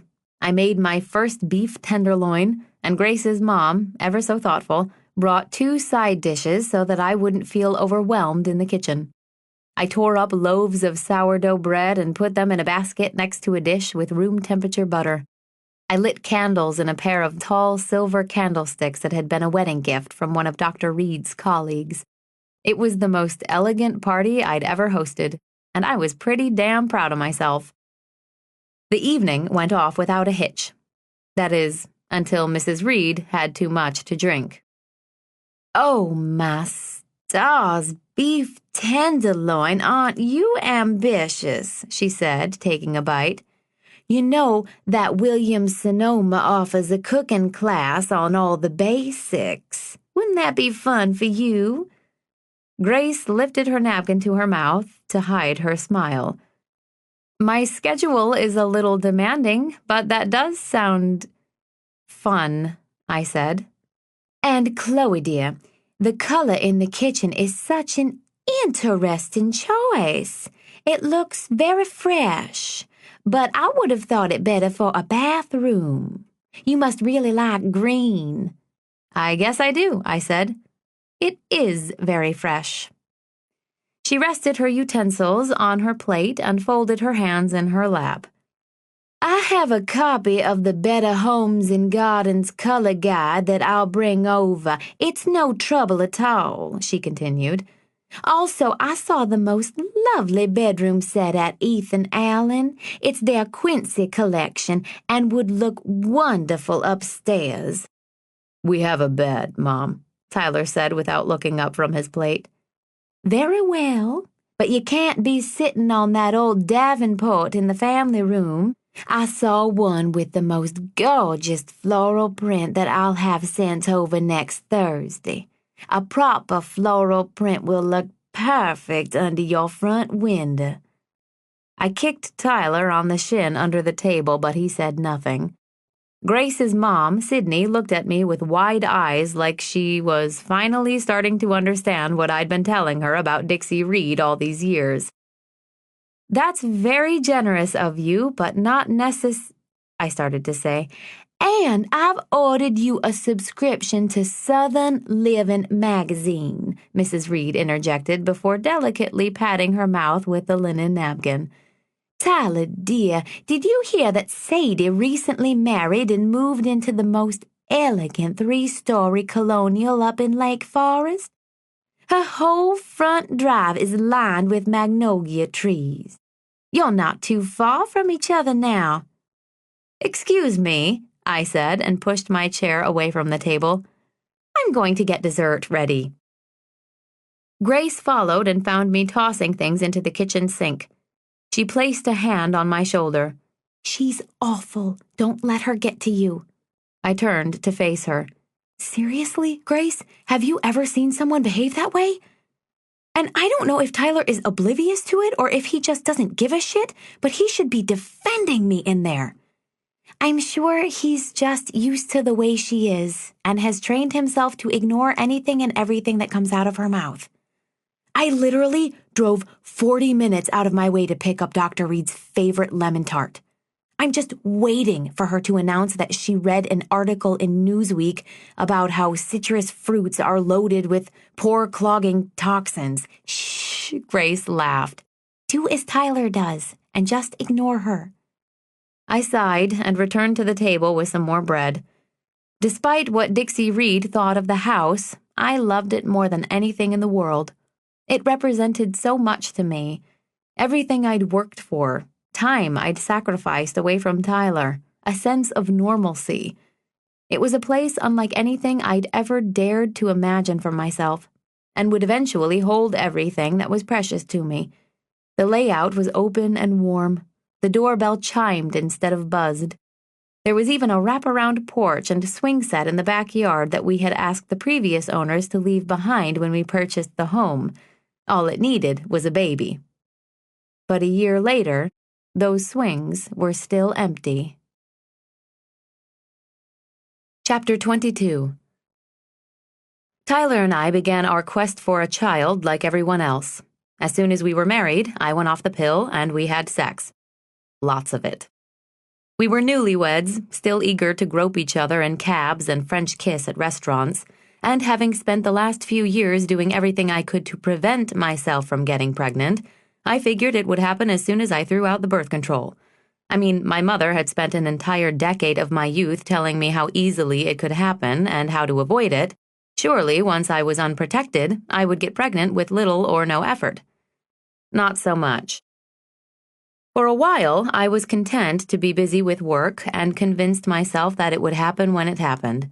But once we'd moved into our new home, I became more and more anxious.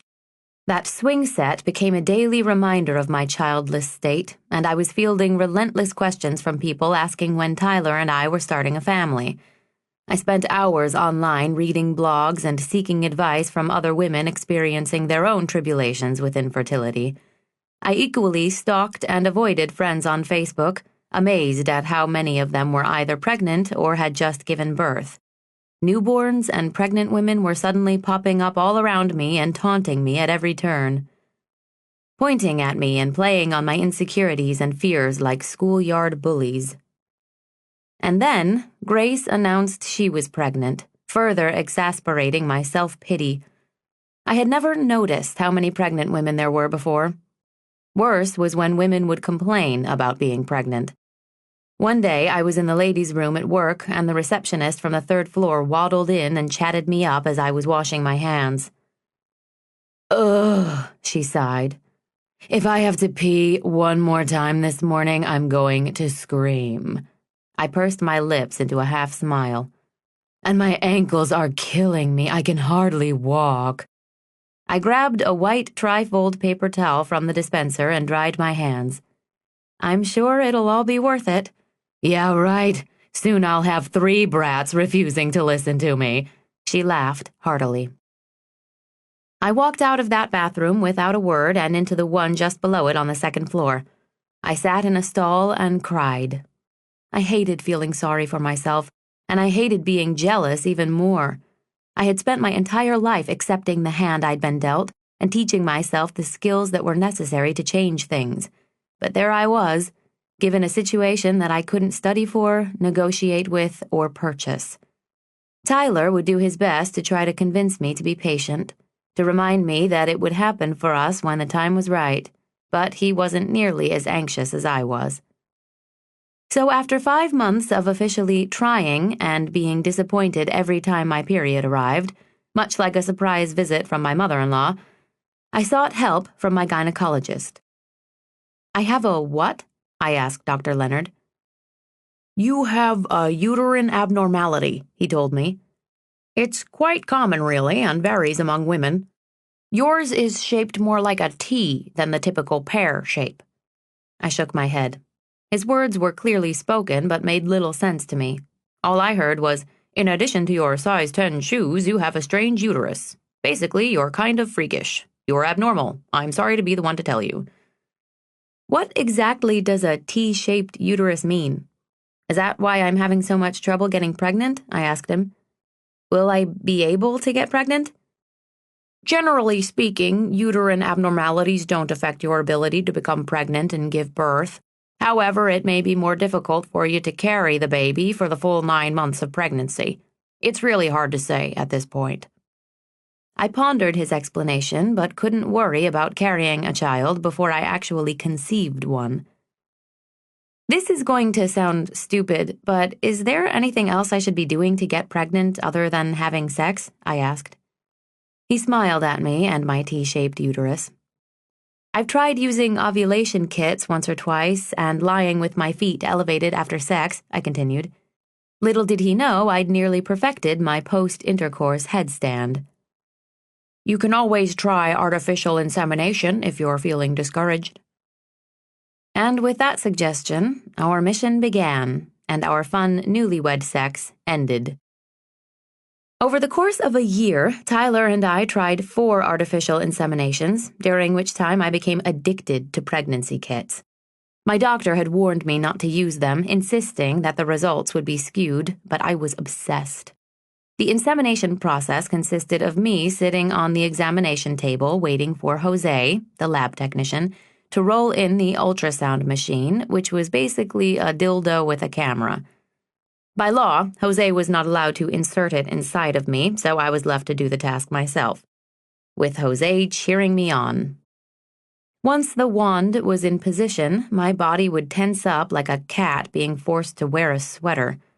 I became immobile and frozen, unable to move or breathe comfortably, just praying the whole thing would end quickly. Pride had become a distant memory, as had fun newlywed sex.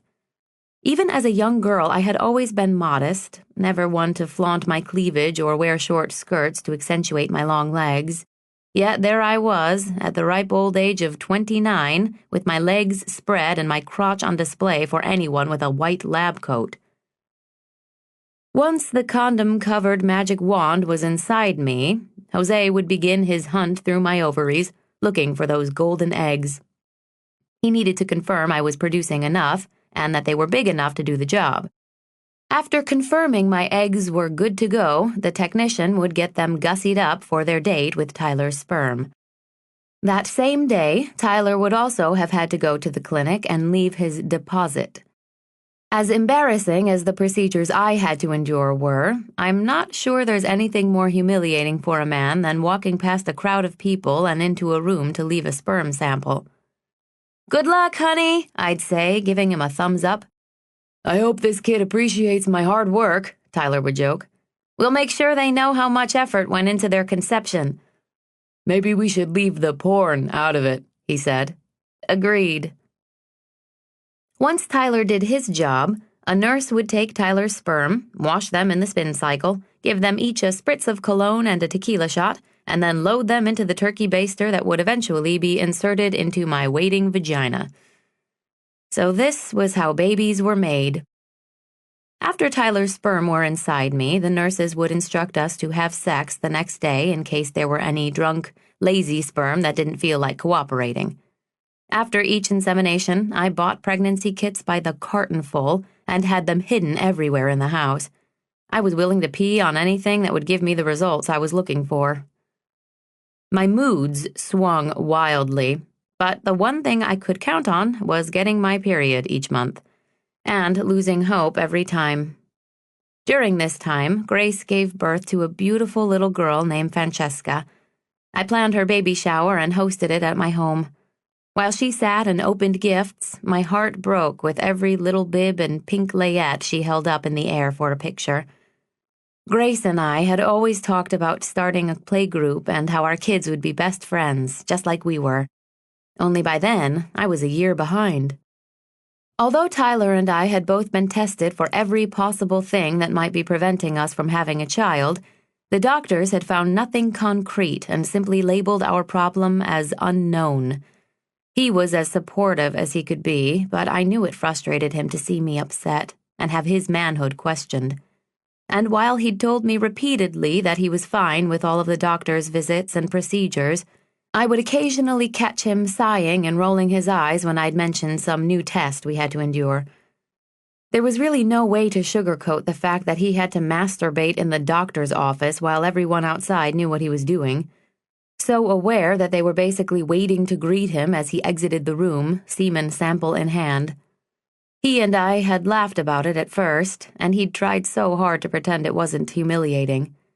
Early on, we even made up a few nicknames for his sperm sample, such as Tea Time with Tyler and A Few Good Men, but those had long since been forgotten. Our sense of humor had started to fade by failed attempt number 4. "Good luck, honey," I'd say, and Tyler would walk past me with no retort. Alas, none of the inseminations worked, and we were told that in vitro fertilization or adoption would be our only options. Chapter 23. "Kimberly James is online too," my assistant Rachel's voice rang through the intercom. "She says it's urgent." I placed my coffee down and glanced at the clock. It was 7:15 in the morning. What urgency could this woman possibly have at this hour? "Put her through, and send Robert in here, please," I said as I reached for line 2. "This is Chloe," I answered. "We need to go back to court," Kimberly James shouted. He dropped the kids off last night, and they were a wreck. An absolute disaster. Lukey had dirty socks and wet feet, and Lila had ketchup in her hair. She paused, waiting for my appalled reaction, which never came. Chloe, did you hear me? I want you to file a motion to modify his visitation today. Being a divorce lawyer had its perks, and sharing your morning coffee with a lunatic was one of them. I took one of the many deep breaths I would take that day and answered her calmly.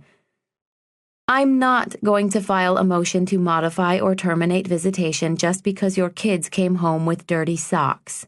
And the reason I'm not going to do that, Kimberly, is because in order to do that, you have to prove to the court serious endangerment or a substantial change in circumstances. Not to mention, this phone call alone has already cost you $250. Filing a motion to go to court over this and have his visitation modified will cost you an additional $2,500. Enough money to purchase new socks for the remainder of both their lifetimes, thereby never having to wash another pair. Put Robert on the phone, she demanded. Robert is my paralegal. He takes orders from me, not my clients. Kimberly James hung up on me that morning, but it wasn't the first or last time. A minute later, Robert walked into my office carrying 3 file folders and 2 donuts. I sipped my coffee with one hand and rubbed my temples with the other. Please remove one of those donuts from this office, whichever one you're not eating, I said. I have to be at the fertility clinic at 9, so can you file the Anderson motion at the courthouse this morning? Sure, he said. Everything okay? We're starting our IVF process. I may need to have some blood taken and an ultrasound to examine my follicles to see how many eggs I'm producing and how big they are. I'm not sure. It's our first consult. Glad you asked? Robert tossed his half-eaten donut in the garbage. I'm full, he said. I playfully flung a binder clip at him. Just file the Anderson petition and see if you can chat up their lawyer about settling. I need some feelers put out there to gauge how serious his wife is about keeping the house. Also, do not take any calls from Kimberly James this week. I'll handle her. Okay, boss. Good luck with those eggs today. He smiled. Time to get crackin', he said before sauntering out. I went back to rubbing my temples and checking emails when I heard Rachel's voice again. Tyler is on line 1. Thank you, I said and grabbed the phone. Hi, honey. Hey, I can't make the appointment this morning, he said. Why not? The craft team was supposed to come in at 2 o'clock, but they just rescheduled for this morning. One of them has to be on a flight this afternoon, I guess. I sighed loud enough for him to hear. I hated feeling like I was putting added pressure on him, but it was our first IVF appointment, and I wanted him there. At the beginning of our relationship, I'd been the primary breadwinner, responsible for most of the bills when Tyler was in film school and footing the down payment for the house. He had always been supportive in other ways, though, like putting up with my long hours, sometimes watching me flash in and out of the apartment at midnight, only to shower, sleep, and return to the office by 6 o'clock in the morning. Or picking up the dry cleaning and doing the grocery shopping each week because I never had enough time for either task. But over time, as Tyler and Mitch's business became more successful, and he had more money in his pocket to pad his confidence, he had grown less inclined to appease me. It reminded me of how I used to feel when I didn't have my mother's attention anymore, when she'd stopped drinking and started focusing on random tasks like cleaning her closet and organizing her eyeshadows, rather than cooking dinner for us or driving me to swim practice. Sorry, babe. Can't make it today, he said. I shook my head. I knew why Tyler was putting his job before this appointment.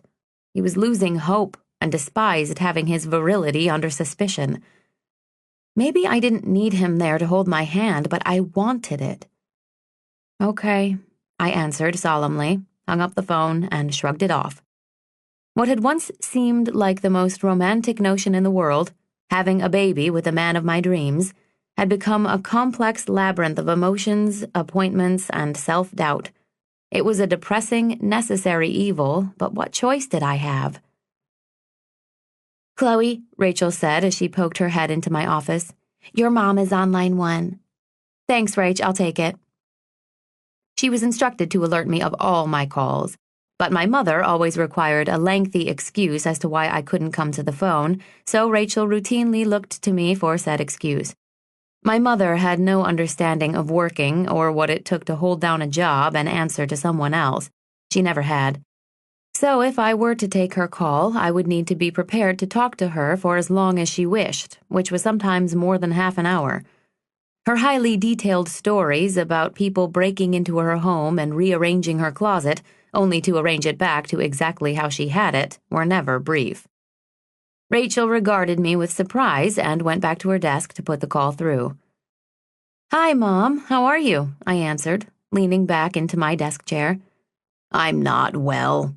Vivian noticed that some of my blouses had been moved from the back of the closet to the front, and I'm beside myself." My mother was defined by the contents of her closet. All her material possessions were in there. Clothes, some brand new, some hideously old. Jewelry, the nice stuff that had been handed down to her from her mother, right alongside the crap she bought at Chico's. Shoes, purses, precious moments figurines, and an entire vintage set of Fiesta wear that she refused to keep in the kitchen. "Did Vivian notice, or did you insist that the blouses were moved?" "I pointed it out to her, but she agreed with me." "You're paying her, Mom. Of course she's going to agree with you." Mom ignored my comment and instead went on for about 20 minutes, describing which items had been touched and which hadn't. I listened and did what Vivian did, agreed with her, because I wanted to hear her voice and do what little I could to ease her stress. When I told her we were starting the IVF process, she sounded excited about meeting her grandchild. Her granddaughter, to be exact. "I'll buy her a layette," Mom said. "Well, you have some time." "Yes, but I see them on sale all the time, and it doesn't hurt to plan ahead." "You're right." "Such wonderful news." My mom was never skeptical or discouraging when it came to my getting pregnant. She always expressed the same pure excitement about the baby. She never acted as though I wouldn't have a child, which was exactly what I needed to hear just then. Chapter 24. I arrived at my fertility doctor's office at 8:45. As I opened the door, heads turned in my direction automatically. I located an empty chair, snatched a copy of Parenting magazine from a side table, and began to wait. Stone-faced women sat, lined up on wooden chairs around the perimeter of the room, heads down as though they were outcasts at a high school dance. Although every one of us was there for the same reason, no one dared to speak to one another. And while I couldn't know their exact circumstances, I shared their pain. A few husbands sat, obedient and impatient, pretending to look busy on their cell phones. The occasional sound of a nurse calling someone's name was often the only reminder that we were there for a purpose. Since I was alone that morning, I thought I would shake things up, engage someone in conversation. For God's sake, weren't we all suffering the same fate? It would seem that a room filled with women feeling inadequate and insecure would be the ideal venue for idle chatter. To my left was a couple in their late 30s. Other than scrolling through his iPhone, the husband was nearly comatose, while the wife was slumped over, reading on her Kindle. Every time a nurse called someone else's name, he'd sigh angrily through his nose, and she'd lean farther away from him. The days of hope and holding hands were over for them. To my right was a beautiful young woman sitting alone and cleaning out the contents of her purse. She glanced over at me once she realized I was studying her. I held up my copy of Parenting magazine. "Seems kind of cruel, doesn't it? That they should flaunt their subscriptions to this and American Baby," I said, alarming most of the room by breaking the code of silence. She let out a muffled laugh. "My thoughts exactly. It kills me to flip through those things." "I'm Chloe," I said, extending my hand. "I'm Alexa. Nice to meet you." We chatted quietly for about 15 minutes. It was refreshing to talk to someone there. Though I'd always been eager to hear about other women's experiences, I hadn't dared to ask many people about it. "Would you like to grab coffee sometime?" I asked her. "I would love that," Alexa said. I'm free most afternoons around 3 o'clock. Lucky you. What do you do? I'm a writer, she said. Wow, that's fantastic. What do you write? I have a weekly column in the Red Eye, and I've also written 2 novels. I'm working on my 3rd right now. How about you? I'm a divorce lawyer, I said. I could have sworn a few heads perked up at those words. I bet you have some good stories to tell. You have no idea. Well, why don't you give me your cell number and I can give you a call tomorrow, she said. We exchanged numbers just as a nurse called my name. I have to be in court until 4, so maybe after that? Sounds great.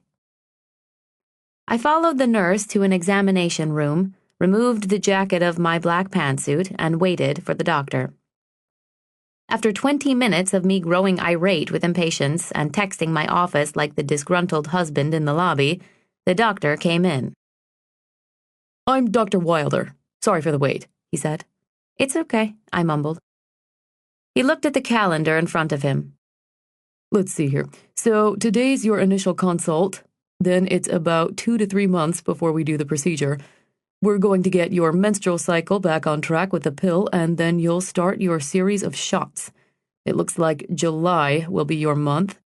We close down the office for 10 days each month to do the procedures, so it's important to stay on schedule. So mine will be in July? Correct. Then during that time, you'll come in every other day to have an ultrasound and get some blood work done. Once your follicles look good, you'll take your final shot to release the eggs and then come in for the extraction. I swallowed. I hear that's painful. So is childbirth. He smiled in a way that annoyed me.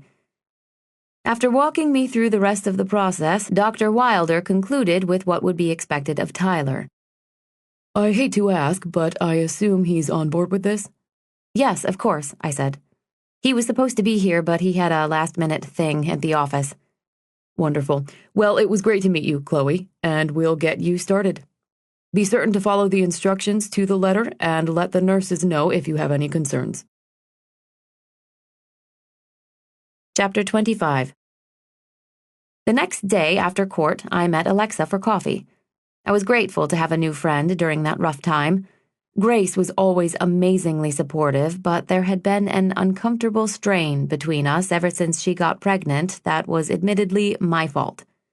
I never wanted to make her feel like I was jealous of her baby or not happy for her.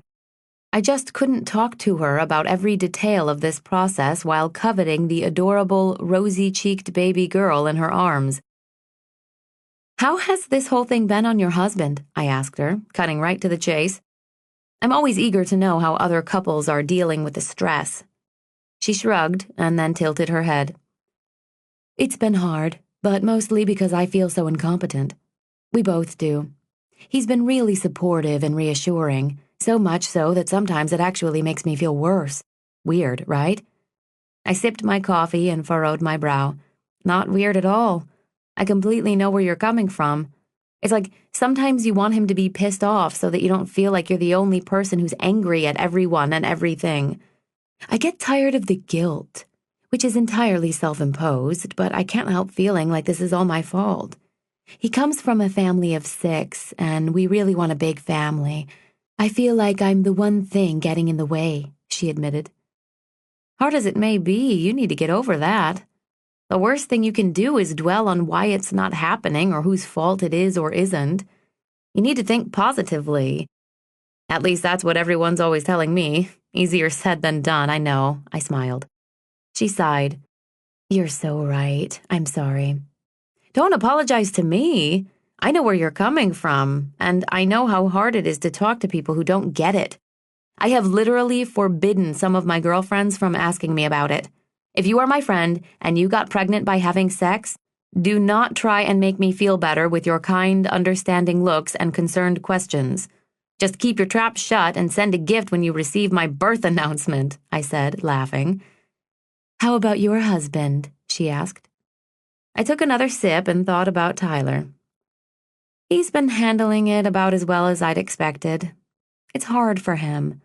He doesn't deal well with any sort of controversy. He sort of shuts down and goes into denial when his pride is tested. I think that's the hardest thing for men, It's like this whole process is mocking their manhood. It's a real hit to their egos when they can't easily procreate all over the place like they thought they could. We sat for 2 hours and shared personal stories and details I hadn't even shared with some of my closest friends. I told her about my family and my strained relationship with Tyler's mom. I confided in her about my fears that I would never get pregnant and that Tyler would leave me, causing his mother to rejoice. "It must be hard having a strained relationship with your mother-in-law," Alexa said. I shrugged.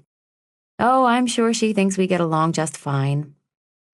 Honestly, I've gotten used to it, and Tyler's mother is no threat to my marriage. That's all I really care about. He and I both share in the task of tolerating her." "Good to know," she said. I pushed my chair back from the table. "Well, I really enjoyed this, thank you. If nothing else, I'm shameless enough to admit that hearing your problems actually make me feel much less alone with my own," I said. "Now, if you could please put on 20 extra pounds like I have, then I'll like you even more." "I'm sure that won't be a problem. Please keep me posted on your progress." "I will, and you do the same," I said. When I got back to the office, Rachel told me there were 3 messages for Robert to call Kimberly James. I crumpled them up and headed to my desk. Around 6 o'clock, there was a knock at my office door. "Come in," I said. The door swung open, and Cameron Sparks was standing there with a coconut cake. Chapter 26. "Cam!" I squealed, running over to give him a hug. "You're a sight for sore eyes. Come in and take a load off." Cam took a few of his signature slow, cool guy steps over to the nearest chair, and I sat down in the one beside him. He handed me the cake box. "It's not from Fresh Factory." "Fresh Market," I corrected him, "and you're forgiven. But I need a coconut cake like I need another neurotic pill-popping client." "Is she single?" "Almost. That's my girl," he said. I placed the box on my desk and then sat back and crossed my legs. "What on earth are you doing here?" Cam had moved to Los Angeles to be closer to his business partner and to get his MBA from UCLA. "I'm in town visiting a friend." "Who? You?" I shook my head and laughed. "A text would have been nice." "I'm kidding. I'm in town with my buddy Rick. He's our accountant, and we're here to meet with some investors about a casino project." "Sounds fancy." "If you like casinos." "And I know you do," I said. Cam lifted his feet and rested the heels of his shoes on my desktop. "Talk about fancy. Look at you with your own office and everything." I looked around at my office. It wasn't big, but it was mine. The firm I worked for looked more like an advertising agency than a law office. There were glass walls and furniture from Design Within Reach and Room and Board. Books and law journals were housed in white laminate cabinets instead of dark oak shelves and dusty bookcases.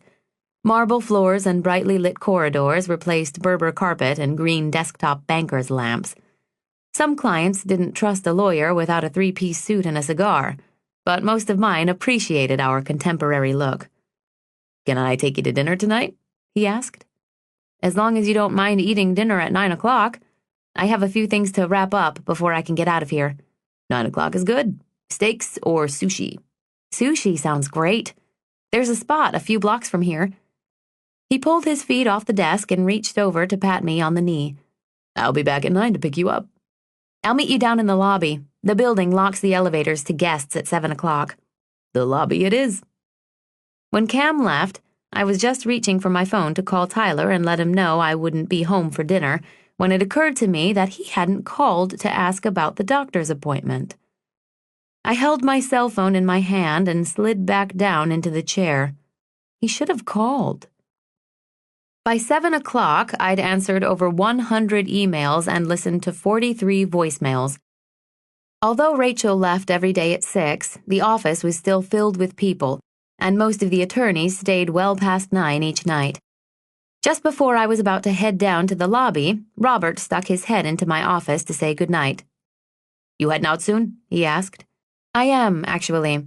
A friend from law school is in town, and we're going to grab dinner." "Nice," he said, adjusting the strap of his computer case on his shoulder. I filed the Anderson papers, and I can call Kimberly James tomorrow if you like, so she'll back off. I said as I threw my phone, lip gloss, and wallet into my purse. I don't think anything will make her back off. Robert stood in the doorway, watching me gather my stuff. He looked as though he had something else to tell me. Was there something else? I asked. Well, it's just that, yeah, I do have some news to share. I stopped what I was doing and put my hands on my hips. So help me God, if you are leaving me. He let out a small, awkward laugh, indicating this was hard for him. I'm not leaving you or the firm. In fact, I need my job now more than ever, he paused. Madison is pregnant. The look on his face killed me. Not because he and Madison had what I wanted, but because he was so hesitant to tell me. That he knew how much I was struggling and how hard it was for me to hear the good news and be happy for them. For Robert and Madison, and for everyone else who was able to procreate without injections and blood work and ultrasounds and condescending physicians. The thing was, I was happy for them, just also sad for me. I dropped my hands from my hips and clasped them in front of my chest. Robert, I couldn't be happier for you. I can tell by that look on your face that you didn't want to tell me, and I hate myself for that. He smiled. No, I knew you'd be excited for us. I just didn't want to break the news this morning as you were on your way out the door to the fertility clinic. I stepped out from behind my desk and gave him a professionally acceptable congratulatory hug. When is she due? I asked, pulling away. Around Thanksgiving. Lots to be thankful for, Rob. Please give her a big hug for me. Consider it done. As I was waiting for the elevator to head downstairs, I got a call from Tyler. Hi, honey, I answered. How did the appointment go? I gently shook my head. It was hours ago, Ty. I know, I'm so sorry. I knew you were going to be mad. I'm not mad, I'm disappointed. This is a huge deal, and my work isn't any less demanding than yours. I just need to know you're going to be with me on this from here on out. I'm going to have to give myself injections and be at the clinic every other day once we get started. It's going to be very taxing on both of us. I know, and I love you. I'm so sorry about today. You know I am. I sighed. I know, I assured him. Robert and Madison are expecting. That's great news. You okay? Tyler, more than anyone, knew how I grappled with people's baby news. One day, we'd received 2 invitations to different 1-year-olds' birthday parties in the mail. I cried when I saw them sitting on our hall table. One invitation was jungle-themed with the sweetest picture of a baby lion cub, and the other was bright pink and glittery. My stomach sank before I was overcome with guilt. Why couldn't I be happy for people anymore? Why was my immediate reaction to recoil and drink a self-loathing smoothie? Ever since then, I'd put Tyler in charge of opening the mail and had him RSVP no to anything that arrived in a pastel envelope. I'm fine. I felt like such a jerk, though, because I could tell Robert was reticent to give me the good news. I've turned into this horrible bitch who hates pregnant women. Come home, he said. I can't. Cameron's in town, and I'm meeting him for dinner, I said. What's he doing here? Some work thing. I'm not invited. It hadn't occurred to me to invite Tyler.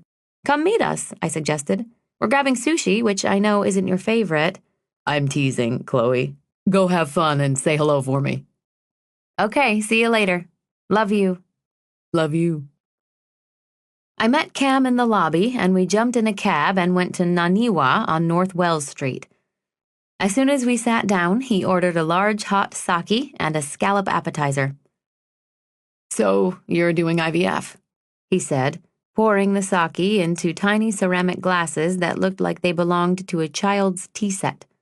We are, I said. You are. Tyler and I are doing IVF. He crossed his arms and leaned back in his chair. I hate when people say we're expecting when it's really just her that's expecting. Please do me a favor. When you get pregnant, just tell people that you're expecting. I raised a brow and held it there. When and if I get pregnant, I'm going to tell everyone that Tyler and I are expecting. And every time I do, I'm going to smile and think of how annoyed you'd be." He shrugged. "So, what are you hoping for? Boy or girl? And don't just say a healthy baby." "Let me guess, you hate when people do that too?" I asked. At this point, I'm just hoping to get pregnant. Aside from work, it's all I talk about, think about, read about, and dream about. I thought a person could simply have sex with their husband to make a baby, but apparently my middle school PE teacher was a big fat liar. Mine was a big fat retired army sergeant who hated skinny smart kids. "Sounds like we're even then," I said. "Are you going to order for us?" Cam always liked to order for the table. Whether there were 2 or 12 people out to dinner, he reveled in that responsibility. We sat for 2 hours, reliving old stories about our grueling law school days and swapping new stories about our respective careers. Cam could work from anywhere and was itching to move again. "Do you think you'll ever come back here to Chicago?" He shrugged. "It gets too cold here, but we'll see. Maybe when you have a kid. Someone's going to have to teach it how to play Minecraft." Once we were through, he ordered another large sake and the check. "I can't tell you how great it is to see you, Cam. Have you got your sights set on any lucky girls out west?" "A few." "No one worth mentioning?" "Not really," he said. "I'm still sorry I missed your wedding, by the way. Did you get my gift?" Cam had sent Tyler and me our most original gift, a blown-out ostrich egg, said to bring good luck and prosperity into the home. Of course I did. Didn't you get my thank you note? "I may have. How's the egg working for you?" "Pretty well, actually." Cam and I walked out to the street and he hailed 2 cabs, one to take me to the train and one to take him back to his hotel. We embraced, and the smell of him instantly took me back to a time I remembered fondly, when I'd felt so much more relaxed and like my real self. "Thanks, Cam." "Anytime." A week later, a package arrived for me at the office with a card attached that read, "Try these. Love, Cam." Rachel helped me open the large box, and we discovered a pair of heavy iron candlesticks with an image of a flutist just beneath the candle plate. "What is it?" I asked. "Kokopelli," she said, reading a small pamphlet that she'd pulled out of the box. "Says here that he's the god of fertility. Who's Cam?" I lifted one of them out of the box, tilted my head, and smiled. Just a really great friend. Chapter 27. I was scheduled to begin my IVF shots the second week of July, so Tyler and I decided to take his parents up on their invitation to spend the 4th of July weekend with them in Lake Geneva beforehand. We arrived at the house around 6 o'clock that Friday, with dessert and wine in hand. Tyler and I had wanted to get a room at the Grand Geneva for the weekend, but his mother insisted we stay at the house with them. Sammy and Sarah, who had just turned 16, had each brought a friend, so that made for 8 people in a 4-bedroom house. Time spent at the Reeds' home in Lake Geneva was always a respite for me. I'd fallen in love and gotten married there, and I breathed easily and slept soundly in that house for the most part. Tyler's mom made dinner that first night and served it out on the patio. The table was laden with a feast of oven-fried chicken. She'd given up pan-frying it in grease after reading an article about Paula Deen being diagnosed with type 2 diabetes. Mashed potatoes, summer squash, and macaroni and cheese. "How is work going, Tyler?" his mother asked after everyone had sat down and filled their plates. "It's going good. We got 2 new clients last week. Some record label and a division of Kellogg's that's introducing a new zombie cereal for kids called Brainberry. Their tagline is, 'Bringing breakfast back to life.'" "Zombie cereal? Well, I never. Did you hear that, dear?" she asked Dr. Reed, who looked up from his iPad. "What's that?" he asked. "Tyler has 2 new clients." Dr. Reed nodded in approval and grabbed a roll. "Did I tell you that Mitch and Hollis just got engaged?" he asked his mother. "I did not know that. How lovely. She seems like such an interesting girl. She's really great, I chimed in. When's the wedding? He mentioned something about getting married in Vegas. I think they're going to do a small ceremony out there in a few months, Tyler said. Work's been crazy, though, so I'm not sure when he's going to be able to get away. Tyler's mom gently slapped the tabletop. I'm so tickled to hear how busy you are. That's just wonderful news, isn't it, Chloe? I looked up from the chicken leg I was gnawing on and wiped my chin. Yes, it's fantastic, I said, and leaned in to give Tyler a greasy kiss. I'm so proud of him. He's worked really hard for this. And how is work going for you, dear? You poor thing. You hardly have time to cook a proper meal for your husband with those long hours. A foot-long sub and a bag of baked lays seemed proper enough to me.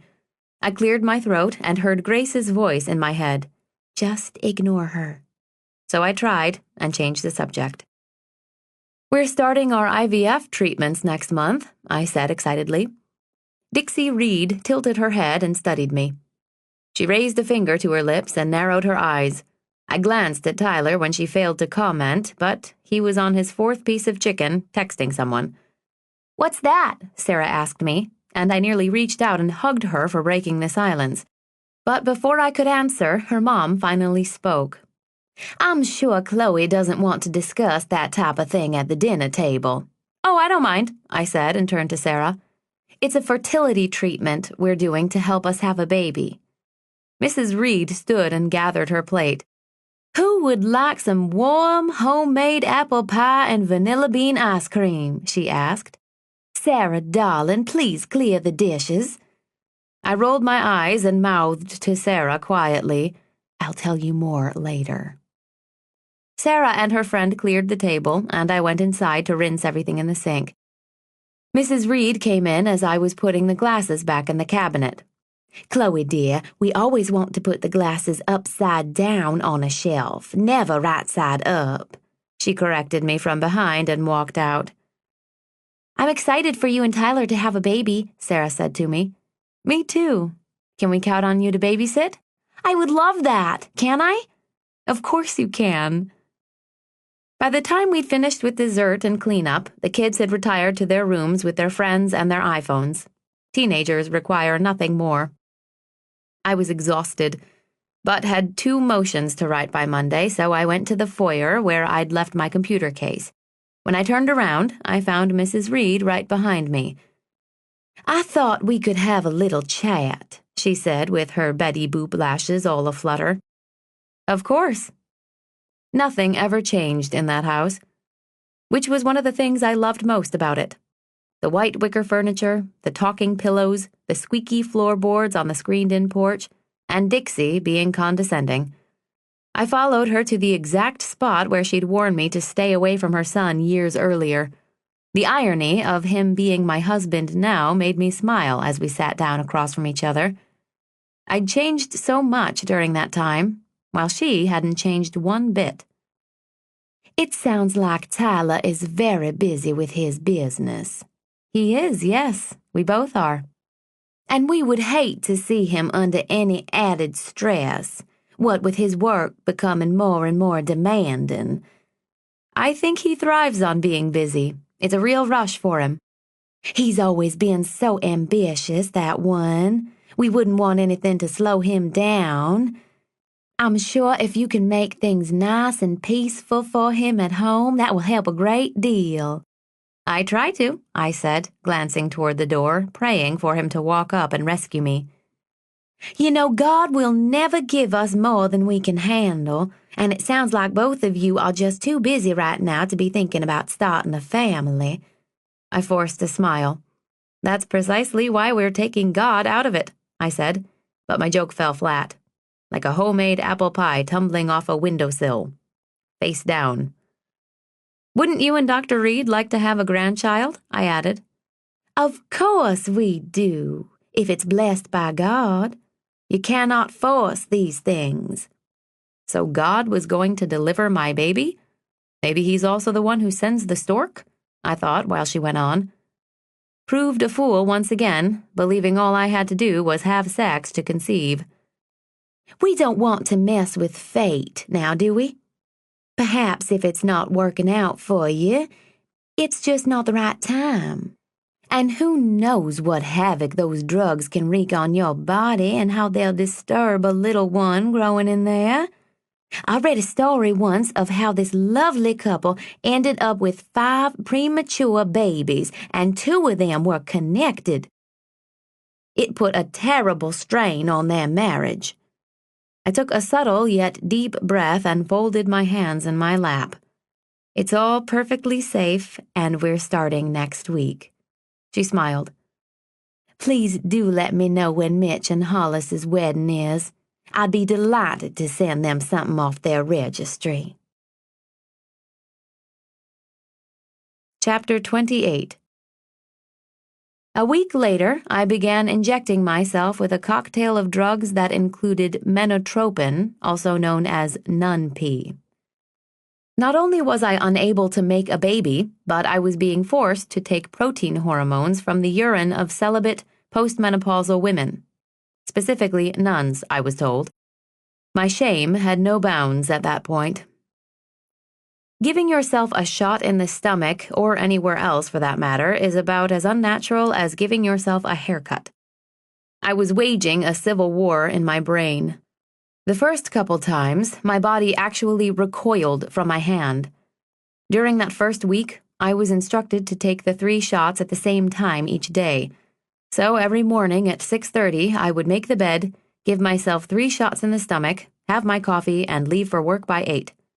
Every other day, I ran to the fertility clinic during my lunch hour for an ultrasound and blood work so that they could monitor the progress of my follicles.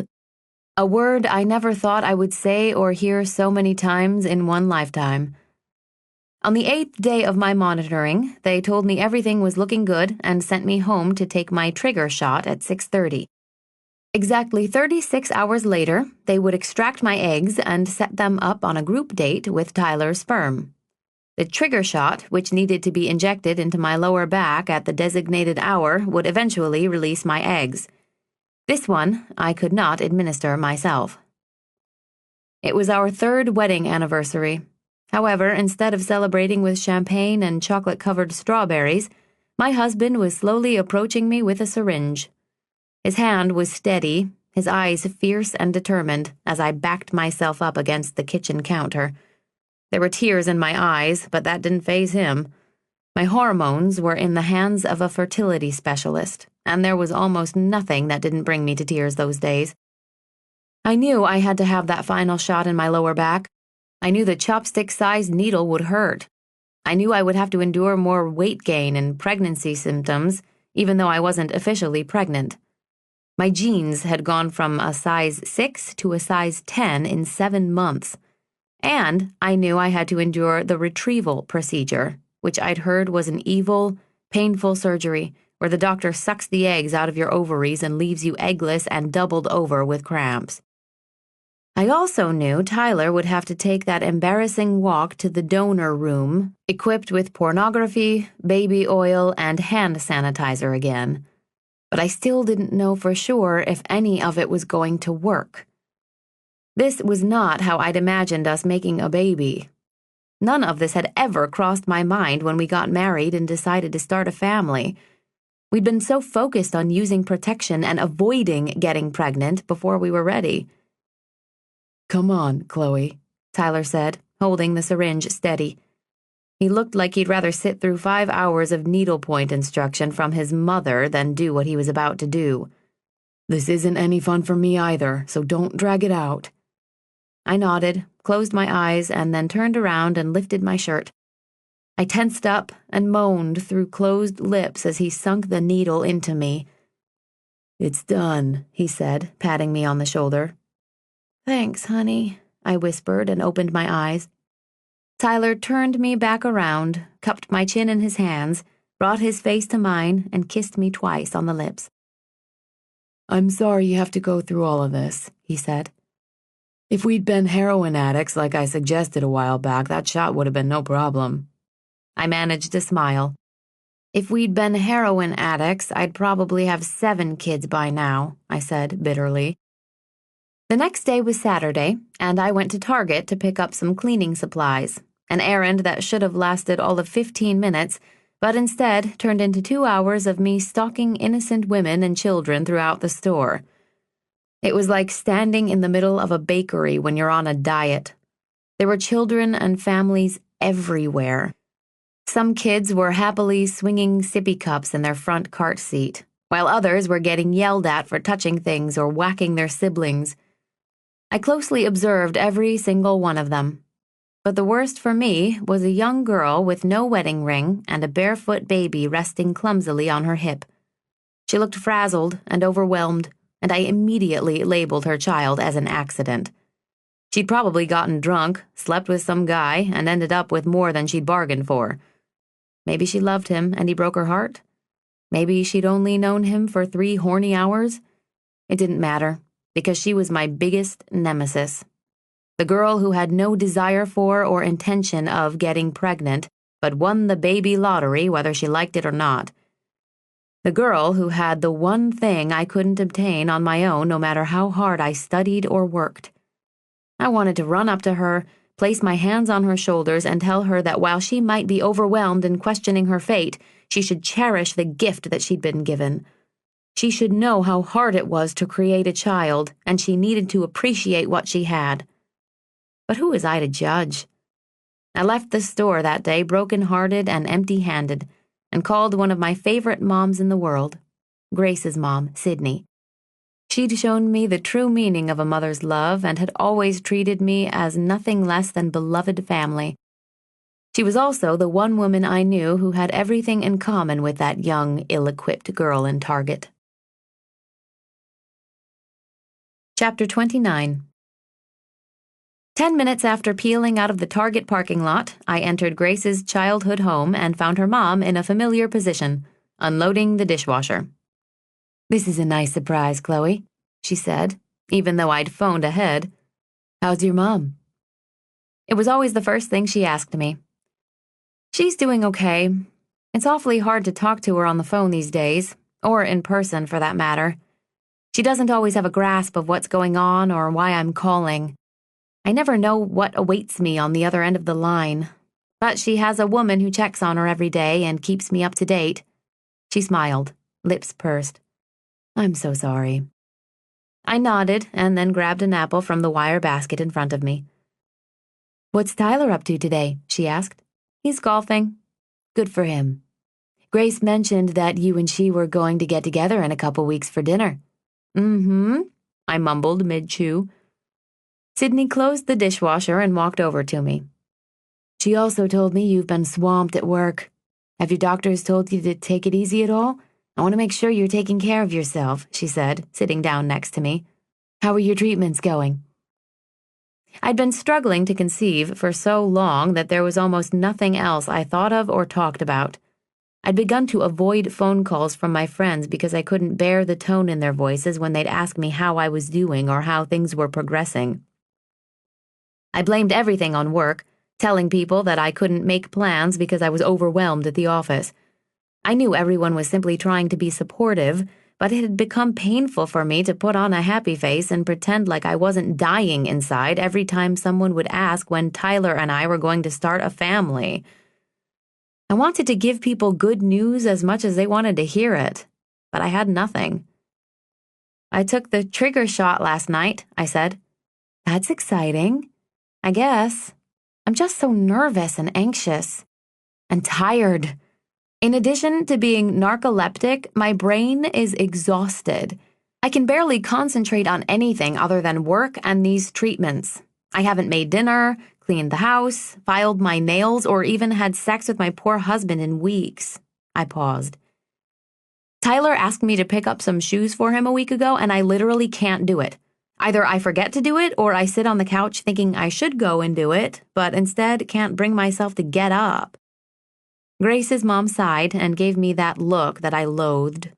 That look where her head tilted, her forehead contracted, and her eyes glistened with pity.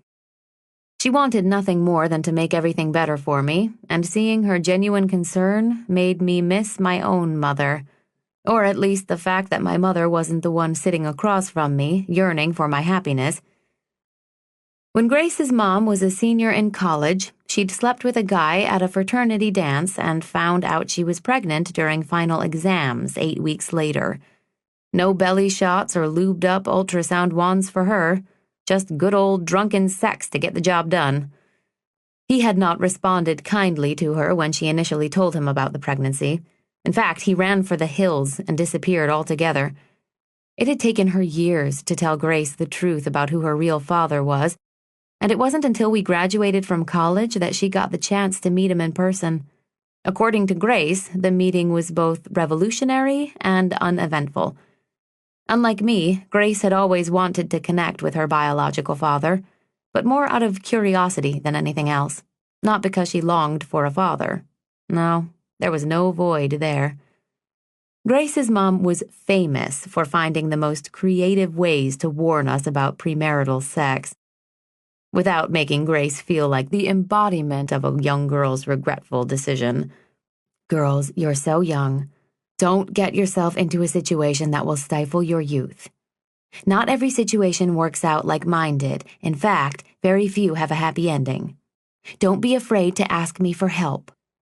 If you're having sex, you better be using protection. Are you having sex? Wait, don't tell me.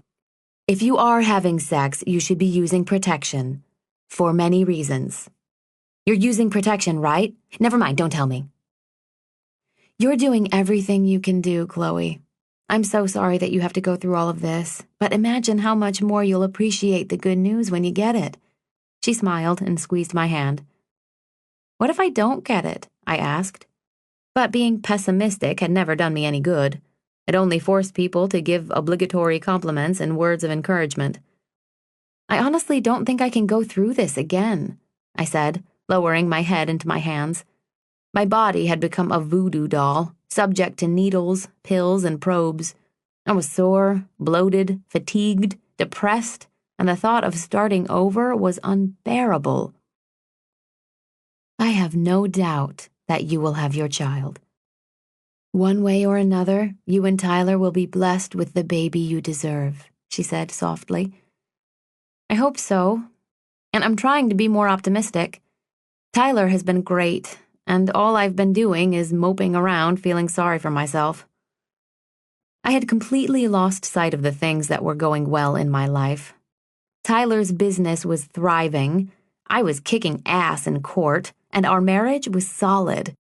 However, I couldn't help but go to that dark, insecure place in the back of my mind where I wondered whether our relationship would survive if I were ultimately unable to get pregnant.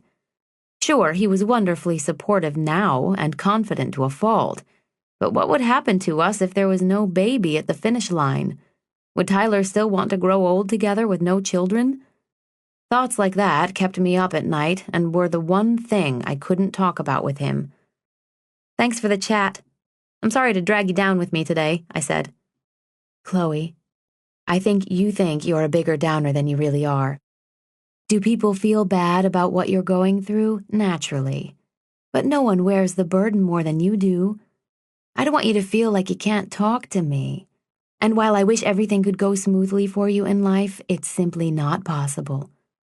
As much as I hate seeing you like this, it would make me feel worse to think you're trying to protect me in some way by not talking to me about it. She lowered her gaze to make eye contact with me. Okay? So don't you worry about upsetting me with any of it. I'm a big girl. No, you're a little shorty, I said and laughed. Grace and I used to tease her all the time since she was easily 6 inches shorter than both of us. Very funny. I'm glad to see you haven't lost your winning sense of humor. I jerked my head up and threw my hands in the air. Oh, and did I mention I'm taking nun pee? Chapter 30. When I came home that night, I found Tyler cleaning out the garage. His shirt was off, and his tattoos were shimmering with perspiration. When he waved at me as I pulled into the driveway, he looked every bit the gorgeous football hero that I'd fallen in love with. I still wanted him so badly, but our quest for a family had muddied our romance. For years now, sex had come with a price, an expectation and a disappointment. It became something we did out of obligation, not passion. "You're going to shock the ladies next door. You know Saturday is bridge night," I said, and gave him a kiss. He flexed his right bicep and grinned. "You've been asking me to do this, so I thought I'd get it done before your surgery tomorrow." "Thank you." "How's Grace's mom doing?" he asked. "She's good. I went and whined to her so that you'd be spared." "Everything is going to be fine, Chloe. Tomorrow is just the beginning for us. I promise you. I have a good feeling about it." I nodded. "I know. I'm honestly doing everything I can to think positively. I wish I didn't have such a crazy couple of weeks at work, though. I mean, as if there's ever a good time, but people's schedules are so stringent. The courts, the fertility doctors. I feel like something is going to suffer, and neither can afford to." Tyler removed his gloves and wrapped his arms around me. I rested my head on his warm chest and just stood there for 2 minutes, hoping that everything would go smoothly in the morning. "What's going on at work?" he asked. "I have the Anderson case coming up. We filed to get the wife exclusive possession of the house during the divorce proceedings so that her kids could have some peace and stability. At the moment, the husband just comes and goes when he pleases and deliberately starts fights with his wife, which causes the kids to get hysterical and pee in their pants." "What an asshole." You have no idea what these people put their children through, all in the name of spite. If it means they get to be right or they get to see their spouse suffer, then they could care less about how it affects their children. It's hard to believe how many people will throw their kids to the curb just to have the last word. Tyler pulled away and met my eyes. "You'd be out of a job if there were no pricks out there." "Very true." We closed the garage door and ordered a pizza. Afterward, I went out to the trunk of my car and brought the candlesticks that Cam had sent me into the house. "What are those?" Tyler asked as I sat them down on the kitchen island. "Cam sent these to me. They're fertility candlesticks." Tyler lifted one up and rolled his eyes. I gently took it back from him. "And if you think I'm above lighting them, you're sadly mistaken." "If they make you feel better, then knock yourself out." "What time do we have to be at the clinic in the morning?" 7, I said. "They should let me know how many eggs they got while I'm in recovery. It's supposed to be really painful." Tyler sat on one of the stools. "You and your eggs will do great." "Then you have to do your part," I said, looking apologetic. "Don't worry about me, kid. As long as they have big-tit bitches 4, I'll be just fine." I buried my nose in my hands and laughed and prayed and shook my head skeptically. No one understood what we were going through. Every day I fielded calls and court documents for people who showed no regard for their children. Sometimes I thought that every parent should be subjected to what we were going through if they wanted to have a child. Maybe then they wouldn't take their kids for granted. I knew I wouldn't. The next morning, we arrived at the clinic at 6:45 and were immediately ushered into a room for the procedure. Tyler held my quivering hand until Dr. Wilder asked him to stand aside. Having my eggs extracted was as painful as I'd expected, but I did my best to grin and bear it and remind myself why I was doing it. Afterward, Tyler went to leave his deposit and uphold his end of the bargain. When we were both done, we sat together in recovery for about an hour or so until the nurse came in. "We were able to get 12 eggs, which we'll begin fertilizing today. We'll call you with the results tomorrow," she told us. "How many typically survive?" I asked her. "It depends. Everyone is different, but we'll have a better idea in the morning. You'll come back in 3 to 5 days to have the transfer. At that point, you'll discuss with the doctor how many to have put back in." Tyler and I both nodded. "Thank you," I said. "My pleasure. Just go home and take it easy, and we'll see you in a few days," the nurse said and left the room.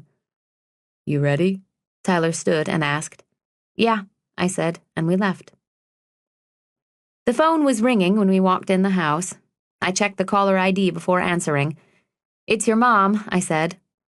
Just leave it. I'll call her later. She probably wants to know how the surgery went.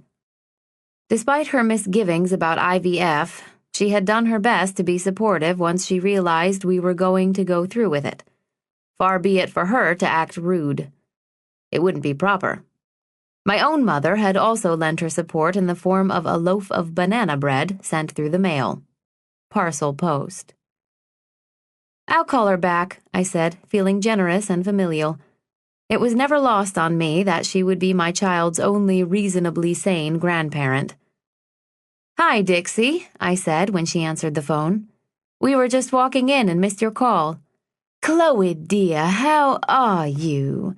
How did the procedure go? I ran into Joyce McNary at the market this morning, and she told me her niece ended up with triplets after having 5 eggs put back into her. I simply had to tell you to be wise about it. Thank you. I'll defer to the doctor later this week when we have the transfer done. They were able to pull 12 eggs today, but we'll be lucky to have 1 or 2 viable ones left in the end. And how is Tyler doing? I'm sure this must be such a drain for both of you. Would you like to talk to him? I asked. Tyler overheard me and began to wave his arms. You know what? He just jumped in the shower, but he's doing fine. Very supportive. He's been wonderful, I said, winking at him. Thanks for calling. I'll talk with you later. Goodbye, dear, she said and hung up. I went to lie down on the couch, and Tyler brought me an iced tea. We put a movie in, and he eased his body in next to mine. I rested my head on his abdomen while he gently massaged my lower back. I was asleep 10 minutes later. Chapter 31. No rest for the weary, or the divorce lawyers. Monday morning, I had to be in court to argue why my client, Melinda Anderson, should be allowed to live in peace with her children during her divorce from her husband, Blake Anderson. Blake had cheated on Melinda with a woman named Christina, whom he'd met at a sales conference in Phoenix. Christina was married to a guy named Richard, who'd called Melinda and told her that he'd found her husband, Blake, having sex with his wife, doggy style, on a trampoline in their backyard. Melinda had been sitting in the car line at her son's school, waiting to pick them up when she got the call. Sad? Yes. A shame? Yes. Unfortunate? Sure. Out of the ordinary? Not a chance. Cheating spouses were often the catalyst for my clients' divorces, but typically not the real reason for the demise of their marriages. Apathy, addiction to prescription drugs, and self-loathing, among other things, often led people to rebel against their family and ultimately do something unforgivable. That's when they'd come to me, for peace, justice, and merciless revenge. In my entire career, only one couple out of hundreds had agreed that they never should have married in the first place, and that was okay. She didn't want anything from him, and he didn't want anything from her.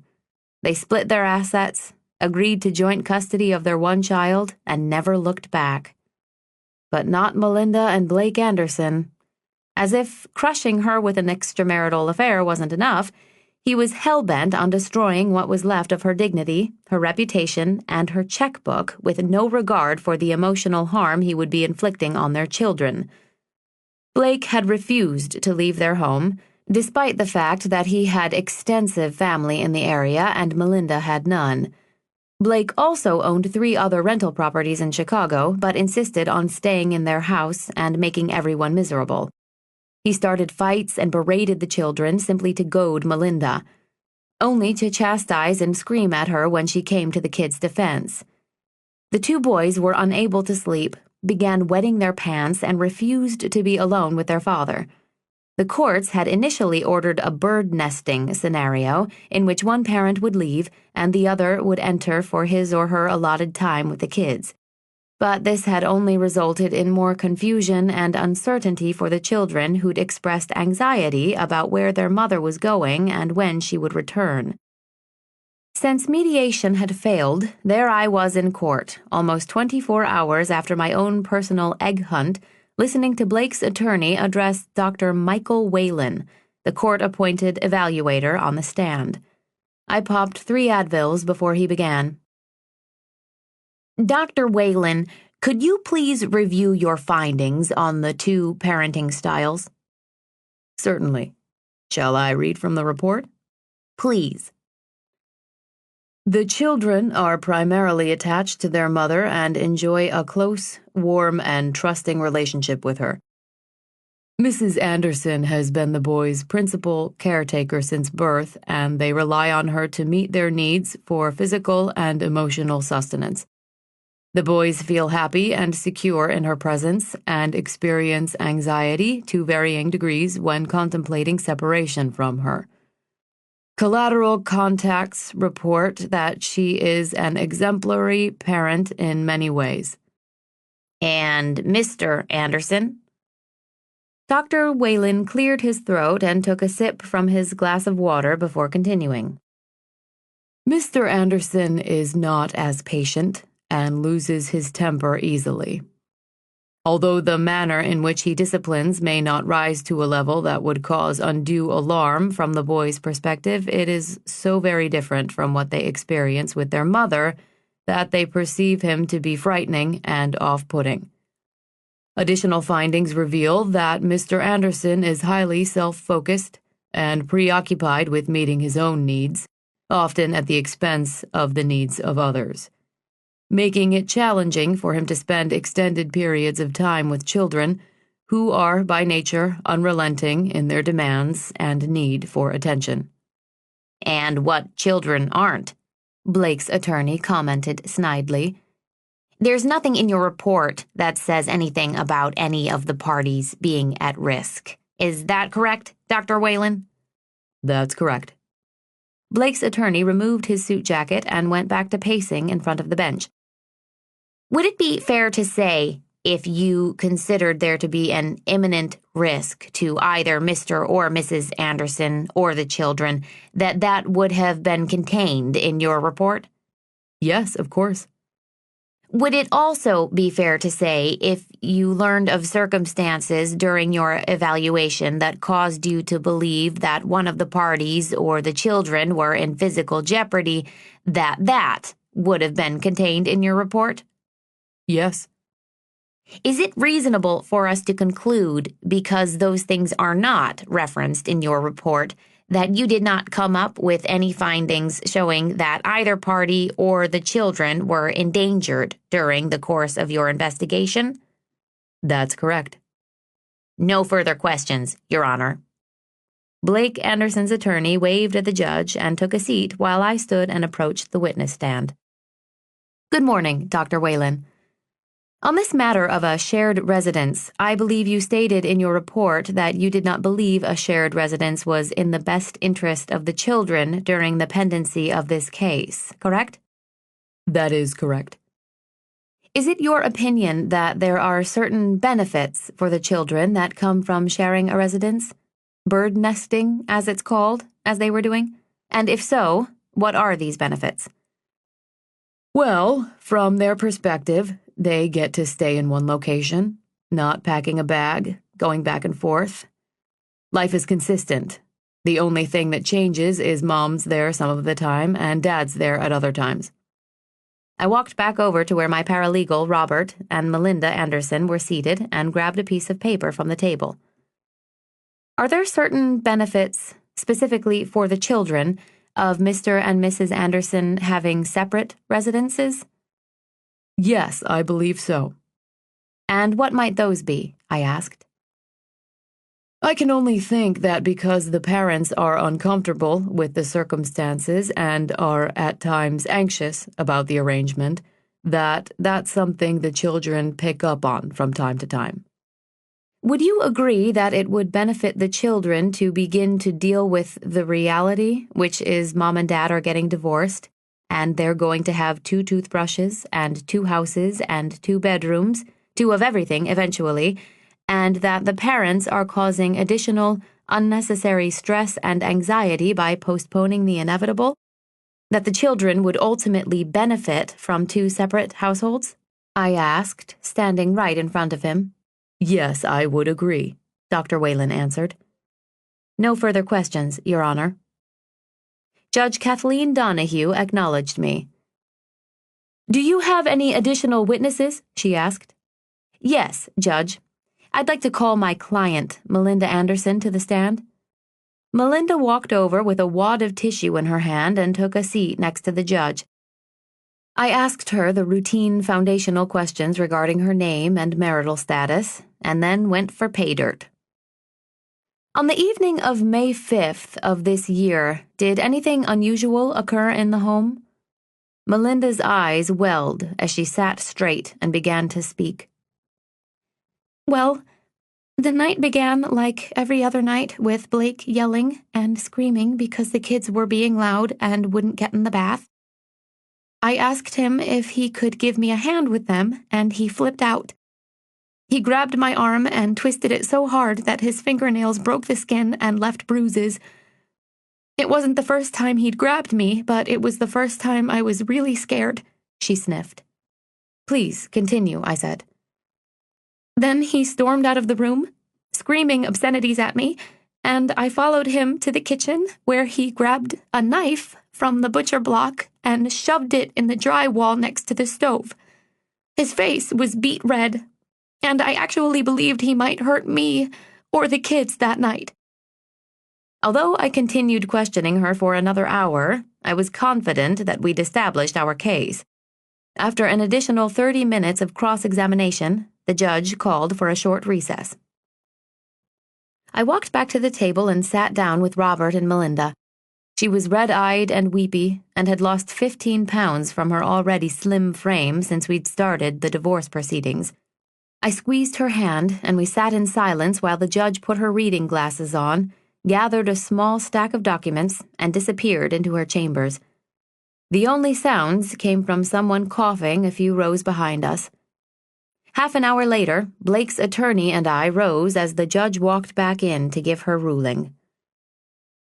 The court finds that Melinda Anderson testified credibly regarding the negative effects of her and her husband's jointly occupying the marital residence during the pendency of this litigation. I agree with Dr. Whalen's conclusion that the bird nesting arrangement has caused unnecessary stress and tension for everyone, and that Mrs. Anderson's well-being and safety may be in jeopardy. The judge removed her glasses and looked at Blake before continuing. Further, given the testimony of both parents and the court-appointed evaluator, I'm ordering Mr. Anderson to complete a 12-week parenting workshop, effective immediately, she said, and let her comment hang there for a moment. Afterward, Melinda gave Robert and me a hug. I can't thank you enough, both of you. My kids will finally be able to have some peace, she said. I'm happy that it worked out. You're free to have the locks changed at your earliest convenience, I told her, and she nodded. Robert and I have to get back to the office, but we'll check in with you soon about the next steps. Robert and I shared a cab back to the office. It was nice to see her get some relief, he said to me. It is. With Madison pregnant, it really puts things into perspective.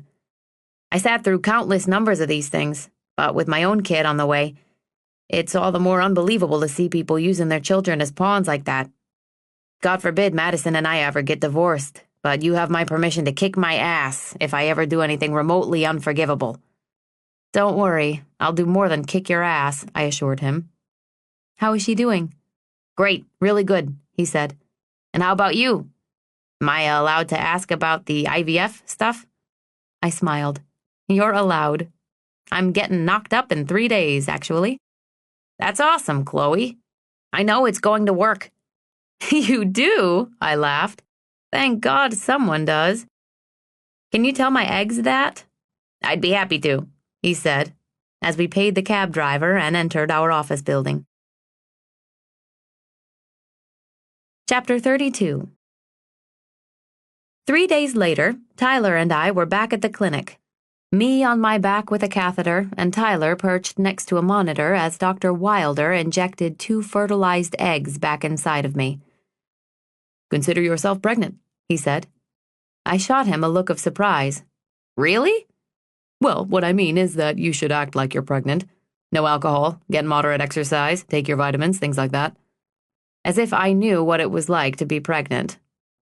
Wasn't that why I was there, legs splayed for him? I rolled my eyes and laid my head back down on the white paper. We'll have you come back in 1 to 2 weeks to do a blood test. Until then, I would stay away from the in-home pregnancy tests, as they tend to be very misleading with both positive and negative results. Okay, I said, but I'd already planned on peeing on them all weekend. Tyler and I left the office, holding hands with high hopes. Then we went home and lit the candles. When I was young, and my prayers were consistently ignored, I quickly grew tired of religion.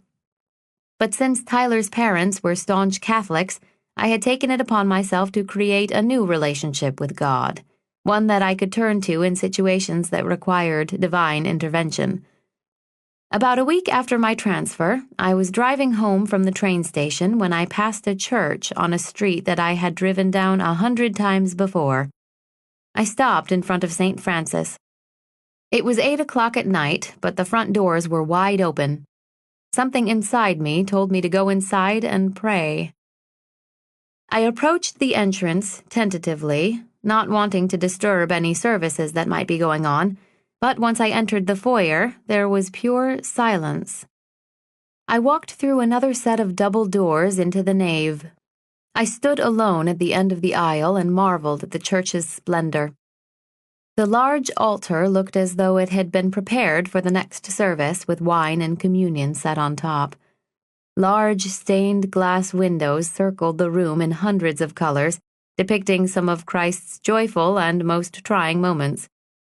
I took a few steps and sat on the edge of one of the wooden pews for about 5 minutes before finally pulling down the padded bar near my feet and kneeling. Just as I was about to formulate something, anything to say, I felt a tap on my right shoulder. "I'm so sorry to disturb you," said a man in a black and white clerical collar. I leapt to my feet, knocking my knee on the little built-in box that held the Bibles. "Oh, no bother, The door was open, and I just came in for a second." I stood and hovered over him.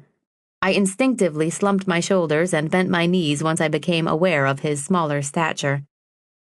"It's no trouble, my dear," he said, folding his hands in front of him. "I was only going to tell you that you are early. Tonight's evening service was moved to 9 o'clock to accommodate the youth group event. It's their annual spaghetti dinner tonight." "Thank you, Father." "I'm Father John. Is there anything I can help you with?" I sat back down and thought, here's my chance. My 1 degree of separation from God. This man standing calmly before me had an in with possibly the only person, or deity, who, according to Dixie Reed, was necessary to help me achieve my dream of having a child. Instead of formulating an intelligent and thoughtful request, I did what I'd done that entire summer. I burst into tears. Father John did not move a muscle as I wiped my face. I wanted to tell him that I wasn't weak, that I was an accomplished and successful lawyer, and that he needn't feel sorry for me, but I said nothing. Once I had composed myself, I moved over, and he joined me on the pew. "I see you are not yourself," he said. Maybe he did know me after all. I took a deep breath. "My husband and I are trying to have a baby, and it's been very hard on me, as you can see," I started. "I must confess that I'm not much of a churchgoer, but something drew me in here today." "This is God's house, open to everyone who needs it." "Thank you. I was going to say a prayer, but I wasn't sure how to phrase it," I told him. "Should I just ask for what I want? Like meeting Santa?" Thankfully, Father John had a sense of humor.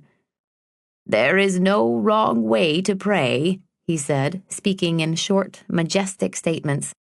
"I see you are not yourself. This is God's house, open to everyone who needs it. There is no wrong way to pray." Things he could have said to anyone for any reason, yet I felt intrinsically moved by his words. I looked him in the eye and smiled as he stood. "Tell God what's in your heart. He is always with you," he said and smiled. "Stay as long as you wish." Father John turned and walked away toward the other end of the pew. Once I was alone again, I knelt and prayed. Hey God, thank you for inviting me into your home. I know this is a little weird. Well, maybe it's not, since Father John says you're always with me. In which case, you probably know why I'm here. As you know, Tyler and I have been trying to have a baby, and, well, that old-fashioned method you created hasn't really worked out for us. So we're now among the weary masses trying to conceive a child through science, and deep down, I'm losing faith. My patience is non-existent, and my hope is fading fast. I work with people who take their children for granted every day, which you also must know, and it's getting harder and harder to do my job, which I love, by the way. There's a new bitterness about me that I hate. I don't want to cringe when I hear of other people's pregnancies. I don't want to judge other parents, waiting for my chance to do it better. I don't want to wait any longer for my baby, and I don't want to let Tyler down. I'm sure I can't just waltz in here and ask you for my baby, because if that were the case, I'd have to ask for world peace and a cure for cancer first. I guess what I'm asking for is some more strength. I need to be able to carry this burden, and it's gaining weight with every day that passes. Please just equip me with what I need to get through this. As much as I want this baby, I want to be able to forge ahead and do whatever is in my power to make this possible for Tyler and me. Thank you for listening. And last, I'm not above a little immaculate conception. Just saying. My phone rang as I was inching my way out of the pew. I silenced it immediately when I didn't recognize the number on the screen. When I got outside, there was a new voicemail, so I pressed play. "This message is for Chloe Carlisle Reed. This is Officer Gregory of the Florida State Police calling. We have your mother, Jane, in custody." Chapter 33. I ran to my car and dialed Officer Gregory's phone number. "This is Chloe Reed. I just got a phone call about my mother. Can you tell me what's going on?" I shouted into the phone when he answered. His voice was very methodical and void of inflection. "Good afternoon, Mrs. Reed. We responded to a call from the Publix grocery store on Collins Avenue earlier today. It appears that your mother was screaming obscenities at the cashier when the store manager intervened and called us. She then began threatening the manager once our officers arrived on the scene." I almost ran back inside the church, yelling, "One more thing!" "Anyway," he continued, "she's calmed down considerably, but she's going to need someone to come down to the Sunny Isles station and post bond." I closed my eyes and exhaled. What's she being charged with? "Disorderly conduct. It's a misdemeanor, but she'll need someone to come get her and pay a $500 bond. In cash." Oh my God. Okay, well, I live in Chicago, so I obviously can't get down there. Let me call her caregiver and see what I can do. Can I at least wire the money to the station to cover the bond? "You'll have to call the bond desk about that." I don't suppose you have their number? "Nope." I hung up with him and searched for Vivian's number on my phone. She answered on the first ring. "Vivian, oh, thank God you're home. It's Chloe, Jane's daughter, and I just got a call from the police station that Mom has been arrested." She gasped. "Oh no, Miss Jane. No, what happened?" "I guess she got belligerent with one of the cashiers at Publix." Vivian made a tisk-tisk sound on the other end. "Is something wrong?" I asked. "I told her the women there were not talking bad about her, and she never believes me." I dropped my head back onto the headrest. Poor Vivian now had this to add to her list of things to manage when it came to my mother. "I'm going to wire the money to the station. Could you please get down there to pick her up? She has no one else, and I'd hate for her to have to jump in a cab after that ordeal." "Yes, I will get her and bring her a Diet Coke." I smiled. Thank you, Vivian. Just as I hung up, I got a call from Tyler. Hi, I answered. Where are you? Sitting in my car outside the St. Francis Church, where I just had a heart-to-heart with God, and fielding calls about my mother's arrest. You? Your mother got arrested? Yup, I said, accentuating the P. He sighed.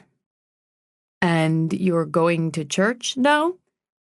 I knew Tyler could see my own mental demise through the phone. I have my blood test in a couple of days, and I thought I could use a little extra help. I'd already taken 12 pregnancy tests since the 2 eggs had been replanted in me. 8 were positive and 4 were negative. I confessed only 2 of them to Tyler. Come home, he said. 2 days later, I went back to the fertility clinic to get a blood test that would confirm whether I was pregnant. Okay, the nurse said as she placed a cotton ball on my arm after removing the needle. You're all set. We'll call you tomorrow with the results. Who calls, you or Dr. Wilder? I heard the nurses call with bad news and the doctors call with good. She laughed. I've heard that too, but I promise you that is not our policy. I can't say who will call you, but you will definitely get a call either way. I hopped off the table. Do you happen to know what time? Because I'll be obsessing until I hear from someone. I can't say for sure, but we typically get the results back by noon. But don't hold me to that. Back at the office, I threw myself into my work with a vengeance. I answered emails, ran 2 meetings, wrote 2 petitions, and even returned Kimberly James's phone calls from the day before. I got home late that night and nearly burst into tears when I saw that Tyler had waited up and cooked dinner for me. Spaghetti with our favorite vodka cream sauce, an iceberg lettuce salad with Thousand Island dressing, and vanilla ice cream for dessert. At 10 the next morning, my cell phone rang. I looked away from my computer and saw the clinic on my phone. My throat tightened. Hello? I answered. Chloe, this is Dr. Wilder. I have some good news for you. Chapter 34. I hung up the phone and leaned back in my chair. I placed my hands on my flat stomach and smiled. It worked. The candles, the prayers, the IVF, everything had come together and brought us a baby. I didn't want to be cruel and make Tyler sweat it out, but I wanted to surprise him with the good news in person. His production offices were in Old Town, about 15 minutes from mine in the Loop, so I jumped into a taxi and went to find my baby daddy. I spun through the revolving door of his building and took the elevator to the 3rd floor. Hi, Megan. I'm here to see Tyler, I said to the receptionist. I began to walk right past her when she stopped me. Hi, Chloe, how are you? Do you mind waiting 1 sec while I grab him for you? The Brainberry clients are back there. I glanced over her head. I really wanted to surprise him. I'll be very discreet. Well, let me just get him for you. Okay, I said, throwing my arms up in defeat. As much as I wanted to surprise him, I wasn't going to let her ruin my mood. A minute later, Tyler walked up to me behind Megan. Did you hear? He asked, smiling. You wouldn't be here if it was bad news. I might be, I teased, but there was no hiding the elation on my face. Tyler lifted me off my feet and spun me around. Oh my God, I'm so relieved, he said, kissing me on the cheek. Me too. Have you called your mom? Nope, I ran straight over here. I haven't told anyone. Tyler latched onto my hand and led me back to his office where we spent the next hour making phone calls and making people's day with our good news. I texted Cam when Tyler was on the phone with his mom. The candlesticks worked. We're expecting. I hit send and smiled. Every Monday morning for the next 4 months, I got a phone call from my mother at 9 o'clock. The conversation was almost always the same. Hi, Mom, I'd say. How are you feeling? Good, thank you. Are you taking your vitamins? I am. Are you staying away from alcohol? She'd ask. I am, yes. Are you staying away from caffeine? I'm trying. Is everything okay with the baby?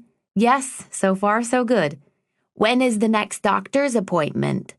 I have one every few weeks, so I'll be going back early next month. When is the baby due? Still on April 12th. And what date are you coming to visit me?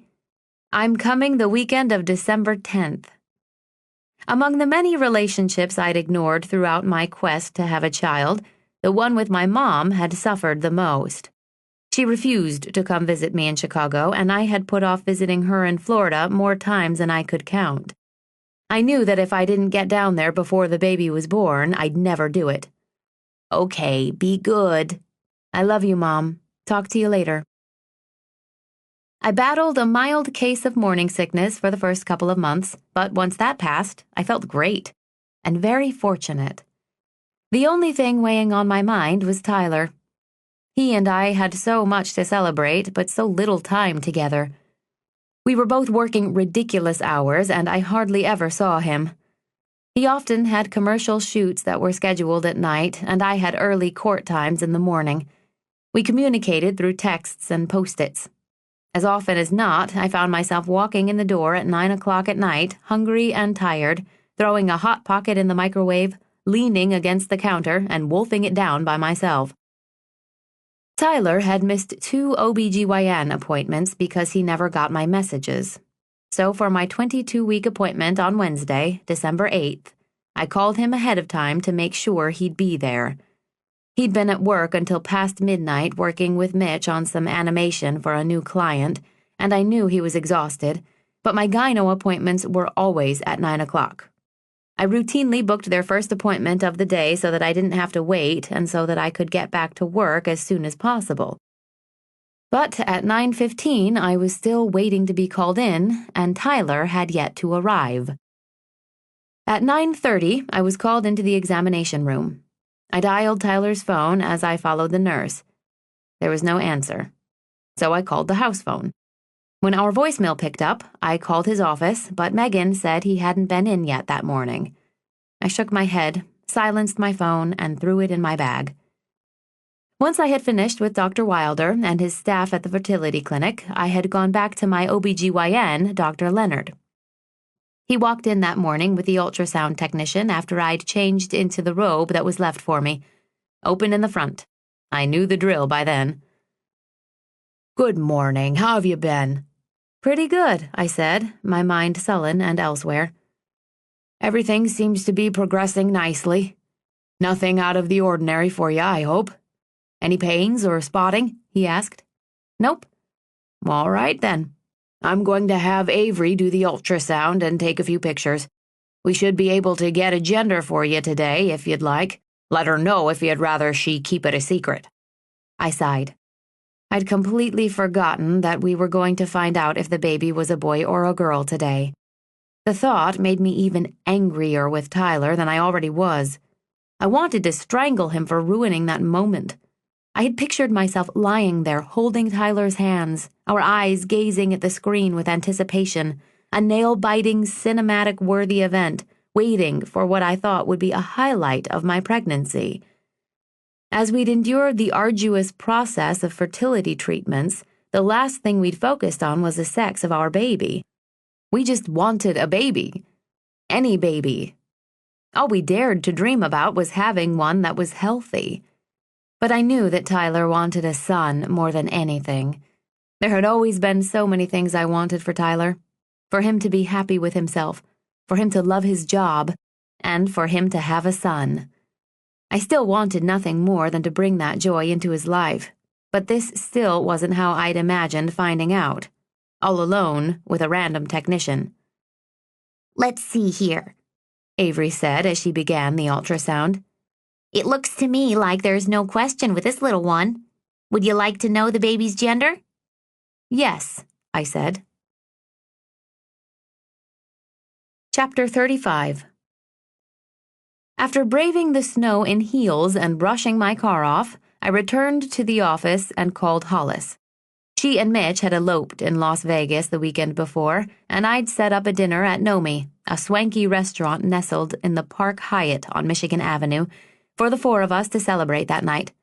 But since my mood had taken a nosedive after sitting at the doctor's office alone all morning, I called her to cancel. "I'm so sorry. I'm just not feeling up to it tonight. I'm supposed to leave Friday morning to visit my mom, and I haven't even begun to pack." "Of course," she said. "Don't be silly. We can get together anytime."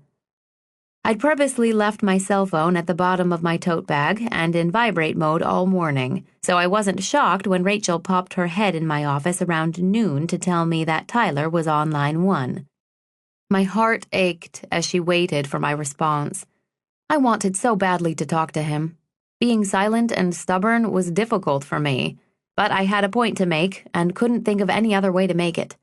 His absence that morning had emptied me of the joy that was rightfully mine, robbed me of celebrating with friends and toasting to love and life. "Take a message," I said. Rachel left without hesitation, but came back a moment later looking apologetic. "He really wants to talk to you." I shrugged. "Then he should have shown up to our appointment this morning," I told her. "Sorry, I shouldn't put you in the middle. Tell him dinner's canceled tonight and that I'm leaving for court and will call him from my cell." She smiled. "Will you?" "Hell no." Tyler never called back, which only intensified my resentment.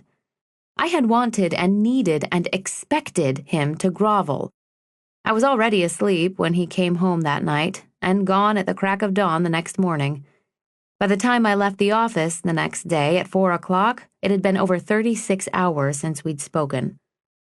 Thursday evening, I was upstairs in our bedroom packing a bag to leave for Florida in the morning, and it was still snowing. Half of the flights out of O'Hare had been canceled, but mine was still on schedule.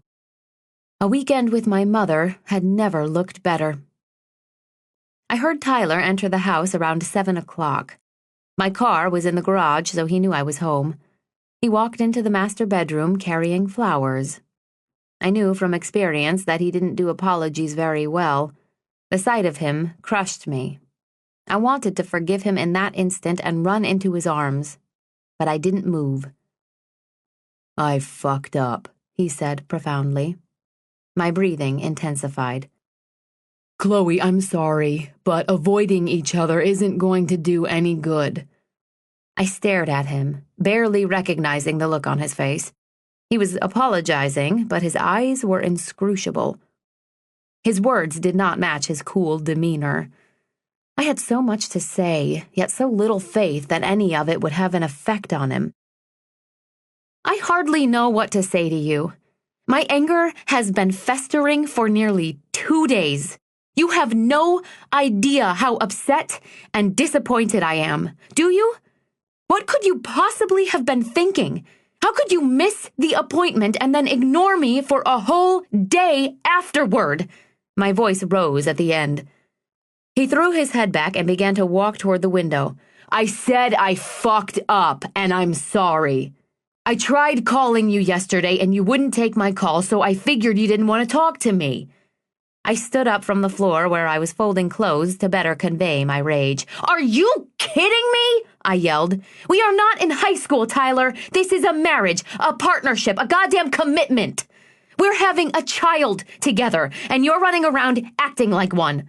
I have never been so angry with someone in my life, and it kills me that it's you of all people. How could you behave like this?"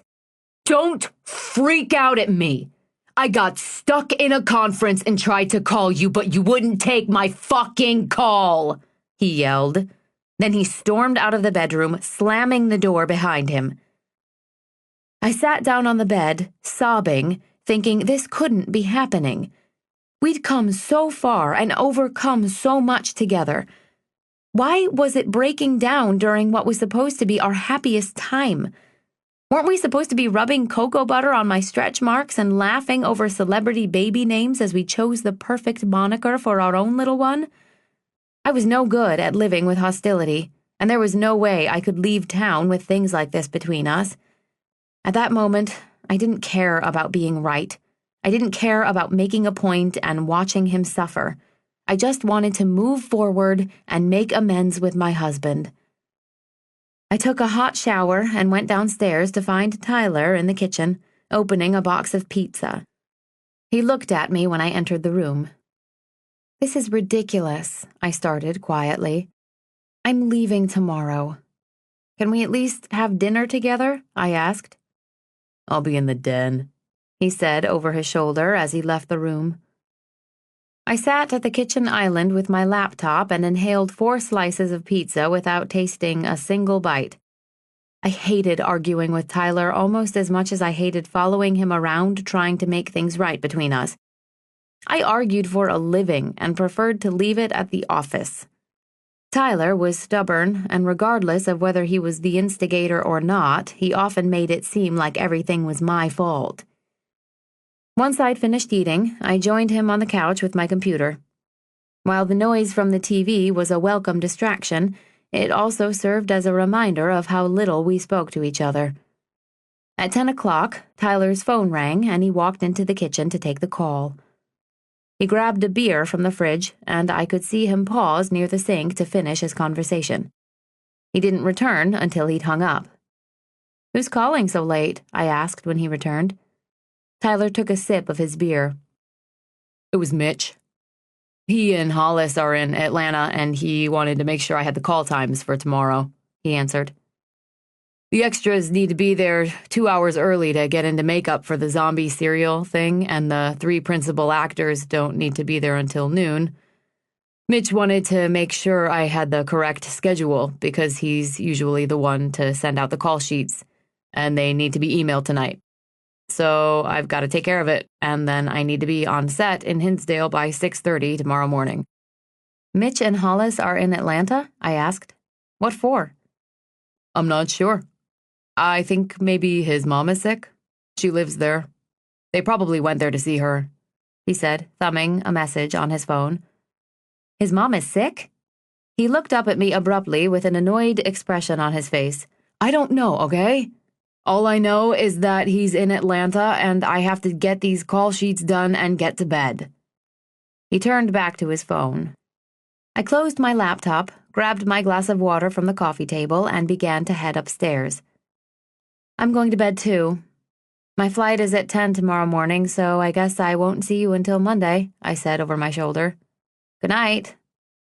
"Good night, Chloe. Love you," he said, looking over at me.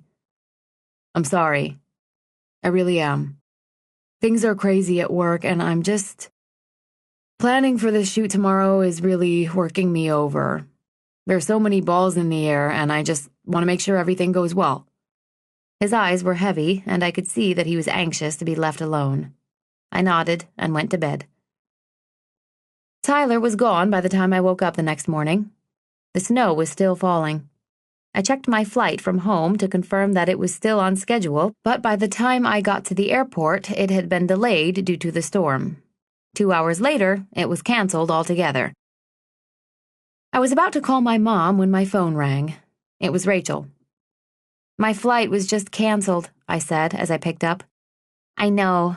I just got an email alert from the airline," she said. "I should have known, but this morning when I checked, it said the flight was still on time. Oh well."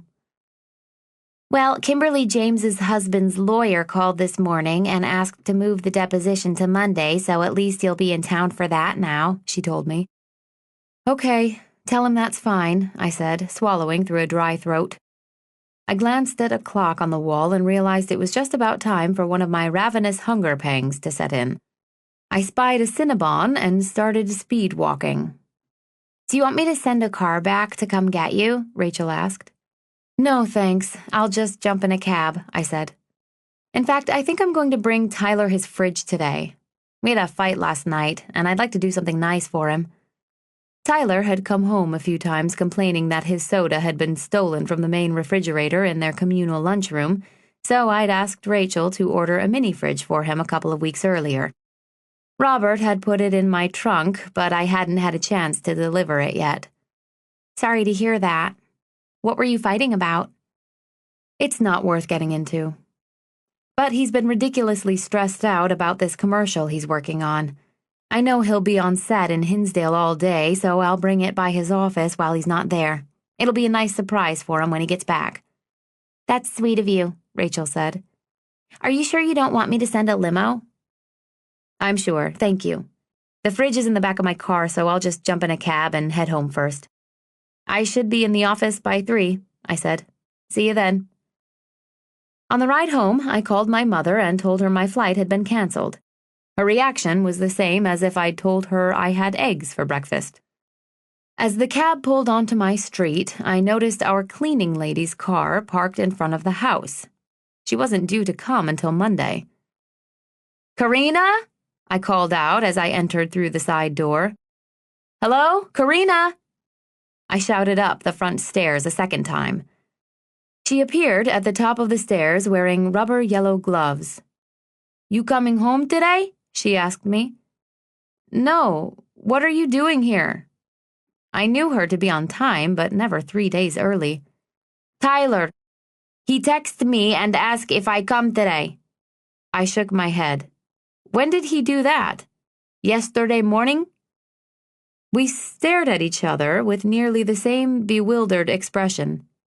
"It's okay?" she asked. I nodded, confused, and got in my car. By the time I arrived at Tyler's office, I was beaming with excitement. But first, I needed to find one of the guys from his office to help me with the large box. I parked in front of the building, left my hazards on, and started walking toward the revolving doors. The sight of Mitch stopped me in my tracks. "Hey, sexy mama!" He greeted me with a hug as I froze. I took a step backward and nearly tumbled off the curb. "I thought you were in Atlanta with Hollis," I asked him, confusion setting off fireworks in my head. "Atlanta?" he said, looking equally baffled. "Why would I be in Atlanta?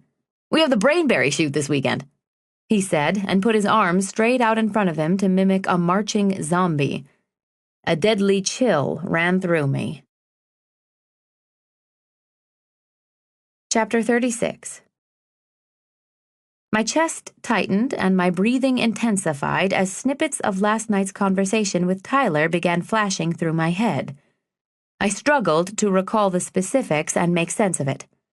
Had Mitch even called him last night? My pregnancy brain had failed me on more than one occasion, but there was no doubt in my mind that Tyler had told me Mitch and Hollis were in Atlanta. In fact, he'd gone out of his way to include details regarding Mitch's mother's health and the urgency of getting the call sheets out to the team before morning. When I had talked to Hollis the day before, she hadn't mentioned it. But if his mother were ill, that would certainly be reason enough for them to head down there at the last minute. I gently clutched my stomach and decided against asking about his mother. "Whoa, you okay?" he asked, sensing my discord and reaching out to touch my shoulder. I nodded and looked down at my trembling hands. It's just morning sickness." "You poor thing," Mitch said. "Tyler's upstairs. Why don't you go lie down?" My head jerked up. "Tyler's upstairs?" I asked. "Yeah," he confirmed, narrowing his eyes. "You sure you're okay?" I nodded. "All right then, I gotta run. See you later." "See you," I said. I continued to stand motionless outside the doors that led into Tyler's office building. He'd lied to me, and every ounce of my being knew he wasn't hiding anything good. There was no congratulatory gift in his trunk for me, no velvet box waiting on the kitchen counter next to a vase of roses to greet me upon my return from Florida. Something was very wrong. I took the elevator to the 3rd floor and walked straight past Megan at reception as she attempted to greet me. Tyler was right where Mitch said, yet not where he was supposed to be. He looked at me like I was one of the zombies. "Hi," he said, standing up hastily. "Are you okay? What are you doing here?" "What are you doing here?" His eyes fluttered as he ran his hand through his hair. "I work here," he said. Was he really going to toy with me? "I thought you were supposed to be on set all day in Hinsdale." "I'm on my way there now," he replied. I locked eyes with him for a moment before he glanced down at his desk. "I just saw Mitch downstairs and asked him how his trip to Atlanta was." Tyler fumbled with his computer and put his keys in his front pocket while I stood across from him, resisting the urge to heave a stapler at his head. "Do you have something you need to tell me, Tyler?" "No." "Are you serious?" I just bumped into Mitch, and he assured me he was nowhere near the state of Georgia this week. He shook his head. I never said he was in Atlanta. My eyes went wide. Have you lost your mind? Yes, you did say that. You even went so far as to tell me his mother was sick, remember? It was just last night, I screamed. He went to close the door. Are you sleeping with someone? I asked. No. Why was Karina cleaning the house today? Tyler walked back to his desk chair. I have no idea. I was at the house a half hour ago, and she told me you asked her to come today. Let me guess, she's lying too? He said nothing. What the hell is going on? Are you cheating on me? I asked incredulously. Answer me! No! My mind began to race as memories of other questionable activities came to mind, like why his phone bill and credit card statements didn't come to the house anymore, and why Hollis had replied, "Oh, it hasn't been too bad," when I commented to her about our husband's many late nights lately.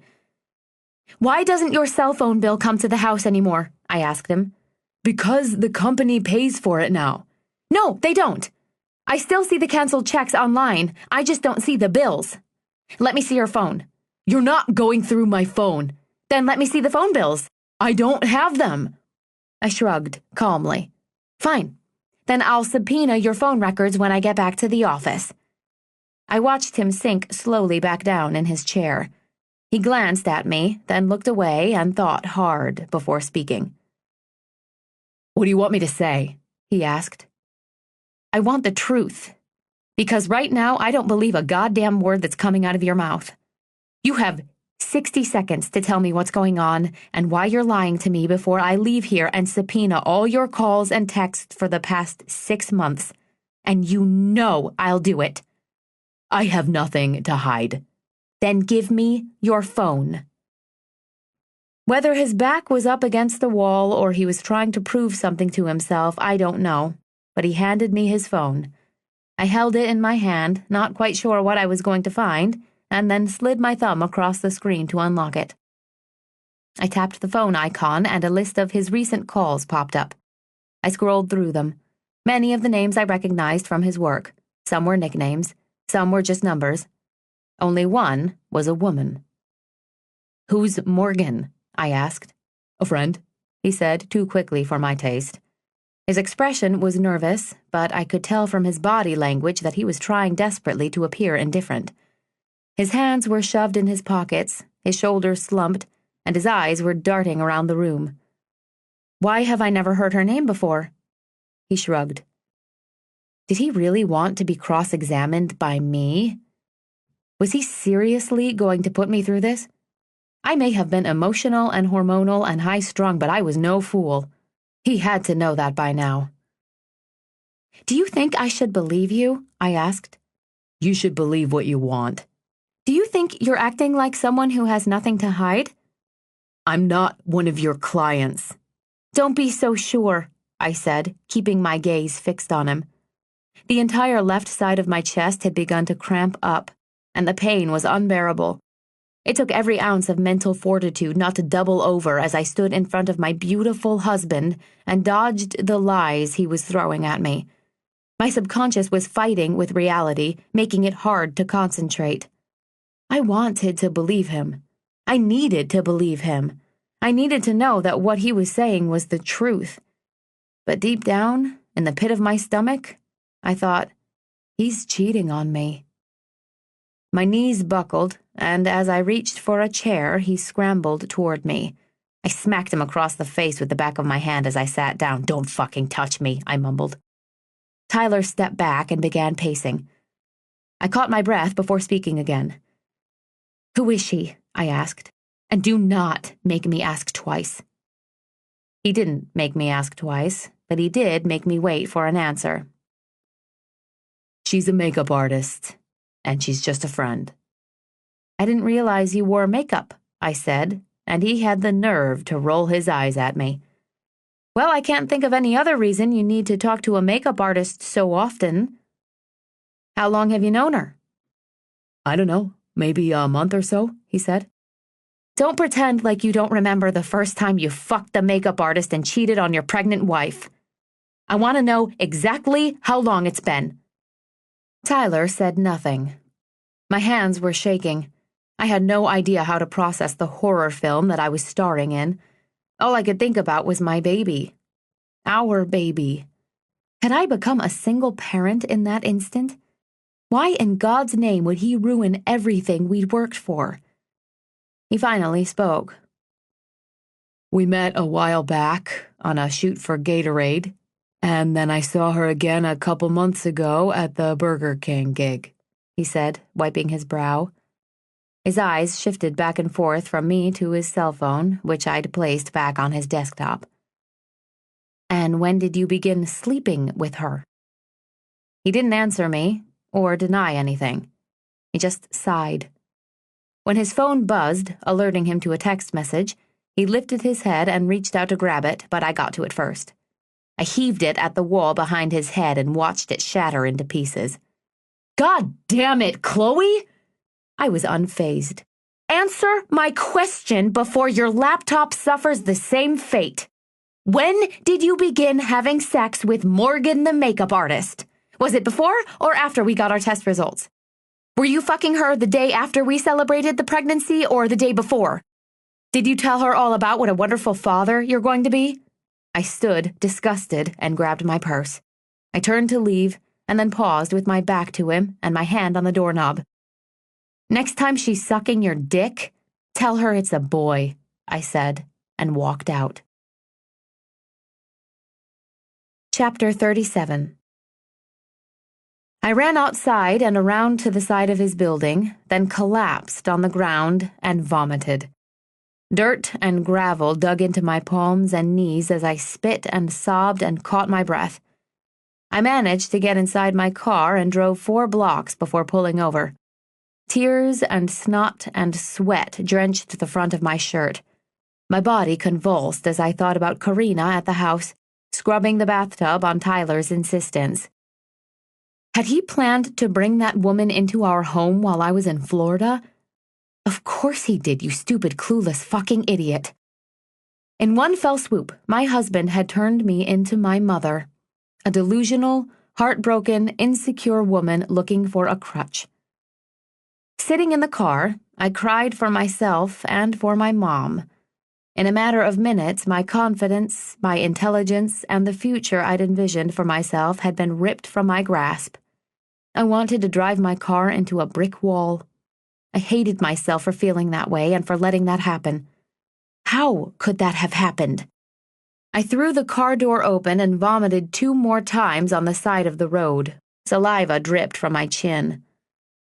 I drove to the dumpster behind our local grocery store before heading home and kicked the mini fridge out of the back of my SUV. Eyes wide and snot running down my nose like a crazy person, I watched it crash to the ground and drove away.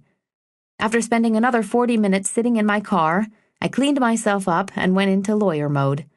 My mind was frantically trying to piece things together and figure out where to begin my investigation.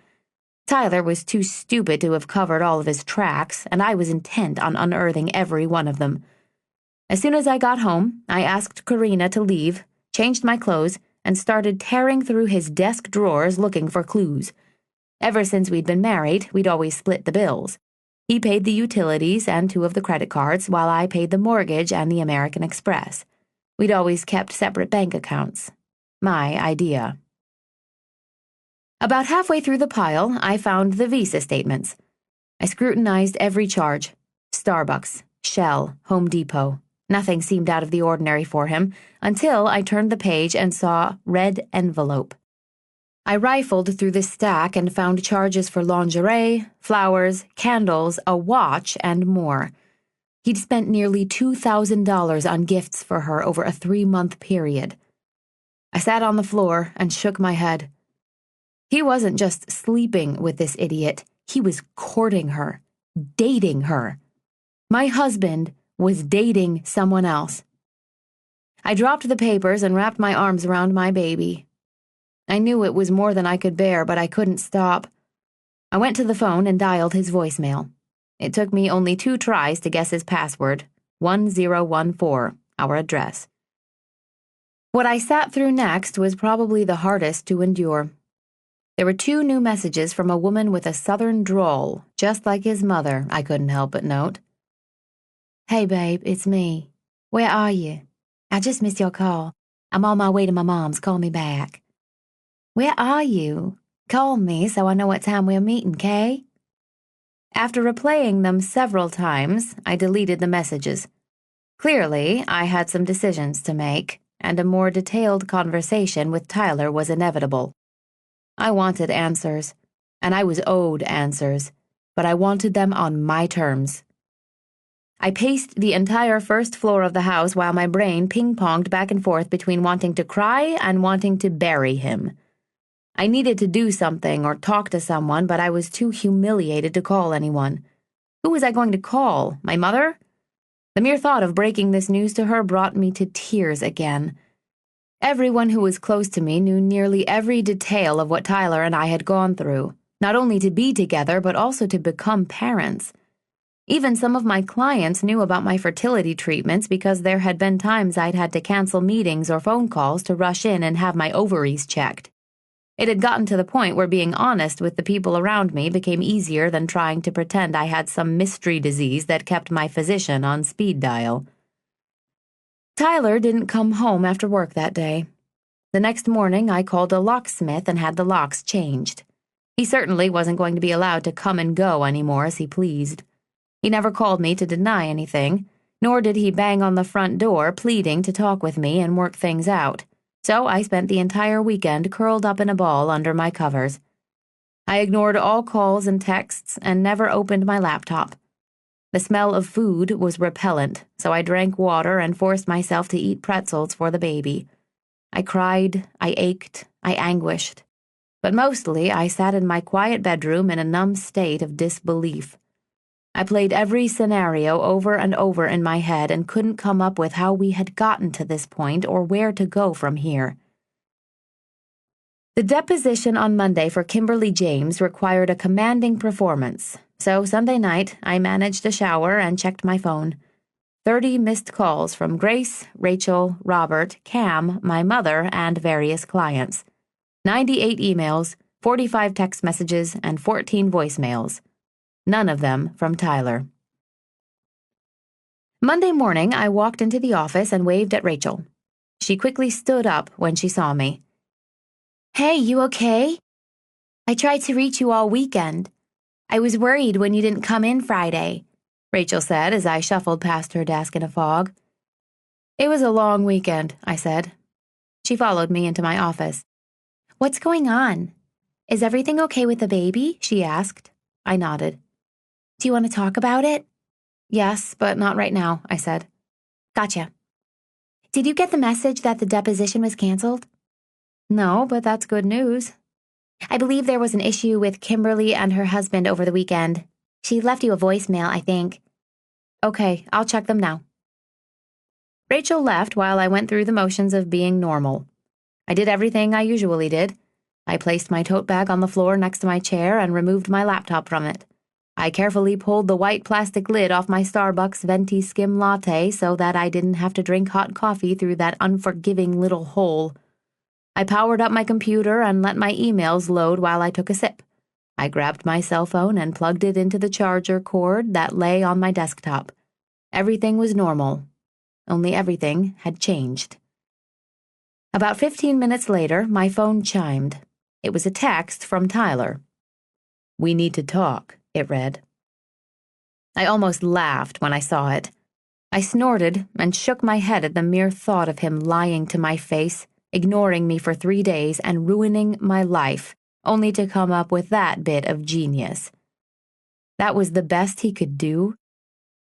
6 hours later, I responded with my own sentiment. How could you?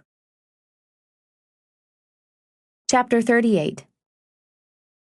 Tyler texted me back right away, but he didn't answer my question. "When can we talk? I want to do this in person," he wrote. Do what in person? Did he think for 1 second that he was in control anymore? We weren't going to talk until I was ready to talk, until I had mapped out exactly what was going to happen, He knew I could make life hell for him, and he was right. He also knew how much I loved him, and yet he had taken advantage of my vulnerability and mocked me by doing the one thing I had always been afraid a man would do to me. I was strong in every aspect of my life, but never where Tyler was concerned. All I had ever wanted was for us to have a family, and I had been convinced that giving birth to Tyler's son would make him love me the way I loved him. It was the one thing that would bind us forever and ensure that he would look at me with the same admiration I had for him. I was only a couple months away from changing everything for the better. How could he have done this to us? "When I'm ready to see you, I will let you know," I answered. "I need my things," he replied. "I guess you should have planned ahead," I texted back and turned off my phone. Hard as it was, I had to try to think logically, like I was my own lawyer. And while I doubted Tyler was eager to come groveling back to me, I needed to know what his intentions were. But first, I had to be certain of my reaction. Assuming there was an apology waiting for me, did I want it? Would it matter? Could we save our marriage? He'd broken my trust and my heart. I didn't know if I could ever forgive him for that. And if he could do something like this at the height of our euphoria, then he was certainly capable of doing it any time. That said, I didn't want to be alone. His texts brought tears to my eyes. Robert knocked on my door and entered simultaneously. He paused his familiar, determined stride when he saw my face. "Are you okay?" I stared at him, ready to nod, and then shook my head instead. "I will be," I said as a few tears rolled down my cheek. "Sorry, the door was open." "It's fine. Please, sit down," I said and gestured to the 2 armchairs across from me. Robert sat down and placed 3 file folders on my desk. "Madison has me well versed in the art of nodding and agreeing, so if you want to talk about it, I'm all ears." He smiled. Robert and I probably spent more time together than he and his wife did. I imagined he was subjected to long tirades about why he couldn't leave work before 9 o'clock at night, and why he had to be back in the office no later than 7 in the morning. Only other lawyers ever really understood, not only how taxing those hours were, but also what they meant. Hours spent at the office were our lifeblood, our credibility, our means of proving our worth. He probably did his best to explain this to his young wife, just as I'd done with Tyler for so many years, but it was hard for our spouses to feel that they weren't a priority, that they didn't come first. Did that mean I deserved to be cheated on? "Tyler is cheating on me," I said outright. "He's fucking some makeup artist." Robert slid down in his seat. "No," he whispered. I sighed. "Yep. So it looks like you just got yourself a new client." "He told you that?" Robert asked. He didn't have to. Robert's cheeks puffed up with air, and then he exhaled a long breath. "Oh my God. I don't know what to say. I'm so sorry." "Yeah, me too." "How did you find out?" he asked. I caught him in a few lies, and he didn't have the time to cover his tracks, I told him. "Remember how I was supposed to visit my mom this weekend?" He nodded. "Well, my flight got canceled, and I went to drop off that fridge I bought him at his office as a surprise, because he was supposed to be out all day on a shoot. The fridge is now rotting in a dumpster somewhere. Anyway, he was planning on spending the weekend with this woman in our house while I was away." Robert rolled his eyes. "Unbelievable," he said, shaking his head. "What are you going to do?" "I really don't know. I haven't even spoken to him since I found out on Friday. In fact, he just texted me for the first time in 2 days. He wants to talk, but I'm afraid of what he's going to say," I admitted. "Can you forgive him?" "I don't know. Maybe if it was a one-time thing, you know? A colossal mistake for which he was regretful and apologetic. Then, maybe. But it's been going on for months. He's been sending her gifts, and God knows what else," I said. "Something tells me I may not have a say in the matter." Robert shifted in his chair, and I caught him glance at my stomach before crossing his legs. "He's an idiot," I nodded. "I wish I knew what to say, Chloe. I'm in shock," he started.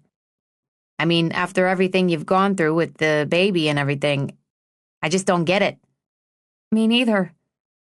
"Is there anything I can do to help?" he offered. "Do you need a place to stay?" "No, thank you. I'm fine at the house. I had the locks changed, and I'm guessing he finally realized it when he went there this morning to get his things." "He should know better than to mess with you," Robert said. "Yeah. Anyway, I just got a message from Kimberly James that her husband accosted her at Sports Authority yesterday, and she called the police. He was arrested and charged with battery.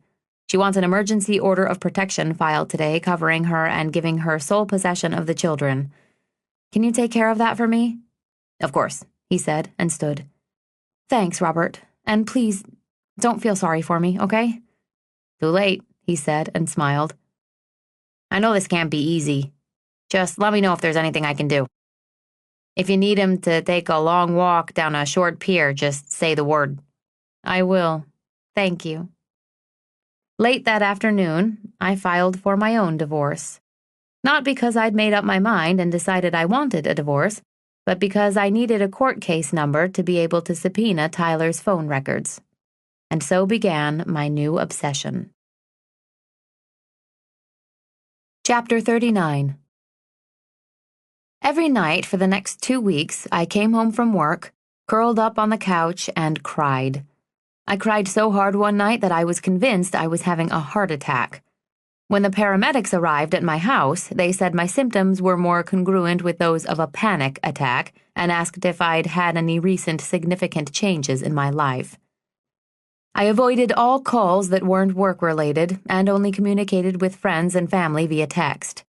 Some knew bits and pieces of what happened, some knew nothing at all. I found out from Hollis that Tyler had been staying on their couch and that Mitch had given him a stern scolding.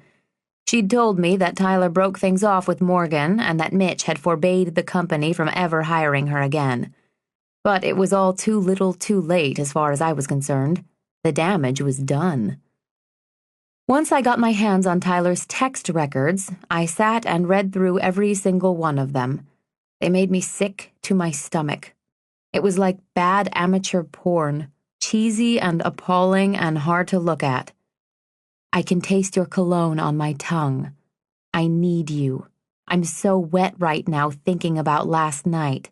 Did you get the pictures? XOXO. Can you meet for lunch again?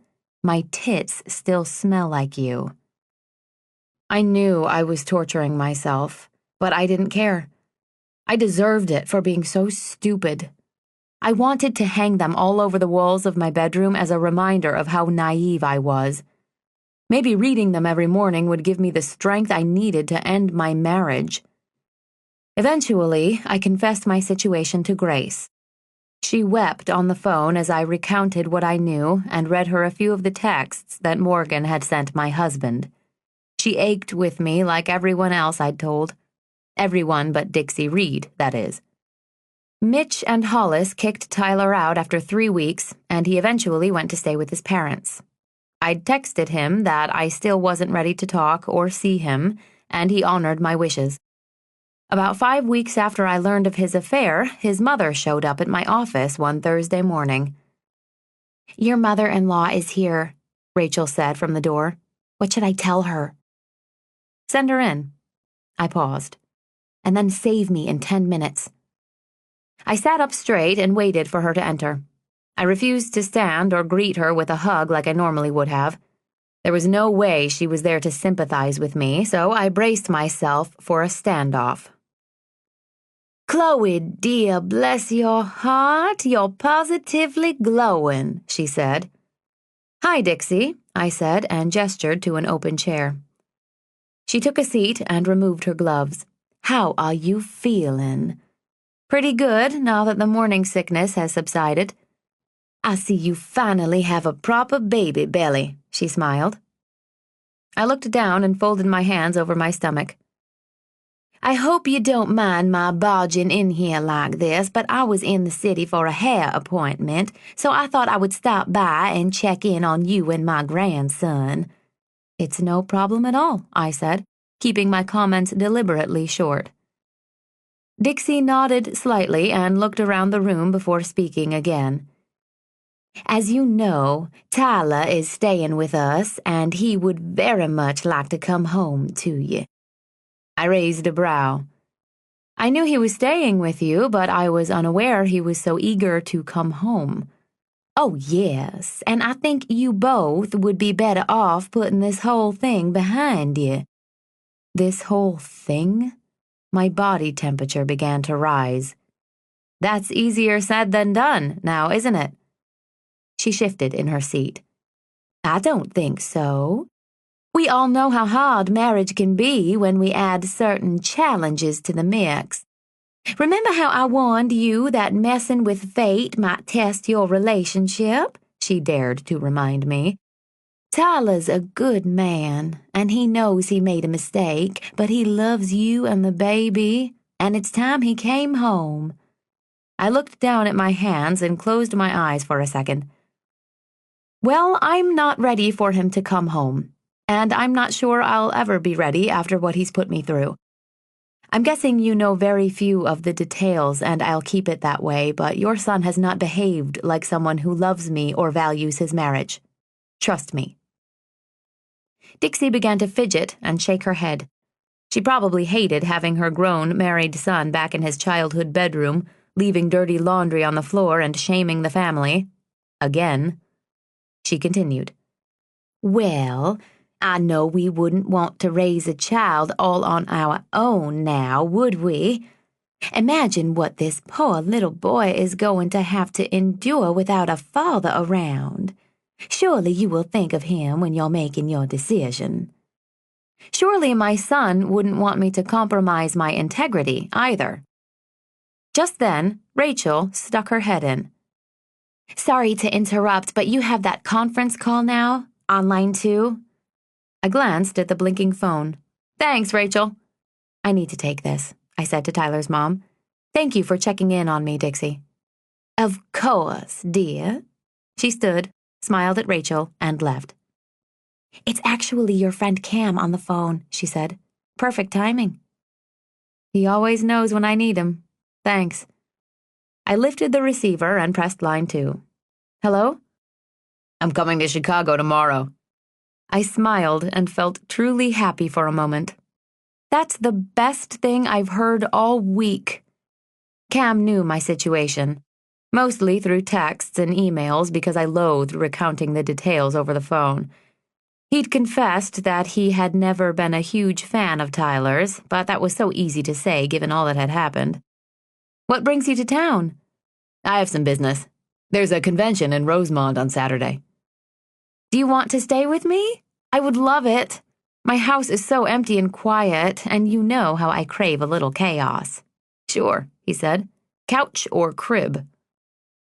"We have a fluffy queen-sized bed in the guest room with your name on it. I'll even put magazines in the bathroom for you." Wow. Cam landed in Chicago the next night and took a cab to my house. I ordered Chinese food, and we sat on the floor in front of the TV like old times. "So what's the plan?" he asked me. "I know you have a plan." I let out a small laugh. Oh, I had plans. "Come on, seriously. I'm going to make you talk about this because I know you don't want to." "And I'm going to make you go to a hotel." "Do you know what you're gonna do?" I scooped a forkful of skinny noodles into my mouth and chewed before answering. "I'm not sure what will eventually end my marriage, Tyler's affair or my pride." "Has he apologized? Does he want to make things work?" he asked. "I really haven't given him a chance to. I mean, let me rephrase that. He's had plenty of chances, but I haven't been willing to hear him out. Not yet." "Why not?" I stretched my legs out in front of me and placed my plate on the coffee table. "I don't want to talk over the phone, and I'm not ready to see him in person. I can't tell you how hard it was to look at him when I realized he was lying to my face. I'm not sure I can stomach it again. Cameron nodded. I get that. But you're having a kid together in a few months. You need to get this over with either way and move forward. Do you know if he's still seeing the girl? According to his cousin's wife, they're over. Cam dug through the plastic bag that held our food and pulled out 2 fortune cookies. Which one do you want? He asked. Make it good. I pointed to the one in his right hand, and he opened it for me. The object of your desire comes closer, he read and pointed to himself. I rolled my eyes. Give me that, I said, snatching it out of his hand. The words were exactly as he'd said them. I smiled and met his gaze. It probably means the baby. Probably. I placed the small piece of paper in my lap. I'm sure you and every other guy out there are dying to be with a divorced single mother. I never said that I was or I wasn't. I was simply quoting Confucius. I'm glad you're here, I said. I promise not to play on your vulnerabilities, he smirked. Too much. Thank you. I mean it. You know I want what's best for you. But mostly I want you to have what you deserve, and you deserve to be happy. You need to be able to move on. Either you're getting divorced or you're going to forgive Tyler and move past it. You make it sound so easy. Maybe the answer is in the last cookie. Let me have it. Cam tossed the fortune cookie at me, and I cracked it open over my plate. It read, "A good way to keep healthy is to eat more Chinese food." Chapter 40. I woke up the next morning and dialed Tyler's cell phone. It had been too long since I'd heard his voice, and he answered on the first ring. Hey, he answered. I could hear the hopefulness in his voice in just that one word. I guess we should talk. I'm ready. Tell me when and where. Can I come by the house later? Cam's in town, and he's staying here, so why don't you come by the office tonight around 6? He took a moment before answering. I'll see you at 6. My hands were trembling when I hung up the phone. Cam was at the kitchen island with his laptop and a cup of coffee when I went downstairs. I called Tyler, I said. And? And he's going to come by the office tonight so that we can talk. He nodded. What are you going to say? I'm hoping to listen, mostly. I'm not going to put any pressure on myself to make a decision. Good luck with that. My workday was typically busy. I did my best not to watch the clock, but at 5:30 I began to get anxious. I told Rachel that Tyler was coming by and asked her to stay a little late to make sure that no one bothered us once he'd arrived. She walked him in at 5 minutes to 6. Thanks, Rachel, I said, and smiled at her. She shut the door on her way out. Tyler walked over to give me a kiss, and I let him. Have a seat, I said, and then shook my head at how formal that sounded. Tyler sat in one of the chairs across from me, and his eyes went straight to my belly. You look great, he said. Thank you. How do you feel? Pretty good. Tyler leaned forward and clasped his hands, dropping them between his legs. He looked great himself. His hair was shorter and messy, and he was wearing the North Face winter coat I'd bought for him the year before. Do you want to take your coat off? I asked. Oh, yeah, he said, and shed his jacket behind him on the chair before leaning forward again. Thanks for letting me see you. I smiled. I've been thinking a lot about what to say to you, and I just want to start with an apology. I'm really sorry for what I've done. He struggled with the words, but I could tell he was being sincere. I gently scratched the side of my nose. I could already tell I was going to cry at some point during this conversation and was regretting meeting at the office. He continued. I don't have an excuse for what I did.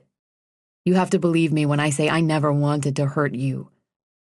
I tilted my head and rolled my eyes as passively as I could. Why did you go through with the IVF if you were unhappy? Why would you put us both through all this if it's not what you wanted? He sat in silence for a moment before answering. I didn't want to add you to the list of people I've disappointed in my life. Oh, please, you do not get to play the victim here. I raised my voice and then took a deep breath. I'm sure you're sorry, and I get that you think you can't come up with an excuse. But I'm going to need some sort of an explanation for why you did this before I can even begin to consider forgiving you and moving forward. I don't want excuses. I want answers. I paused. I said I was going to subpoena your phone and text records, and I did. The reality of my comment hit him hard. He sat back in the chair, and his expression went blank. He probably had no memory of the things he'd texted to Miss Morgan, while I, on the other hand, felt as though every single word had been engraved into my brain with a knife. Maybe if this had been a one-time thing, God, even a two-time thing, it would be easier for me to chalk it up to stress and pressure or whatever else you thought you were going through at the time. But this has been going on for months. You've bought gifts for her and sent naked pictures to her, and she can smell your cologne on her tits. He cringed. What if I hadn't caught you? Who knows how long this would have gone on? I paused. I realize we need to make a decision, but from where I sit now, I'm not willing to forgive you, and I don't know if I ever will. Tyler looked defeated. He let out a long sigh and kept his eyes fixated on the floor in front of him. I wanted him to stand and beg and plead and make a case for us, but I knew it would never happen. Not because he didn't want us to be together, but because he was incapable of fighting for what he wanted. He would take my words and assume I was putting up a wall between us. He would assume that I wanted to be left alone and that he should wait for my next cue. He would never believe that he could prove his strength and love to me by knocking that wall down and being the man I so desperately needed him to be right then. But I refused to push him into it. He had to do it of his own volition for it to mean anything. Tyler's lips were closed when he looked up and smiled at me. I understand.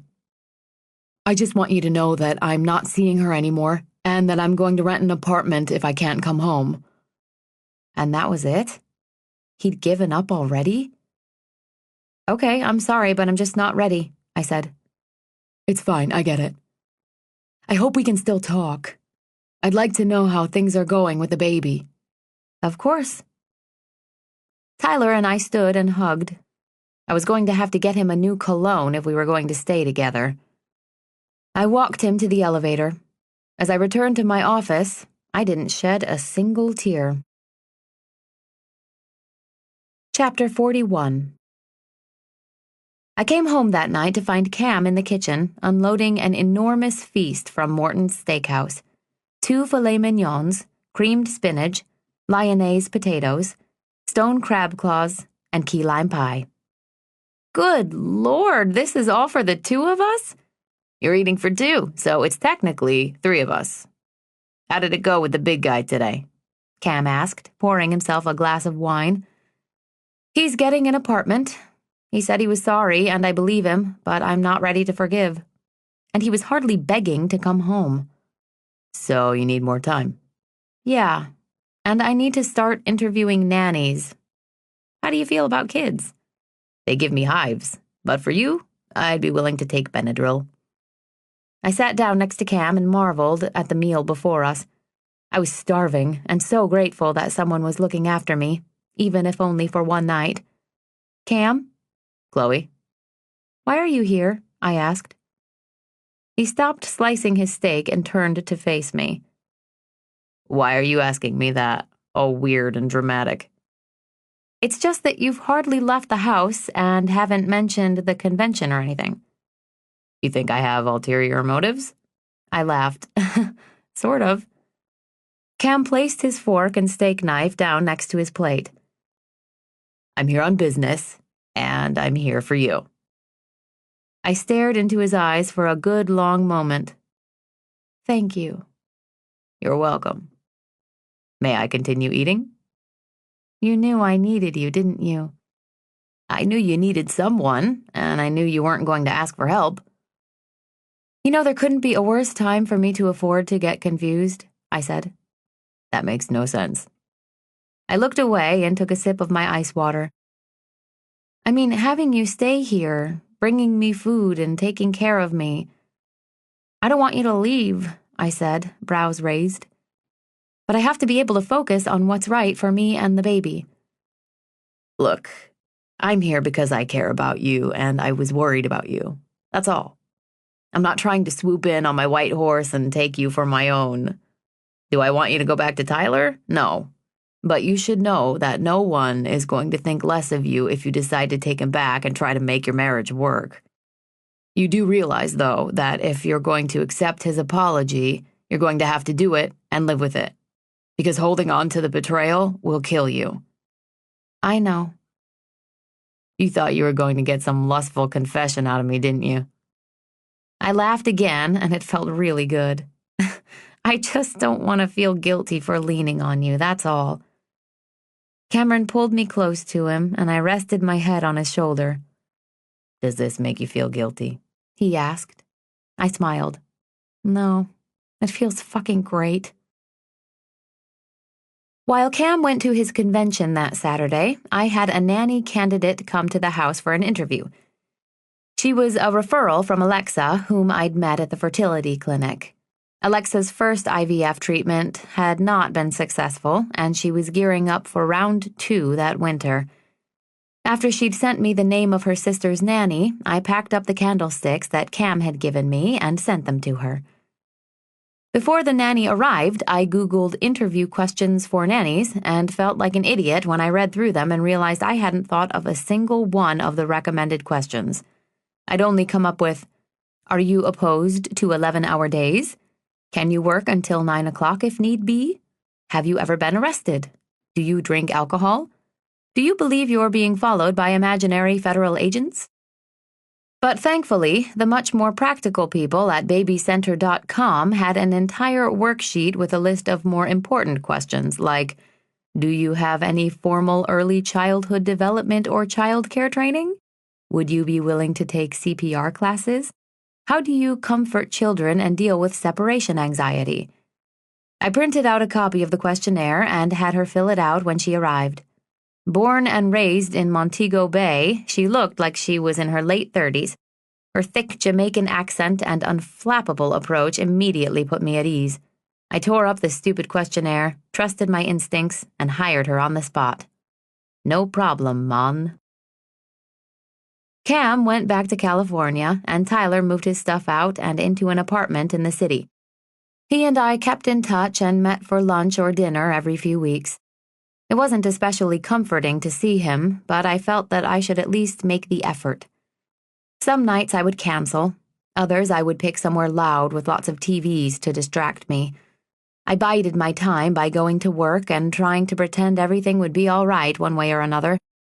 Outside of the office, I was incapable of making even the most minor decisions, so I didn't. When I was 35 weeks along, his mother threw me a baby shower at her country club. It was a little awkward given the circumstances, but she insisted. Grace came with me, and we sat among Dixie and her friends as they drank cocktails at noon, ate grilled chicken Caesar salads, and showered me with blue gifts. Afterward, Grace drove me home, and we sat on my couch and caught up. There hadn't been much of a chance for a heart-to-heart with Dixie Reed hovering about nervously.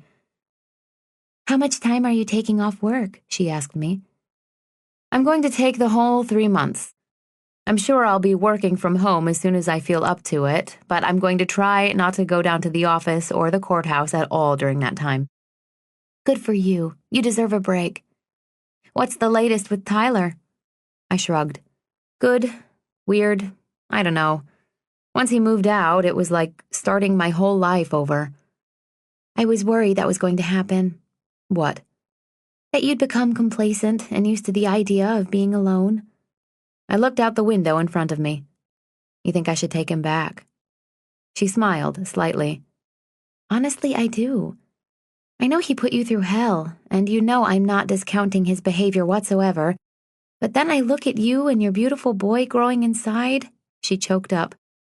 I just know how hard it is to raise a child with 2 parents, let alone 1. She paused and lowered her chin. Do you still love him? Yes, I said quietly. I just never realized how hard it was to forgive. I mean, let's be real. I grew up being disappointed by the one person who was supposed to love me more than anyone. I could have written a book on how to pull yourself up after being let down. But with Tyler, it's different. The betrayal is still so raw and deliberate. At least with my mother, I could chalk it up to mental illness. Tyler knew exactly what he was doing. Over and over again. My blood boiled every time I rehashed it. I don't mean to sway you either way, I promise. You're one of the best people I know, and you're going to thrive as a mother with or without Tyler. That much I know for sure. After Grace left, I went upstairs to change into some comfier clothes. I had to be in court early the next morning, so I spent a couple hours reading through a deposition and preparing my petitions. Afterward, I ate half of a leftover sandwich from the fridge and decided to take a bath. I ran the water, undressed, and climbed into the tub. Just as I leaned forward to adjust the temperature, the water between my legs turned bright red. Chapter 42. The next second, I was doubled over with cramps. I let out a loud moan, tightly closed my legs, and managed to turn off the water with my right hand. I sat in the tub, rocking back and forth, clutching the right side of my body as unfamiliar sounds emerged from my throat. I didn't even realize tears were streaming down my face until I tasted them on my lips.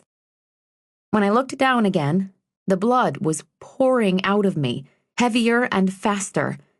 I held onto the side of the tub and craned my neck, looking for my cell phone on the bathroom counter. It wasn't there. I got to my knees, pulled a towel down from its hook, and threaded it between my thighs like a diaper. My entire body tensed as I inched my way out of the tub and crawled on one arm into my bedroom. I yanked the house phone down off the dresser and dialed 911. 911, what's your... Please, I need help. I'm pregnant and bleeding profusely, and it won't stop. My address is 1014 Maple Drive. I'm upstairs on the floor and I can't move. Blood is everywhere. Please help me. I hollered with terror, and then I moaned wildly as the pain in my side intensified. Try and relax, ma'am. The paramedics are on their way. I've sent the call and they will be there shortly. I hung up and dialed Grace's cell phone. Hey, you, she answered. I'm bleeding.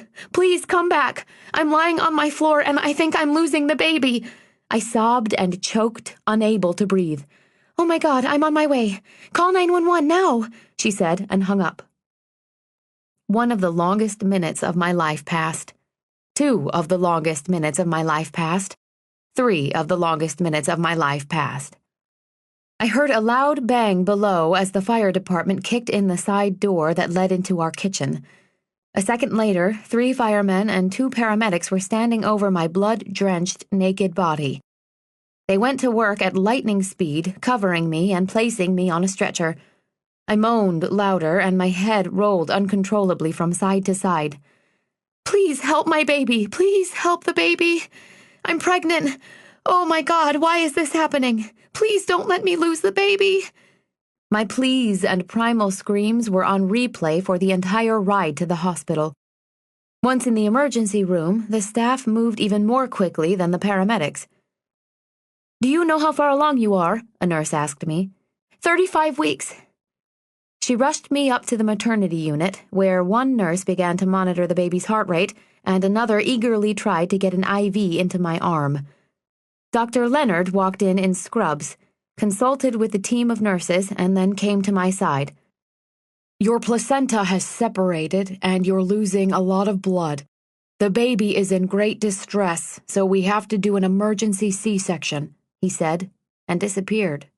My cries and screams were so foreign to me that I could have sworn I was living through someone else's nightmare. I was raced down the hall into another brightly lit room filled with people and monitors. An anesthesiologist came to my side, injected something into my IV, and that was the last thing I remember. I blinked and then closed my eyes. I blinked again, but couldn't keep my lids open. The room was empty and silent. My head was heavy against the pillow. My arms were weak. I couldn't move them. My eyes were still closed when someone took hold of my hand.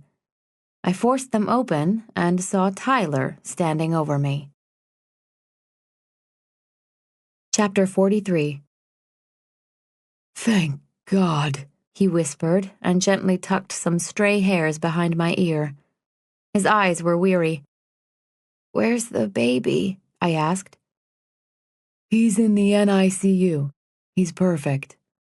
They had to resuscitate him and put a breathing tube in, but he's doing great. A real trooper like his mom. He squeezed my hand and didn't let go. "I need to see him." The door swung open and Dr. Leonard walked in with a nurse. "You're awake? Good. How are you feeling?" he asked. "A little sore. Can I see the baby?" "Give yourself another hour of rest and then we'll have one of the nurses wheel you down there," he said, and then turned his attention to one of the monitors behind me. "Why did this happen to me?" He gave a small shrug. "A placental abruption can be caused by any number of things, or nothing at all. The good news is that you did the right thing, and you're both going to be just fine." "He's only 35 weeks, though?" "He'll probably spend a week or two in the NICU. We have to keep an eye on his lungs since he's a little early and has a breathing tube now, but he's doing really well." I choked up. "I can't thank you enough for everything you've done." He smiled. "It's my pleasure. Take it easy, and I'll check back on you tomorrow." Tyler let go of my hand and pulled a chair over to the bed. You okay? I nodded. You gave us all a big scare. I thought I'd lost you. I've never been so scared in my life. I don't know what happened. I was getting in the tub and started bleeding. I paused to fight back tears. It was awful. Everything's okay now. Shh. Don't get upset. You need to relax. I turned my face away from him and closed my eyes. His adoring green eyes were more than I could handle. "I assume Grace called you?" I said softly. Yeah. She called your mom, too, and again when you safely came out of surgery. Is she still here? She left as soon as I arrived because Jack is out of town, but she's going to come back in the morning. What time is it? A little after 10. My body was weak, and my mind was struggling to piece things together. Once I'd sat down in the bath, everything happened so quickly. It was hard to grasp that my baby was now outside of my body and in good health. I had been so convinced he wasn't going to survive. So, what are we going to name this little guy? Tyler asked. To me, there was so much permanence and importance that came with naming a child. I would have loved to have had someone in my life that I could have named my son after, but I wasn't about to honor Tyler's father, Jim, with a namesake. And I never liked when boys had the same name as their dad. Too confusing. So I'd spent a few hours online in recent weeks looking for a name with no significant associations whatsoever. Just one that made me happy. His name is Connor. Connor Samuel Reed. I had no intention of robbing my son of his right to his father's last name. Tyler smiled. I love it. And Sammy will be thrilled. An hour later, I buzzed the nurse and asked her to take me down to the NICU. Tyler followed us as she pushed me in a wheelchair to the elevators. We were buzzed past security and asked to sanitize our hands and arms. I could feel my heart pounding as I was wheeled past the row of clear plastic bassinets. As she stopped in front of Connor's, I placed my hand over my smiling mouth and gazed at him. He was perfect, just like Tyler had said. He was covered in tubes and surgical tape, but he was absolute perfection. "Can I touch him?"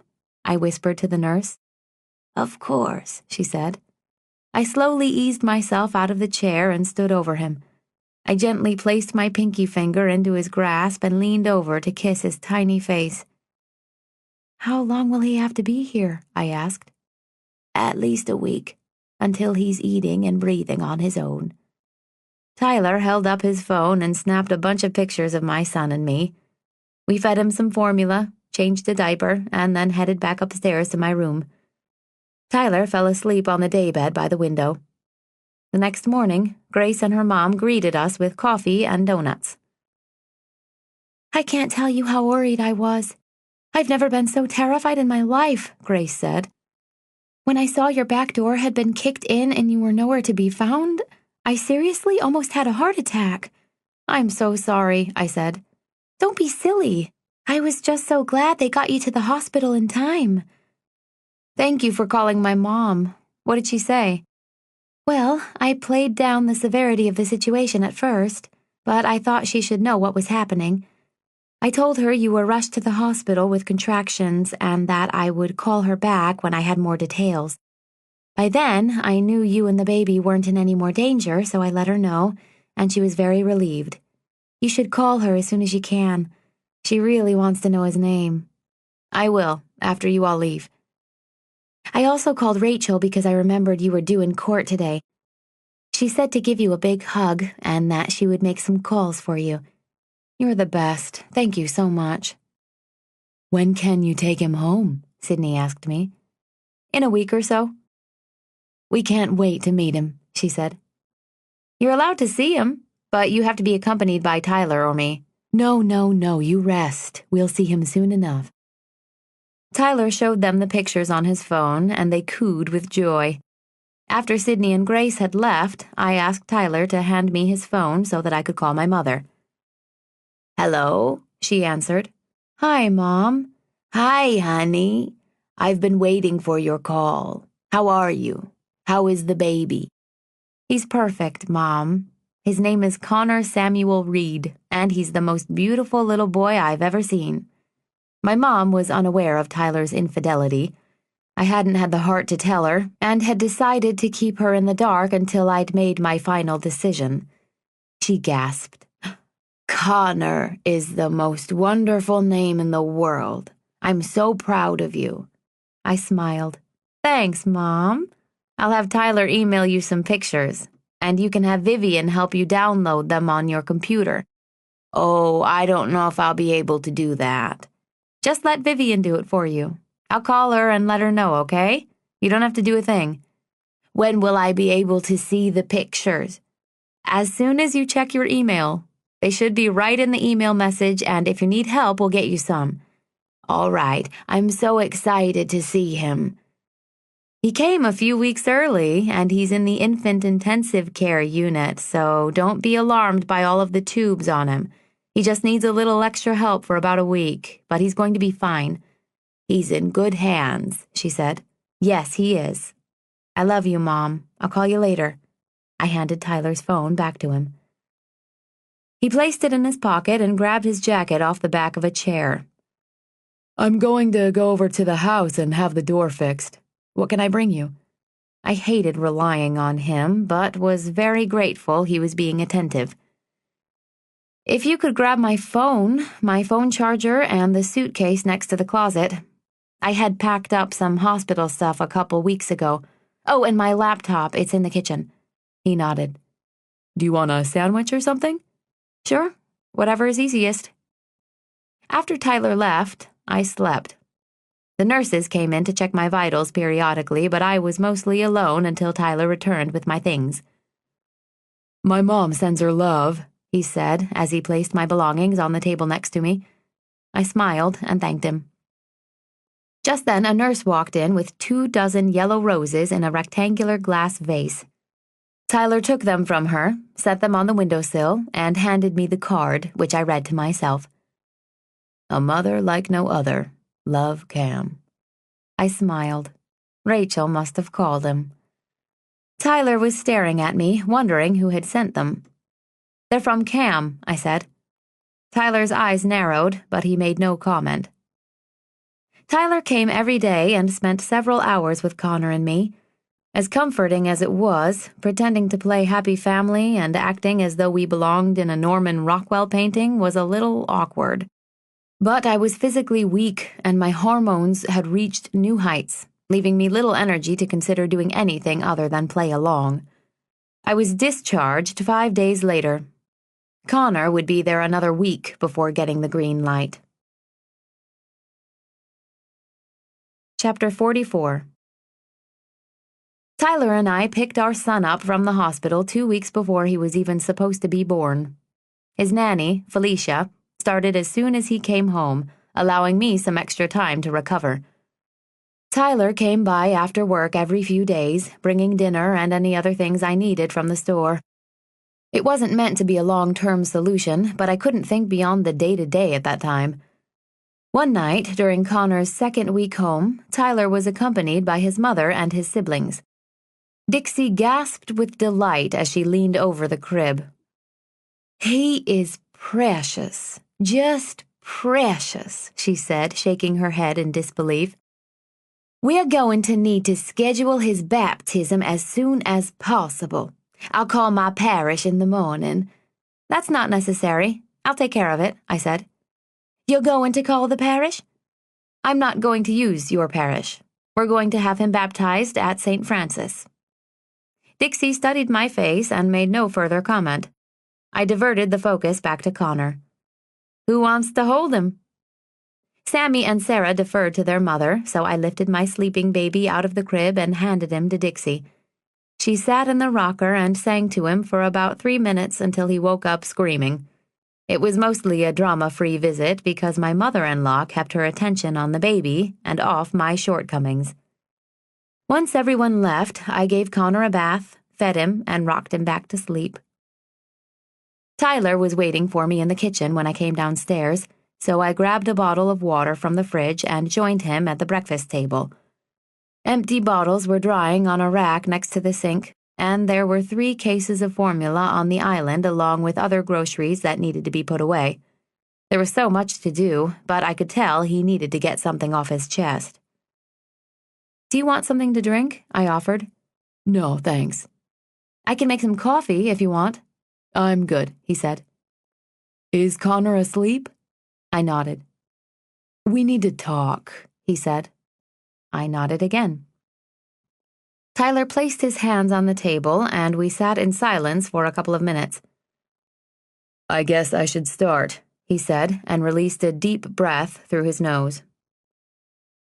"First and foremost, I don't know if an apology is even the right thing to do again at this point, or if it would help repair what I've done to us, but I am sorry for putting us both through all this pain.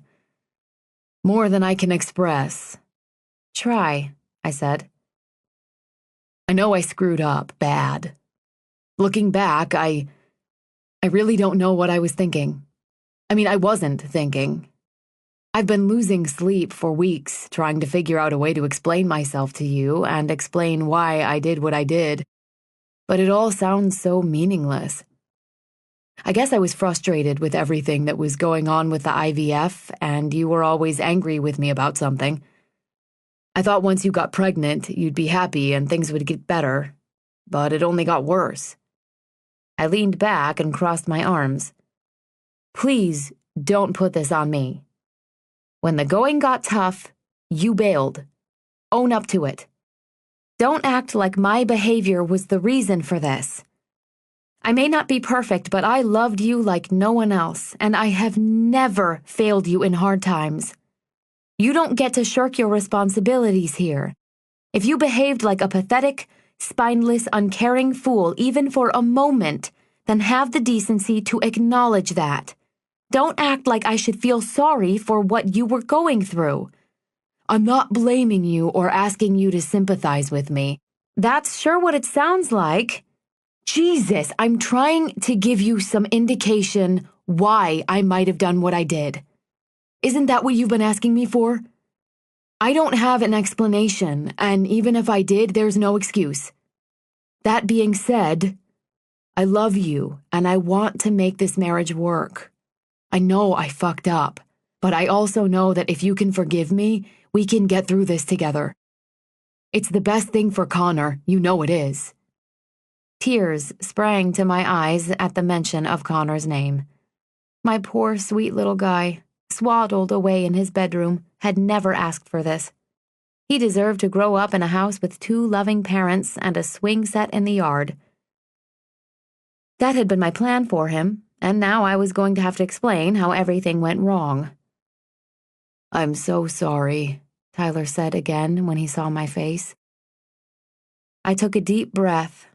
I had so many questions. Like, how could he have done this? Why did he let it go on for so long? He said he never meant to hurt me, but did he think of my feelings at all during that time?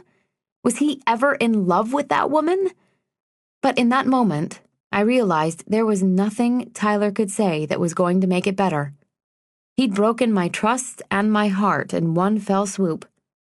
What words could he possibly muster to make things better?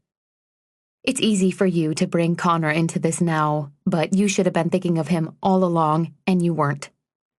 Even if I wanted to, I'm not sure I know how to forgive you or how to move on. I can't imagine ever forgetting those texts she sent you or erasing the image in my head of you touching another woman. Tyler ran his hands through his hair. "Don't say that. I know we can get past this. I have no interest in being with anyone but you, ever. This whole fucked up mistake shouldn't be the reason for us to get divorced. She meant nothing to me. I was an idiot. I love you and Connor so much. Please let me make this up to both of you." I began to cry. He'd said the same things so many times that they were just words at that point, devoid of any meaning. I love you too, Tyler, you know that. You've always known that. But I just don't think I can get past it. Not now, anyway. I need more time, and I need to be left alone. "What about the baby?" I'm not saying you can't see the baby, but you just coming and going as you please and trying to play house isn't working for me. It's too much. I'm not ready. Tyler stood. He was frustrated, and I couldn't blame him, but I couldn't bring myself to feel sorry for him. I didn't trust him anymore. How could I crawl into bed with him and give myself fully again to someone I didn't trust? The next morning, when Felicia arrived, I went to Target to pick up some diapers and pajamas for Connor. I skipped through the aisles and headed straight for the baby section. I slowly pushed the cart past rows of bath toys, stuffed animals, onesies, lotions, tearless shampoo, burp cloths, and more. It was heaven to me. I'd tried to join the mommy club for so long, and now I was in. I could now be part of conversations about sleepless nights, pea-stained blouses, and fussy eaters. Other mothers could look to me for my infinite wisdom on soy-based formulas and a cure for cradle cap. Wasn't that all I had ever wanted? To have a child of my own? Maybe it was too much to ask to be in love as well. I glanced around and saw only 4 other women in the baby aisles. None of them had their husbands with them, but it was 9 o'clock on a Tuesday morning.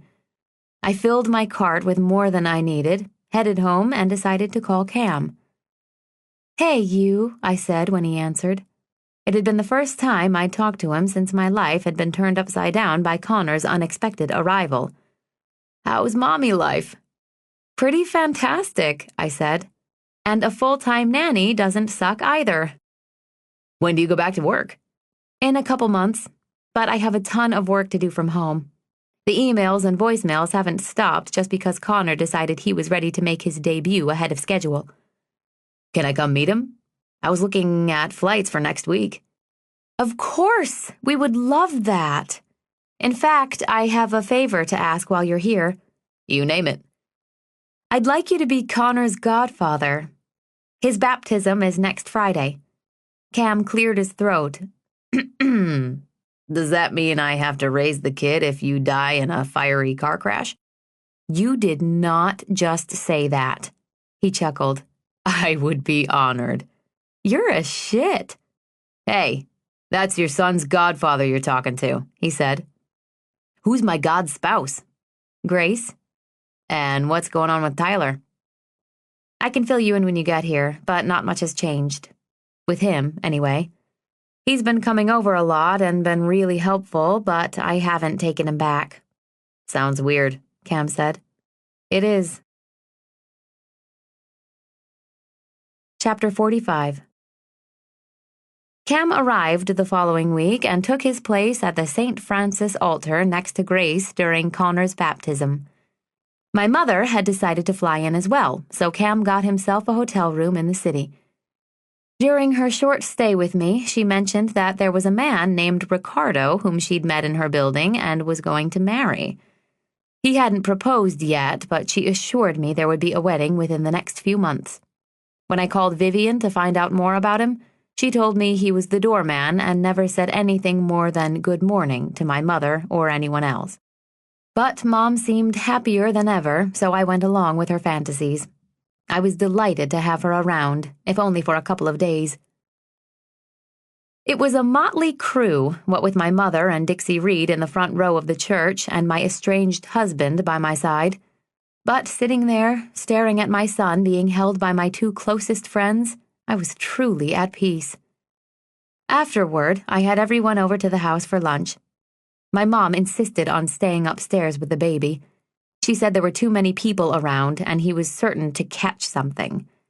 Rather than argue with her, I let her spend the day with her grandson because she was leaving for Florida the next morning. Anyone who wanted to see the baby had to douse him or herself with hand sanitizer to get past her. When everyone left, there was little I could do to hide the fact that Tyler was among the departing guests. My mom gave me a curious look as he said goodbye to her and left the house. "What's going on?" my mother asked me. "Why is Tyler leaving?" I scratched my head and sighed. "Tyler and I are separated." She shook her head, deeply confused, but said nothing. "I should have told you before, but I wasn't sure what was going to happen between us, and I didn't want to worry you." My mom took a seat at the kitchen table and cast her eyes downward. "Chloe, I know you think I can't handle a lot of things, but you're wrong. You are my daughter, and I deserve to know when you're going through something." "I know. Thanks, Mom," I said, and sat next to her. She lifted her chin and looked into my eyes. "What happened?" The words were on the tip of my tongue, but I needed a moment before I could utter them. "He cheated on me," I said, "when I was just a few months pregnant. He hasn't lived here since I found out." Mom placed her hands in her lap and sat back in the chair. "You know I've been through the same thing?" "Yes, I know." "It's very painful." I nodded. "Is he still with this other woman?" she asked. "No, he's not. He's apologized many times and would like to come home and try to work things out, but I can't seem to get over it. It's all I think of every time I look at him," I said. She stared at me with a severe look in her eyes. "If I'd been given the choice, I would have taken your father back," she said, before grabbing her cigarettes and heading outside. I sat in silence, stunned not by what she said, but how she'd said it. With that one statement, that one confession, she was telling me what to do. She would have gone back to my father after he humiliated her because she was weak and insecure and codependent, and nothing like me. I drove her to the airport the next morning, taking a 30-minute detour just in case there were any agents who were tracking her departure. When I gave her a hug goodbye, I realized I was really sad to let her go. Cam brought dinner to my house that night, and we ate in front of the TV once Connor was asleep. About halfway through our movie, there was a knock at the back door. Tyler was standing there when I opened it. "Sorry I didn't call first, but I had to drop something off at my parents' house, so I thought I'd stop by." "Oh, it's fine. Cam's here, actually. We were just finishing up dinner." Tyler looked over my shoulder and then back at me. "Am I interrupting something?" "No."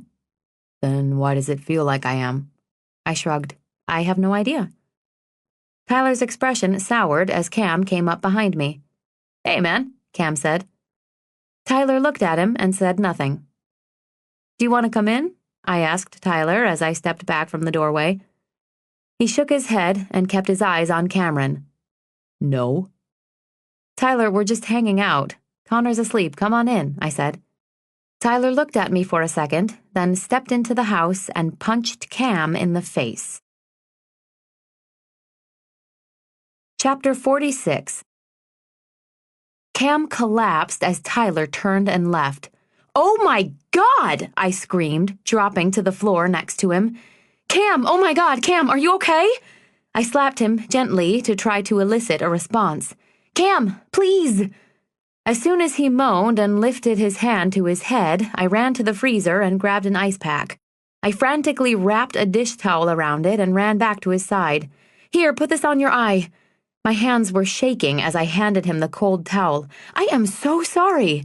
I have no idea what just happened." "My face has an idea," he mumbled. "I cannot believe he just did that. Oh my God, I am so sorry." "You know any good lawyers?" he asked. "I'm just kidding. I'll be fine." "You think a smart-ass kid like me never got hit in the face before?" Cam sat up, holding the ice pack to his face. "Let me see it," I said. He removed the ice, and I winced. "Well, it looks like your upper cheekbone, but at least it's not your eye." "Yay," Cam said and placed the ice back on his face. "I'm not trying to make excuses for him, but he's going through a lot, and I guess seeing you here must have pushed him over the edge." "Clearly," he mumbled and leaned back against the cabinets.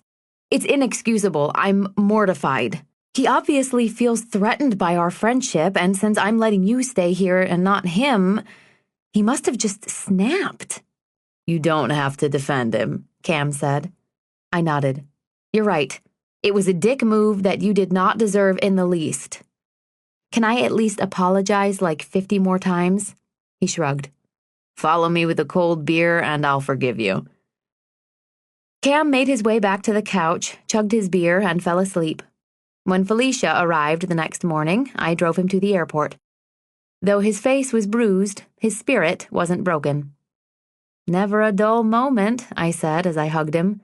"Not with you." "I always hate to see you go, especially after getting clocked by my husband." He smiled. "Don't worry about me. You have enough on your plate." "You're still cute, even with a shiner." "I know," he said. As he exited the car, I grabbed his bag out of the back and met him by the passenger door. I set it down at his feet and was about to give him a hug when he kissed me. He didn't say a word, just leaned forward, gently grabbed the back of my neck, and kissed me. My eyes were still closed when he pulled away. "You still taste like spearmint," I whispered before opening them. "Thanks," he said, grinning like a naughty teenager. I leapt into his arms and held him in a long embrace. It was hard not to beg him to stay, but I needed time to think and settle things in my life first. Maybe another time. "When will I see you again?" I asked. "Just click your heels together 3 times and say, 'There's no one like Cam,' and I'll appear." I smiled. "It might be sooner than you think." "I'm always looking for a reason to come back here, so just say the word. As soon as you're up for a house guest, you let me know." I nodded and hugged him one last time before getting in my car and bursting into tears. I went home, answered a few emails, and took a conference call at 2 o'clock. I let Felicia go early that afternoon and took Connor for a long walk in the stroller. We walked about 10 blocks to where Jack and Grace had just put a bid in on a house. She'd recently gotten a job teaching at Glenview Methodist Preschool and would be moving back to town within the year. By the time I got back to the house, Connor was awake and hungry. I fixed a bottle and fed him outside on the front porch before heading upstairs to put him to sleep. He was an angel, I thought, as I sat smiling with my son in my lap. His dark blue eyes were on me, doing their best to focus and preserve the image of my face. I looked away for a moment and glanced out his bedroom window, which overlooked the backyard. "Only a few more months and you'll be out there on those swings," I told him. He smashed his tiny lips together and then stilled, his top lip protruding out over the lower one. I rocked in the chair and sang him Twinkle Twinkle and the alphabet song before gently placing him down into the crib. When I turned to leave, a framed photograph of Tyler and Sammy and Sarah caught my eye. It was on Connor's bookshelf, next to a blue piggy bank. Dixie had brought the photograph for Connor the first time she came to visit. I lifted the picture off the shelf and gazed into Tyler's eyes. I'd fallen for him through panes of glass so many years before. However, at that moment, he was a stranger to me. I placed the frame back down and walked over to the crib. Everything I loved was right here. I tiptoed out of Connor's room and headed into my bedroom, where I began tearing through some old boxes at the back of my closet in search of some other photos to add to his bookshelf. Just then, something fell from a shelf above and landed at my feet. I laughed as I bent down to pick it up. I carried it back down the hall to the baby's room. "Looks like I won't be needing this anymore," I said, and hung the Find Your Bliss pillow on my son's doorknob.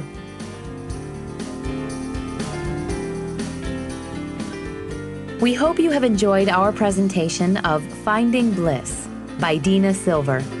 Copyright 2013 by Dina Silver.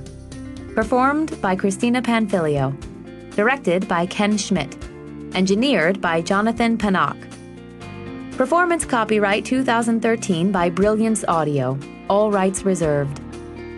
For further information concerning this program or other Brilliance Audio titles, please call the following toll-free number 1-800-222-3225 or visit our website at www.brillianceaudio.com.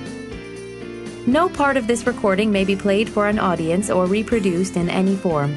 It may not be streamed, downloaded, broadcast, or copied without written permission. Address all inquiries to Brilliance Audio, P.O. Box 887, Grand Haven, Michigan 49417.